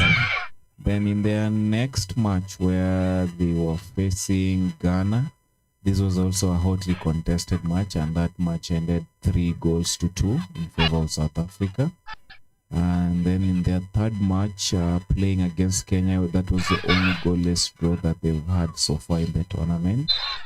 So it would have been a really nice final if we got to witness, but here we are, Ghana versus South Africa. South Africa leading 4 goals to 0. In their other match, Ojuang against Nigeria, they beat Nigeria 5 goals to 0. Yes. So today in the final, they are facing Ghana, and Ghana are here because they managed to beat beat Kenya women yesterday 5 goals to 2.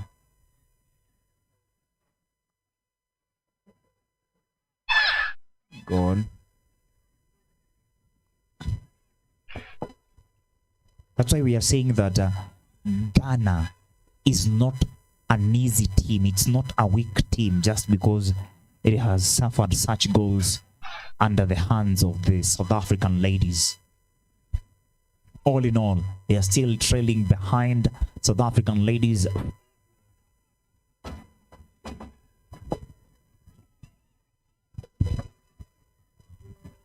(4-0) in under 6 minutes that we are watching this game. We are saying thank you so much, by the way, to everyone who has contributed to ensuring that this broadcast has been going on for the days that we've been here. Bonnie, it has been an experience. How would you rate that experience? What are the lessons that you learned, the challenges that you've gone through up to these finals today? Definitely doing such kind of productions is a really expensive endeavor. So that's always a big challenge. They need to have more people coming on board to help with achieving that is important. I've seen some of the African countries or players are still finding it hard even raising the resources for them to be able to participate in such kind of tournament. It's really sad to see, but again, in the African spirit of people always being so resilient and fighting for everything that they believe or love, I see some of those countries or association ensuring those teams are in those finals. Also, I saw the president of FIH in Africa during this tournament. So that was also a good stamp of approval at the level in which the continental game is also at this particular moment. There were also a number of individual awards which were being given out by the African Federation of Hockey. So those are also good things to see happening within the sport, because in one way or the other, they are reflecting the growth that is there. A significant boost in how visibility and how much the sport is going to grow in coming days or years. I would say it has been a great experience for me, having enjoyed to be a guest host in the last day, the final day, a day that has been the day that God has been so gracious for us. We've been here to watch Kenya versus Nigeria women, where women won. Kenya versus Nigeria men, where men of Kenya were crushed by the men of Nigeria. And right here, we are in the first finals. South African ladies who are leading 4-0 against the Ghanaian ladies who are playing in white 0. It is about 4 minutes to go in the fourth quarter. We are not alone in the studio. We have a lot of Kales, not only from Chabarbar, but Kale himself. Maybe you want to salimia and get to know how the day has been, what they are expecting. They are also here waiting for the next match, which will be South Africa versus the Pharaohs themselves of Egypt. Karibuni sana. Asante sana Ojwang. We've gotten here late, but glimpses here and there of the match with South Africa leading. So today we also had a fun day. Bonnie, you've missed out on some bit. Today we had some fun day, and that's why we were late to get here. Mine is just to for the tournament. I was very impressed with Bethel Masambu, a player I played with in high school. People have been trashing his name, but in the first 2 games, he scored at the 39th minute, and I was very impressed with that. We had so many lessons to take back home as a country. We need to work on our structures. We put our best players, but we still have a long way to go in terms of systems, so that we can compete with teams that don't have as many challenges as Kenya, like South Africa, who have focused so much on hockey. So collected efforts are going to get there. Thank you. Karibu sana, folks. It's going to be a heated debate on the men's final. Watch out for it. It's going to come on your screens at around 17:45 p.m. East African time. We are talking about South Africa versus the Pharaohs of Egypt. The finals, men that will be. In the moment, the South African ladies, jersey number 7, ensuring that they're doing the best in the center, taking 1, taking 2, control, ensuring that they are trying to pass through to gain entrance in the defense of the Ghanaians in white. South Africa blazing through to ensure that this will still not be in the quarter without goals, even if they are leading. South African still attacking widely. Kale, these ladies have tried their best. Bonnie is saying so, but they've still not managed to score. But if you look at their game, they are doing very good. Would we say that sometimes gods of hockey may not be with you, Kale? At times, maybe yes, maybe not. But as you can see, South African ladies are proving to be very strong. You can see the way they are stringing their passes and the way they are attacking and keeping the ball. They are playing without any pressure. It is the fourth quarter with no pressure from both sides, but the pressure is on. Fans had their expectations. I was telling Bonnie that in this final, the ladies' final, I expected to at least see 5 goals, yes, but 2 from one team and 3 from another, but not 4-0. coming towards this final, Ghanaian ladies have done a great job. You've been here, you've been watching these matches. What would you say were your goal expectations in this particular match that we are watching? I expected South Africa to come out top and to even keep a clean sheet because they've really shown that they are a class above everyone. It is sure and real that South African side are a class above everyone. Boniface Otieno's coach had talked about them taking center stage in this particular match and thrashing the Ghanaians, but there were a lot of ifs that were given if Ghana would be able to show up and capitalize on those ifs. Maybe they could have won. At the moment, they've not been able to do so, and that is why the Queens of Africa Hockey Cup of Nations 2025 in Egypt, the land of pharaohs, is South Africa. I have not been alone. My name is Ojwang Mariam Boni. This game has been what we expected South Africa, yes, to win, but not like this. We would also say that South Africa is a strong team, but Ghana is not a weak team. What would you say are your comments about this particular game and the game that is coming up, sir? I want to congratulate Ghana, but they didn't put the fight I was really anticipating for this fight, for this final.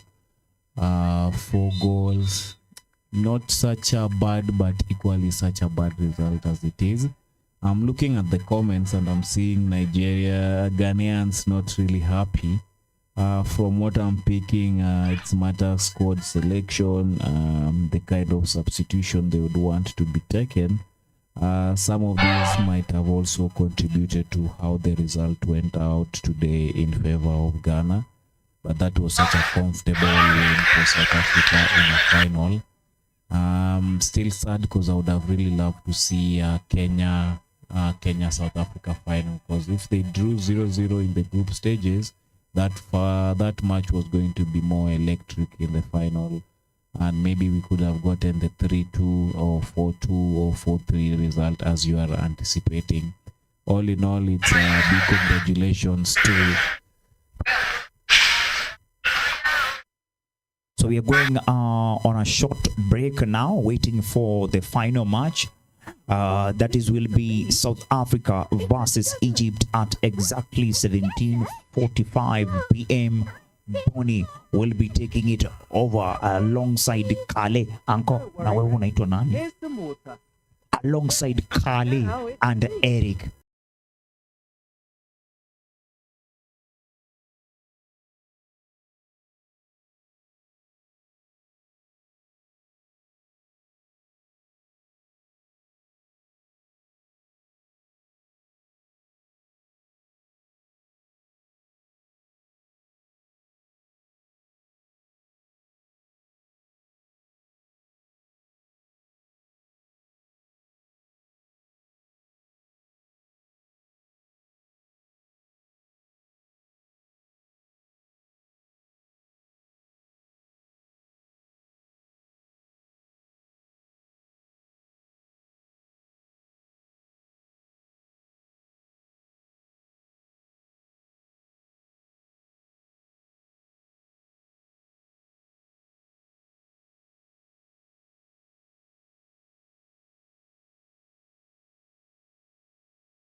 My name is Ndombi Edson. I play for Tuk in this tournament, but in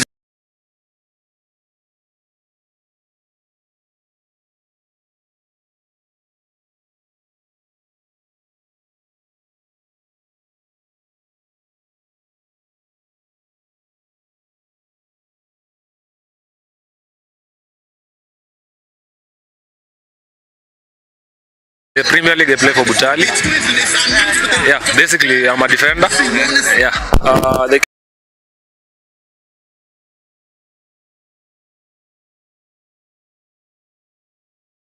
KU 2025 was a bit organized. I liked how the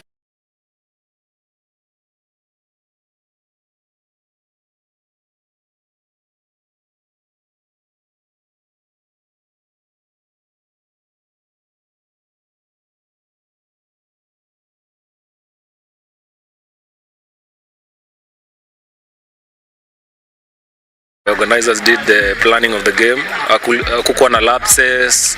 It was a bit seamless.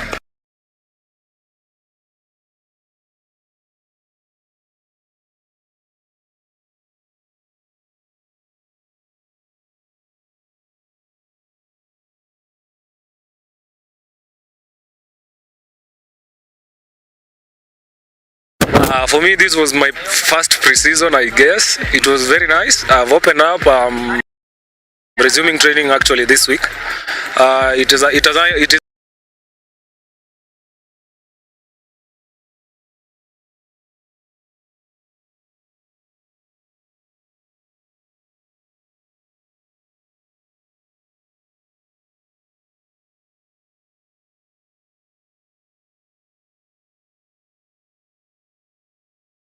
an eye opener. I've played with the juniors. It was a mentorship session. It's a good. I've interacted with so many people.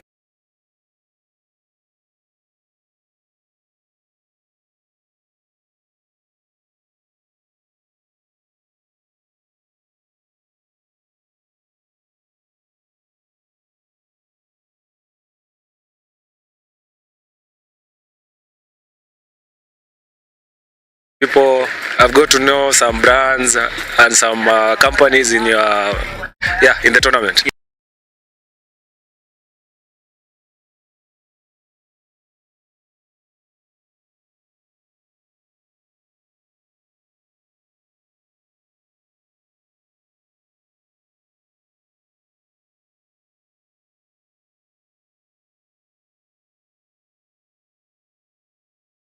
Actually, it's a surprise. I didn't know I performed that well. Yes.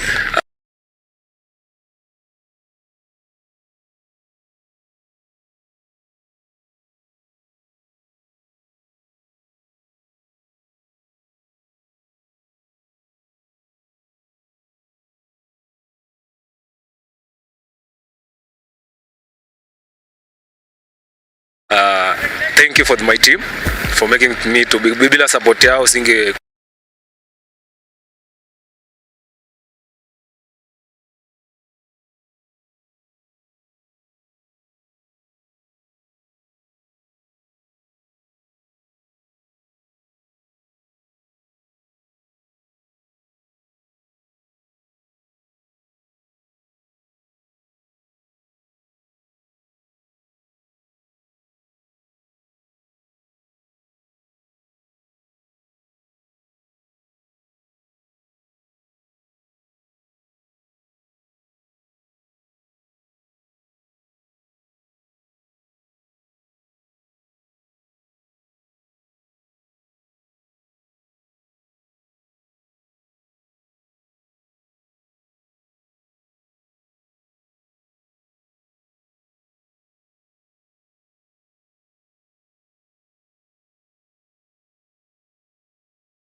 kwa MVP. Yeah. Kutoka Technical University of Kenya, Stingers. Ukipenda Tuk kwa mpigo.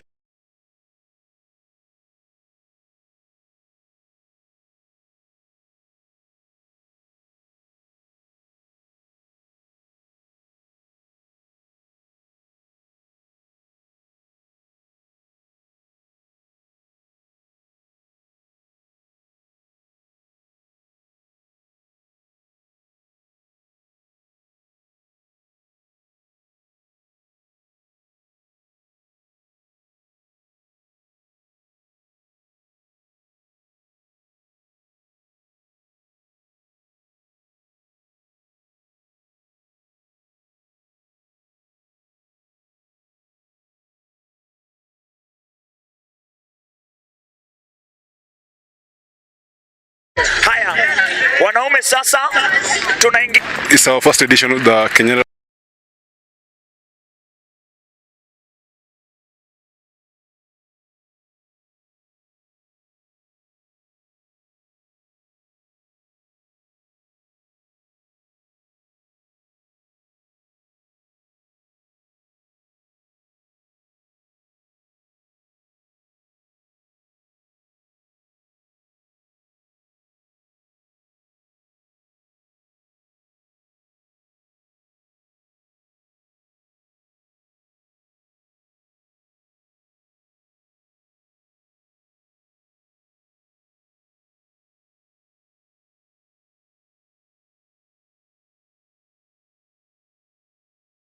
University Hockey Tournament.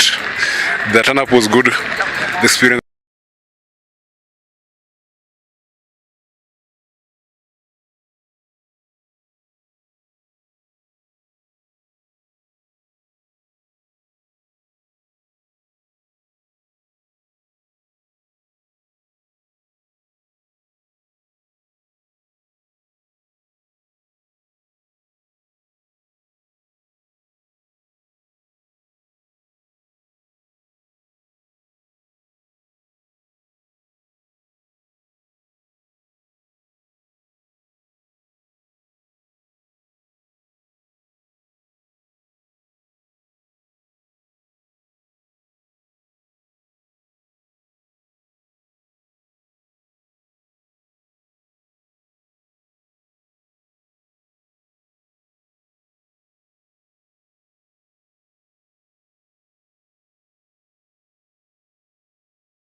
good.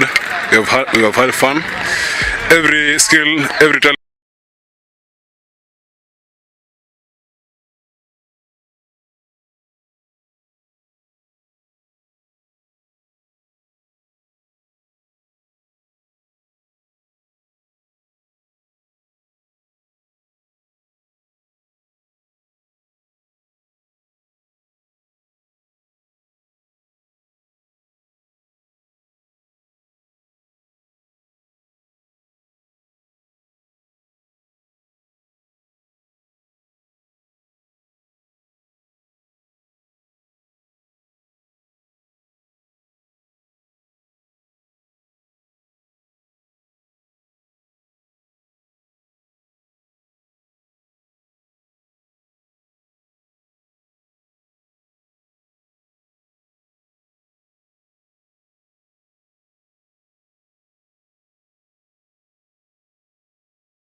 And has been awarded, and we do say thank you to all who made it a success.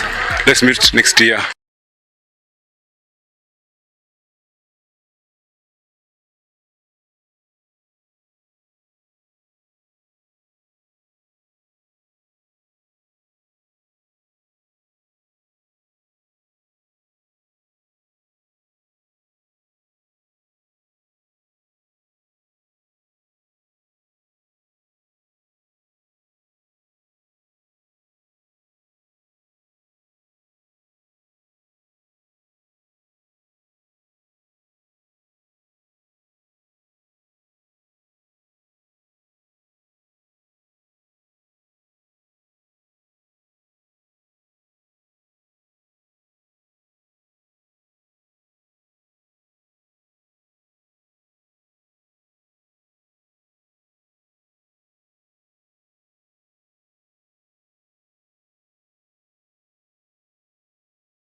Okay, KU versus Truk. I couldn't expect that. I didn't expect that. Yeah.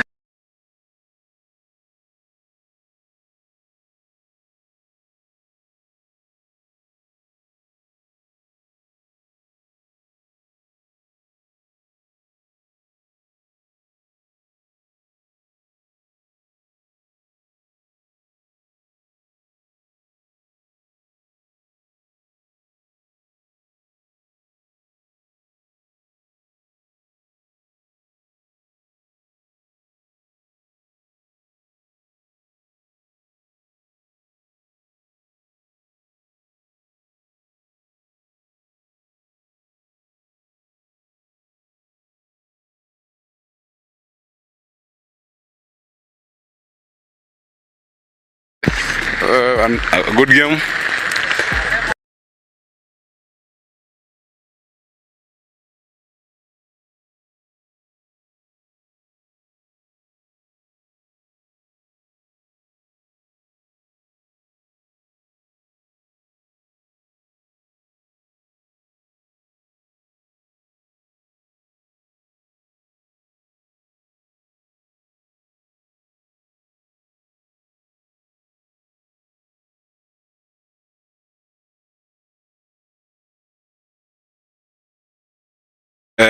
Strathmore utilized their chances. For Truk, good game.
didn't maximize the changes. Same to the ladies.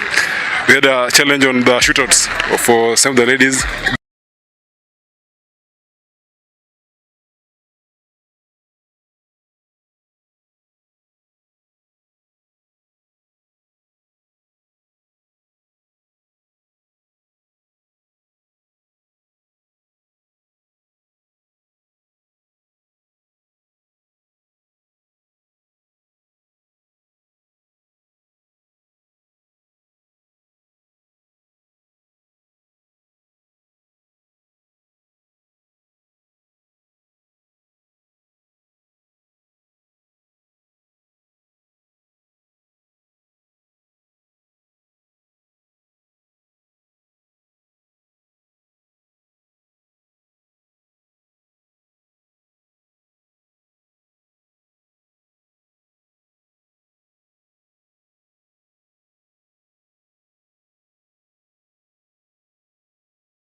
Good evening if you are watching from East Africa. Boni, Egypt ni saa ngapi sahi?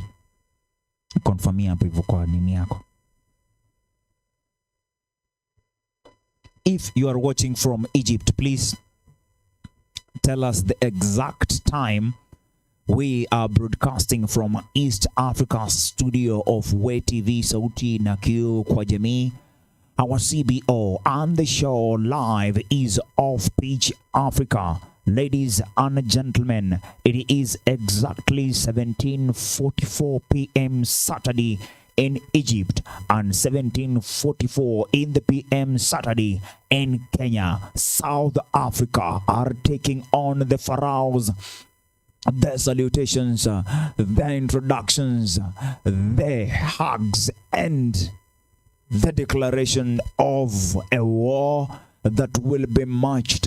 Remember, South Africans are coming with a lot of pressure, especially after their ladies winning against the Ghanaians in the exciting and thrilling finals that they won 4-0. Each team going to bend a knee to say thanks, to give praise to their Lord, who is taking them into these finals.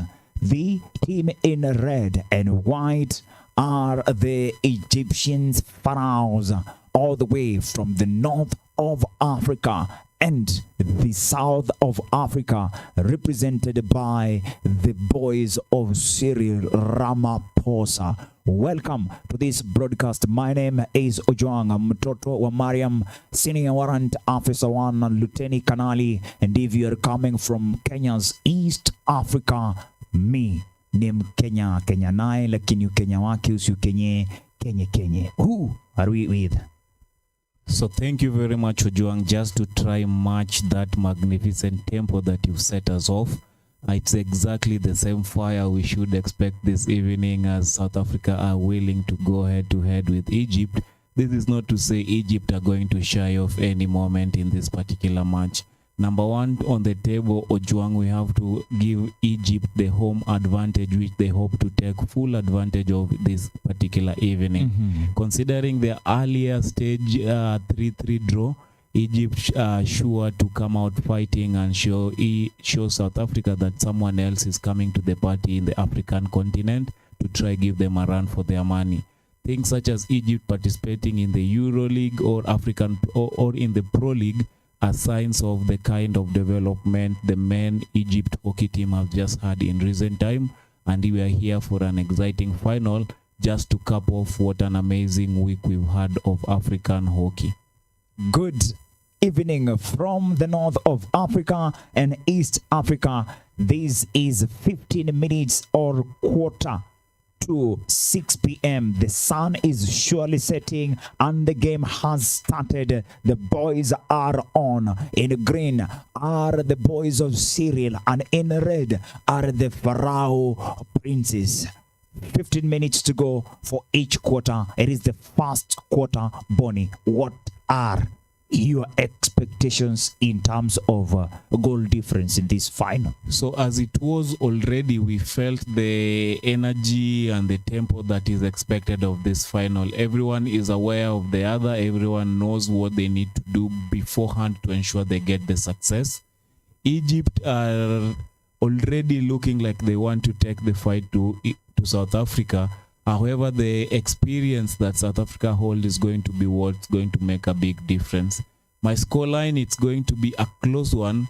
We might even foresee a situation where we are having our shootouts for the tournament happening in this particular final. So either a 2-2 or a 2-2 to take us to the shootout, or South Africa going to come out on top 2-1. It is surely a clash not of the Titans but of the Africans in the Africa Hockey Cup of Nations, brought to you by Off Pitch Africa, hosted by Boniface Otieno Odhiambo alongside Ojwang Mtoto wa Mariam. Welcome this evening. I see you are watching live. I see Wayne Jeffrey saying no sound. We are ensuring that we have that now. That was a technical error live from Ismaili. We are having Rakesh Russell. He's saying, come on Egypt, go for the win and make history to qualify your first ever World Cup. The Egyptians in red, the South Africans in greenish blue, taking the war to the Pharaohs right in the middle. South Africa still trying to push in. It's gonna be hot. It's gonna be fire. Bonnie himself is saying it could call as a draw, leading us to penalty shootouts. Tell us, what are your comments via the Off-Pitch Africa comment section? Spurs SA women's indoor hockey team are saying, let's go lads, indicating a big shout out and wave for the South African boys. The Egyptian Pharaohs are taking on in red, taking on a center stage to ensure that he gets back, calling down a high-end and a paced-up game between the Reds themselves and the Whites in short, the Blacks in shorts, ready to edge in. South Africa, right in the D. South Africa doing something great. It is a final that will be a final to remember. 11 minutes, 48 seconds to go. First quarter, still a barren draw. Egypt in red. Egypt approaching the center part of the field, but South Africans giving a back pass to give them time for control and inflict, if not pain, then something greater. Coming to you live from Off-Pitch Africa. Thank you for subscribing to our YouTube channel. It has been a great week for us in the Africa Hockey Champions, Cup of Champions. South Africans still in the edge to close in on the Egyptian goal side. Bonnie, let's address the power of home, being or playing at home, like the Pharaohs, aka the Egyptians, are doing at the moment. Some of the advantages are seen when the fans are humongous. Looking at the stadium we are playing in, what would you say would be the home advantage of Egypt apart from knowing the terrain of this particular pitch? Number one, definitely they are having the climate advantage. I'm sure most of their training session leading to this tournament were in or around such a time. So if not anything in terms of acclimatizing to the situation, they are in pretty good condition. Number two, I'd say the Egyptians fans are out in large numbers, and there's nothing better than having family, friends, and fellow countrymen cheering you on. These are some of the home advantage codes that should give Egypt an upper hand as they play South Africa. 10 minutes to go, and the Egyptians are not giving the South Africans a chance to breathe. It's an evening, so bright, so sweet. The sun is setting right in Ismaili, looking for a chance to convert something. Egyptians closing in. Egyptians! Yeah, that's not almost close one. Almost. And this is what Egypt has been doing all the tournament with South Africa, trying to show them in case of any blunder at the back, as is the case now, they have a chance of punishing them. But Ojuang, this is also the other difference between South Africa right now and Egypt. South Africa won't miss such a chance when they come close to the goal. And for them, they'll be expecting to have again a minimal of up to 5, and they'll make sure they get their 5 goals. You'll find Egypt has a higher ratio of conversion from the chances they have. And again, these are some of those factors that are always making South Africa come out of top at the continental level. I'm seeing some of the fans raising causes of some kind of alarm, but some of them include Mohamed Aziz of Egypt, and we're having Alan Dean. Alan Dean is saying, I hope the umpires are better than the last game, maybe pointing out to flaws in the women's final, that is the South Africa women versus Ghana, Bonnie. And maybe I did not see a lot of evils or bads or negatives from that game, judging from umpire side? What would you say your comment would be on how it was managed by the refs? So always at the top of such kind of games, an losing team or someone who feels aggrieved will always want to point the blame somewhere. And then South Africa just had a short corner right there. And again, Egyptians on the field are also raising such kind of complaint. In my opinion, these are usually normal tactics by a team at such a level to try to destabilize the umpire. Mine is the umpire who is picked to officiate in such a final. He has firm stand and has a proper knowledge of the rules to apply them accordingly. Man is still to error, Ojwang, so always there might also be such kind of errors that can be pointed out. And if brought out clearly and in the right platform, mine again is always just to say lesson needs to be learned, if not to ensure making better opportunities. And then South Africa go one goal up. And as I said, some people don't take penalty corners so lightly. You've seen what they've done. Easy, calm, fast, go. Even the celebration, they are away from the Egyptians. It was calm take. If it's a short corner, no missing. With at least 9 minutes, 40 seconds to go. The scoreboard has changed again, Bonnie. And it has updated. Still, it's confirmed as a goal for South Africa against Egypt, the host, the Pharaohs. Egypt looking still strong, looking to try and do something like equalizing, but it is the South Africans with the ball, sticks rolling, trying to get some back passes, but the Egyptians have gotten it. It's along the D, 10 on the jersey. Check, or it's been considered blocking. So yeah, that's somehow always a difficult call, but depending on the situation, the umpire will always need to make that decision at that point. The view is beautiful. It's a beautiful evening. The evening skyline at Egypt right now looks really magnificent. So this is from people seeing it from the eyes of lenses.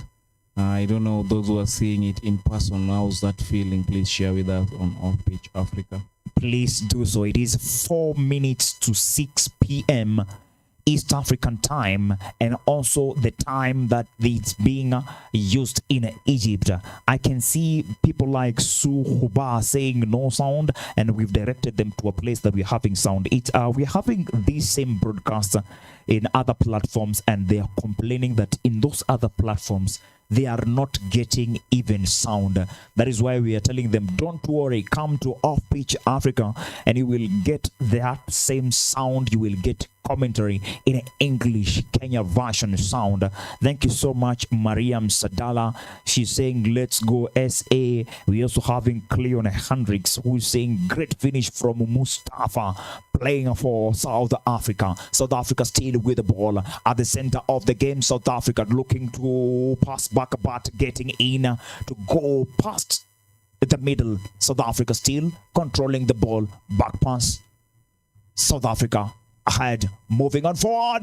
An aerial ball. Bonnie, that's an aerial ball. That's an aerial ball, almost resorting to a turnover, but again well executed. So as you're saying, good movement at the back and changing of sides from right to left just shows how South Africa are well capable of doing strong build-up play. The Egyptians are charged up. Definitely they have to, because if they get any colder, South Africa are going to take some good ball work there from the Kasim brother.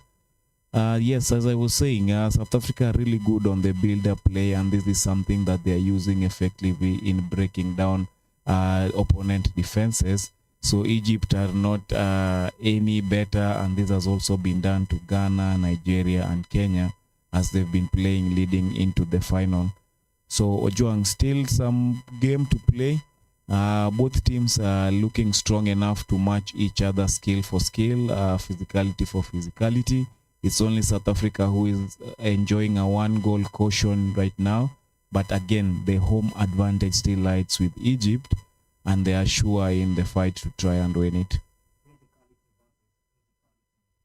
Physicality versus physicality, ladies and gentlemen. Number 7 on the jersey, going on to 15, still from Egypt. Egypt in red, a back pass that is now controlling the ball that is being controlled by the Egyptian sticking forward, looking for a chance to capitalize on something, but the ball goes wide out, Bonnie. So that's considered a slap shot, Ojuang. A slap shot. It has a technique on its own, so there are various ways of moving the ball from yourself to your next teammate.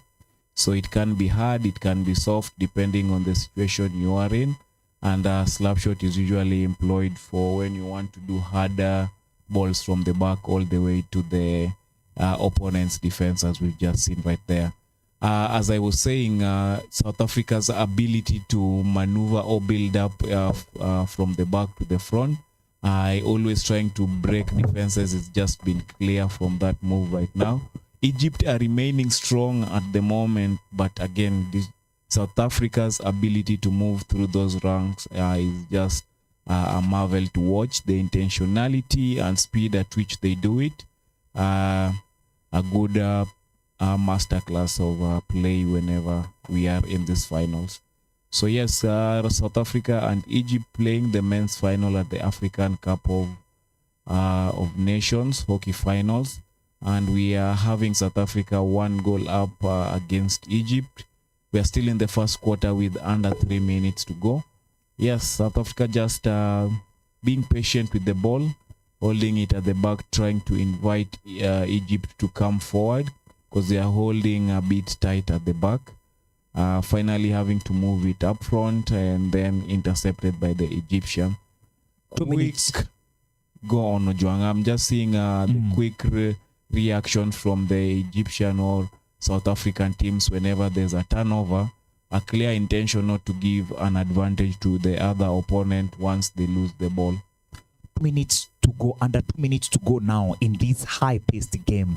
No one is showing their other weakness. Even if the South African team is ahead 1 goal, the Egyptians are still trying to pull horns out, like at the moment, pulling through to gain access to the D. It's still Egyptians trying to do something to capitalize on that. Bonnie, we consider it a shot on target, but not enough to trouble the South African goalkeeper, who is looking so calm in that goal line. But again, just the firepower Egypt side has to let South Africa know they're still knocking, and we still have a game here. With this kind of energy. Possible goal. There we go. Possible goal, the second goal. South Africa 2 goals up. Kasim. So fast, so easy to them. Look at how composed they are. The South African side, no running in celebration. No, cool, calm, composed. They are not it's showing like they so knew. much excitement. They are still in the hunt for more goals. So this South African team is out here to play this evening. More pressure for the Pharaohs. More pressure for the Pharaohs. We are going to have next 3 quarters that will be heated now, judging from the kind of energy the Egyptians still have at the moment. They are going to try to show if they can capitalize on something great. Nothing. I still believe it's still early to decide on the fate of this. Still too early. Egypt has a lot of fight in them. And I'm sure they've been here 1 too many times. So how much they are going to dig in to ensure they get a win is something that I'm really interested to see how it plays out. Mustafa enjoying his 2nd goal, scoring for South Africa. That's good defending again from the South African team. They are not really looking troubled by this Egyptian penetration to their D's. Okay, we are at the end of the first quarter, so teams are going in for the interval. It's a 2-minute interval. Field Hockey Tube are saying it's called Music Magical after the 2nd goal of Mustafa. Cleon Hendricks, great finish from Mustafa, yielding a 2nd goal, taking us into a first interval after the first quarter of the finals of the men's. This is Off Pitch Africa. We are ensuring that we are giving you play-by-play analysis right here from our community studio of Way TV. Looking at the board, South Africa leading 2 goals, Egypt 0.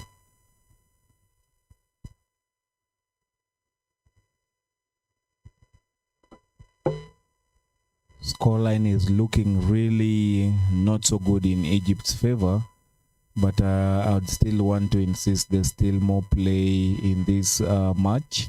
Unless South Africa would get back and completely dominate by scoring more goals, 2-0 scoreline can still overturn to Egypt's favor. So the South African side is very experienced due to its exposure to high performance matches, especially the ability to participate in the FIH Pro League and equally also host it in their South Africa region. They have a strong defense, marshaled by their goalkeepers, as we've seen right there. They are not really troubled by those circle penetration. Somehow they are always able to get quick interception inside the D, make the Egyptian strikers fumbles one way or the other. But we are here. The ability to build up from the defense all the way into the opponent's defense and eventually having those slick 1-2 inside the D to ensure goals are scored. Again, something of a marvel in this South African team, and always it's a pleasure for us to enjoy them in this African Championship finals. Nice and easy in the second quarter now, ladies and gentlemen. The Pharaohs still trying to see if they can do something. At the moment, the ball control is at the hands and the sticks of the South African champs, who are enjoying 2 goals ahead. Egypt in red, looking for a chance to do something. 12 on the jersey, getting back, a short pass, trying to dribble 1-2 back to number 12, all the way from Egypt. Looking forward to do something great, but no. The foul has to be taken back to where the initial foul happened. It has to stop back. Yes, so they had made quite some advantage, but then the referee had to call it back because he had not given, or the ball was not started in the initial position. Higher advantage for the South Africans at the moment. Leaves it. You see, already as early as now, they have started with their game management. 13 minutes to go in the second quarter. South Africans with the control and still leading 2-0 against the red Egyptians. Back. Front. Still South African side. Good control here. Always having a perfect game management skill in the South African team. Possession too well. Possession is too well. If you've seen from those previous matches, not so many teams can string complete 10, 12 passes without getting or the other opponent breaking it down. But if you notice keenly, the South African team, they'll keep that ball for quite some minutes before the opponent can get answers for it. That was a quick interception by the defender right there, but an equally good ball. They are lucky enough the ball didn't get to the initial person. A counter-attack well executed by yes, so Ojwang, you see the ball is out on the sideline, so that's the equivalent of a throw in hockey. So the ball starts from where it was, not thrown, but played by the stick, so yes. 11 minutes to go in the second quarter. Ladies and gentlemen, welcome and welcome back. This is Off Pitch Africa. We are broadcasting live this edition of the 2025 Africa Hockey Cup of Nations from Egypt. Egyptians in red, 12 on the back, following right in, taking a back, seeking control to jersey number 12. A through one, well connected but hijacked by the South African lads, as called by people like Douglas Kipserem, people like J215, Irene Ressa. Umpire calls it Bonnie. Yes, so Joan Egypt men national team qualified for the African Cup of Nations final after a decisive win over Ghana and facing South Africa because of that. The Egyptian men national hockey team secured the commanding victory over their Ghanaian counterpart with a score of 7-3. This was yesterday in the fifth and final round of the African Cup of Nations tournament. So Egypt might have just gotten a short corner. I'm seeing the South African protesting, but yeah, Egypt are already set to take their PC. So Joang, let's wait and see this.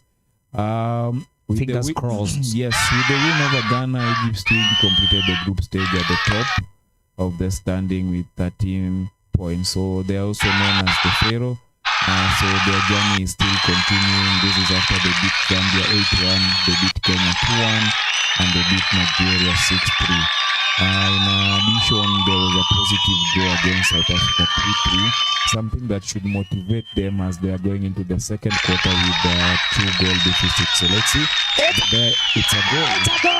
So it's 2-1 Egypt, and we might just have a comeback here. They are so happy.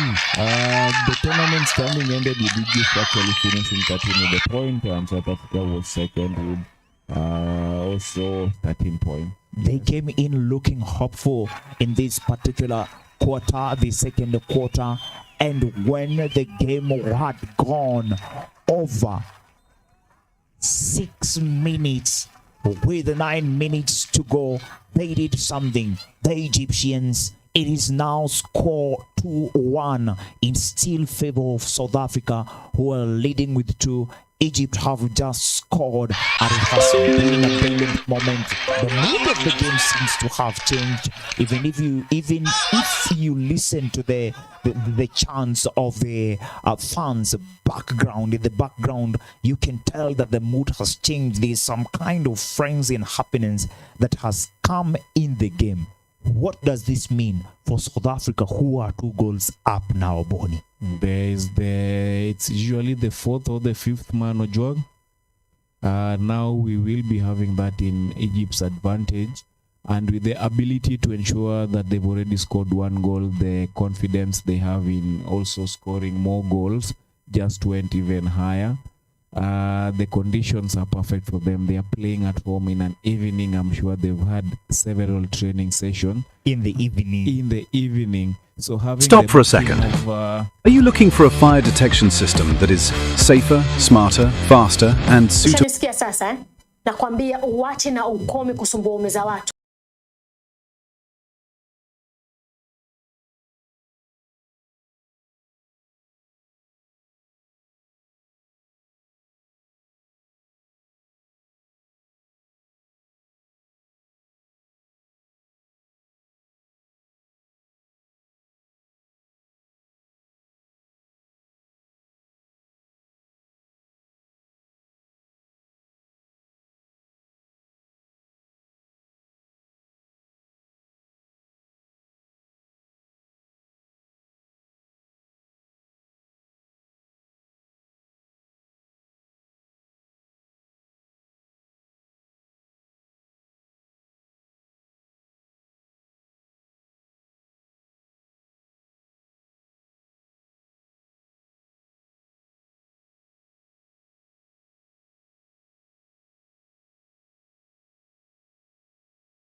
اللعب شمال ده اللي لعبها يمين.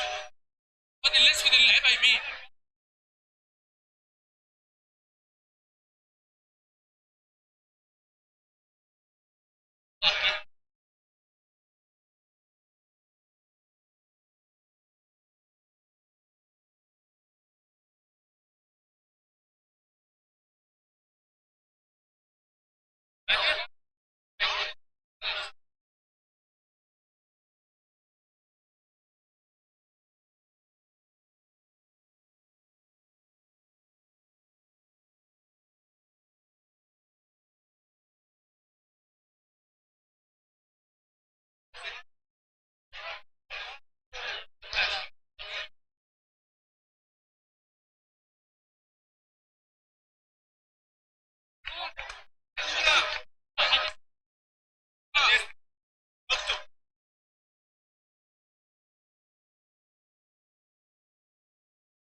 Hey!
Guys.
Good afternoon, everybody. Apologize for my tardiness today. Thanks for being here. Another packed room. It's good to see. We'll begin with a scheduling update today. President Trump will commemorate the 24th anniversary of 9/11 on Thursday with a visit to the Pentagon Memorial in the morning, followed by an appearance at the New York Yankees game at Yankee Stadium in the Bronx on Thursday. People's problems arrive when that thing comes into the box.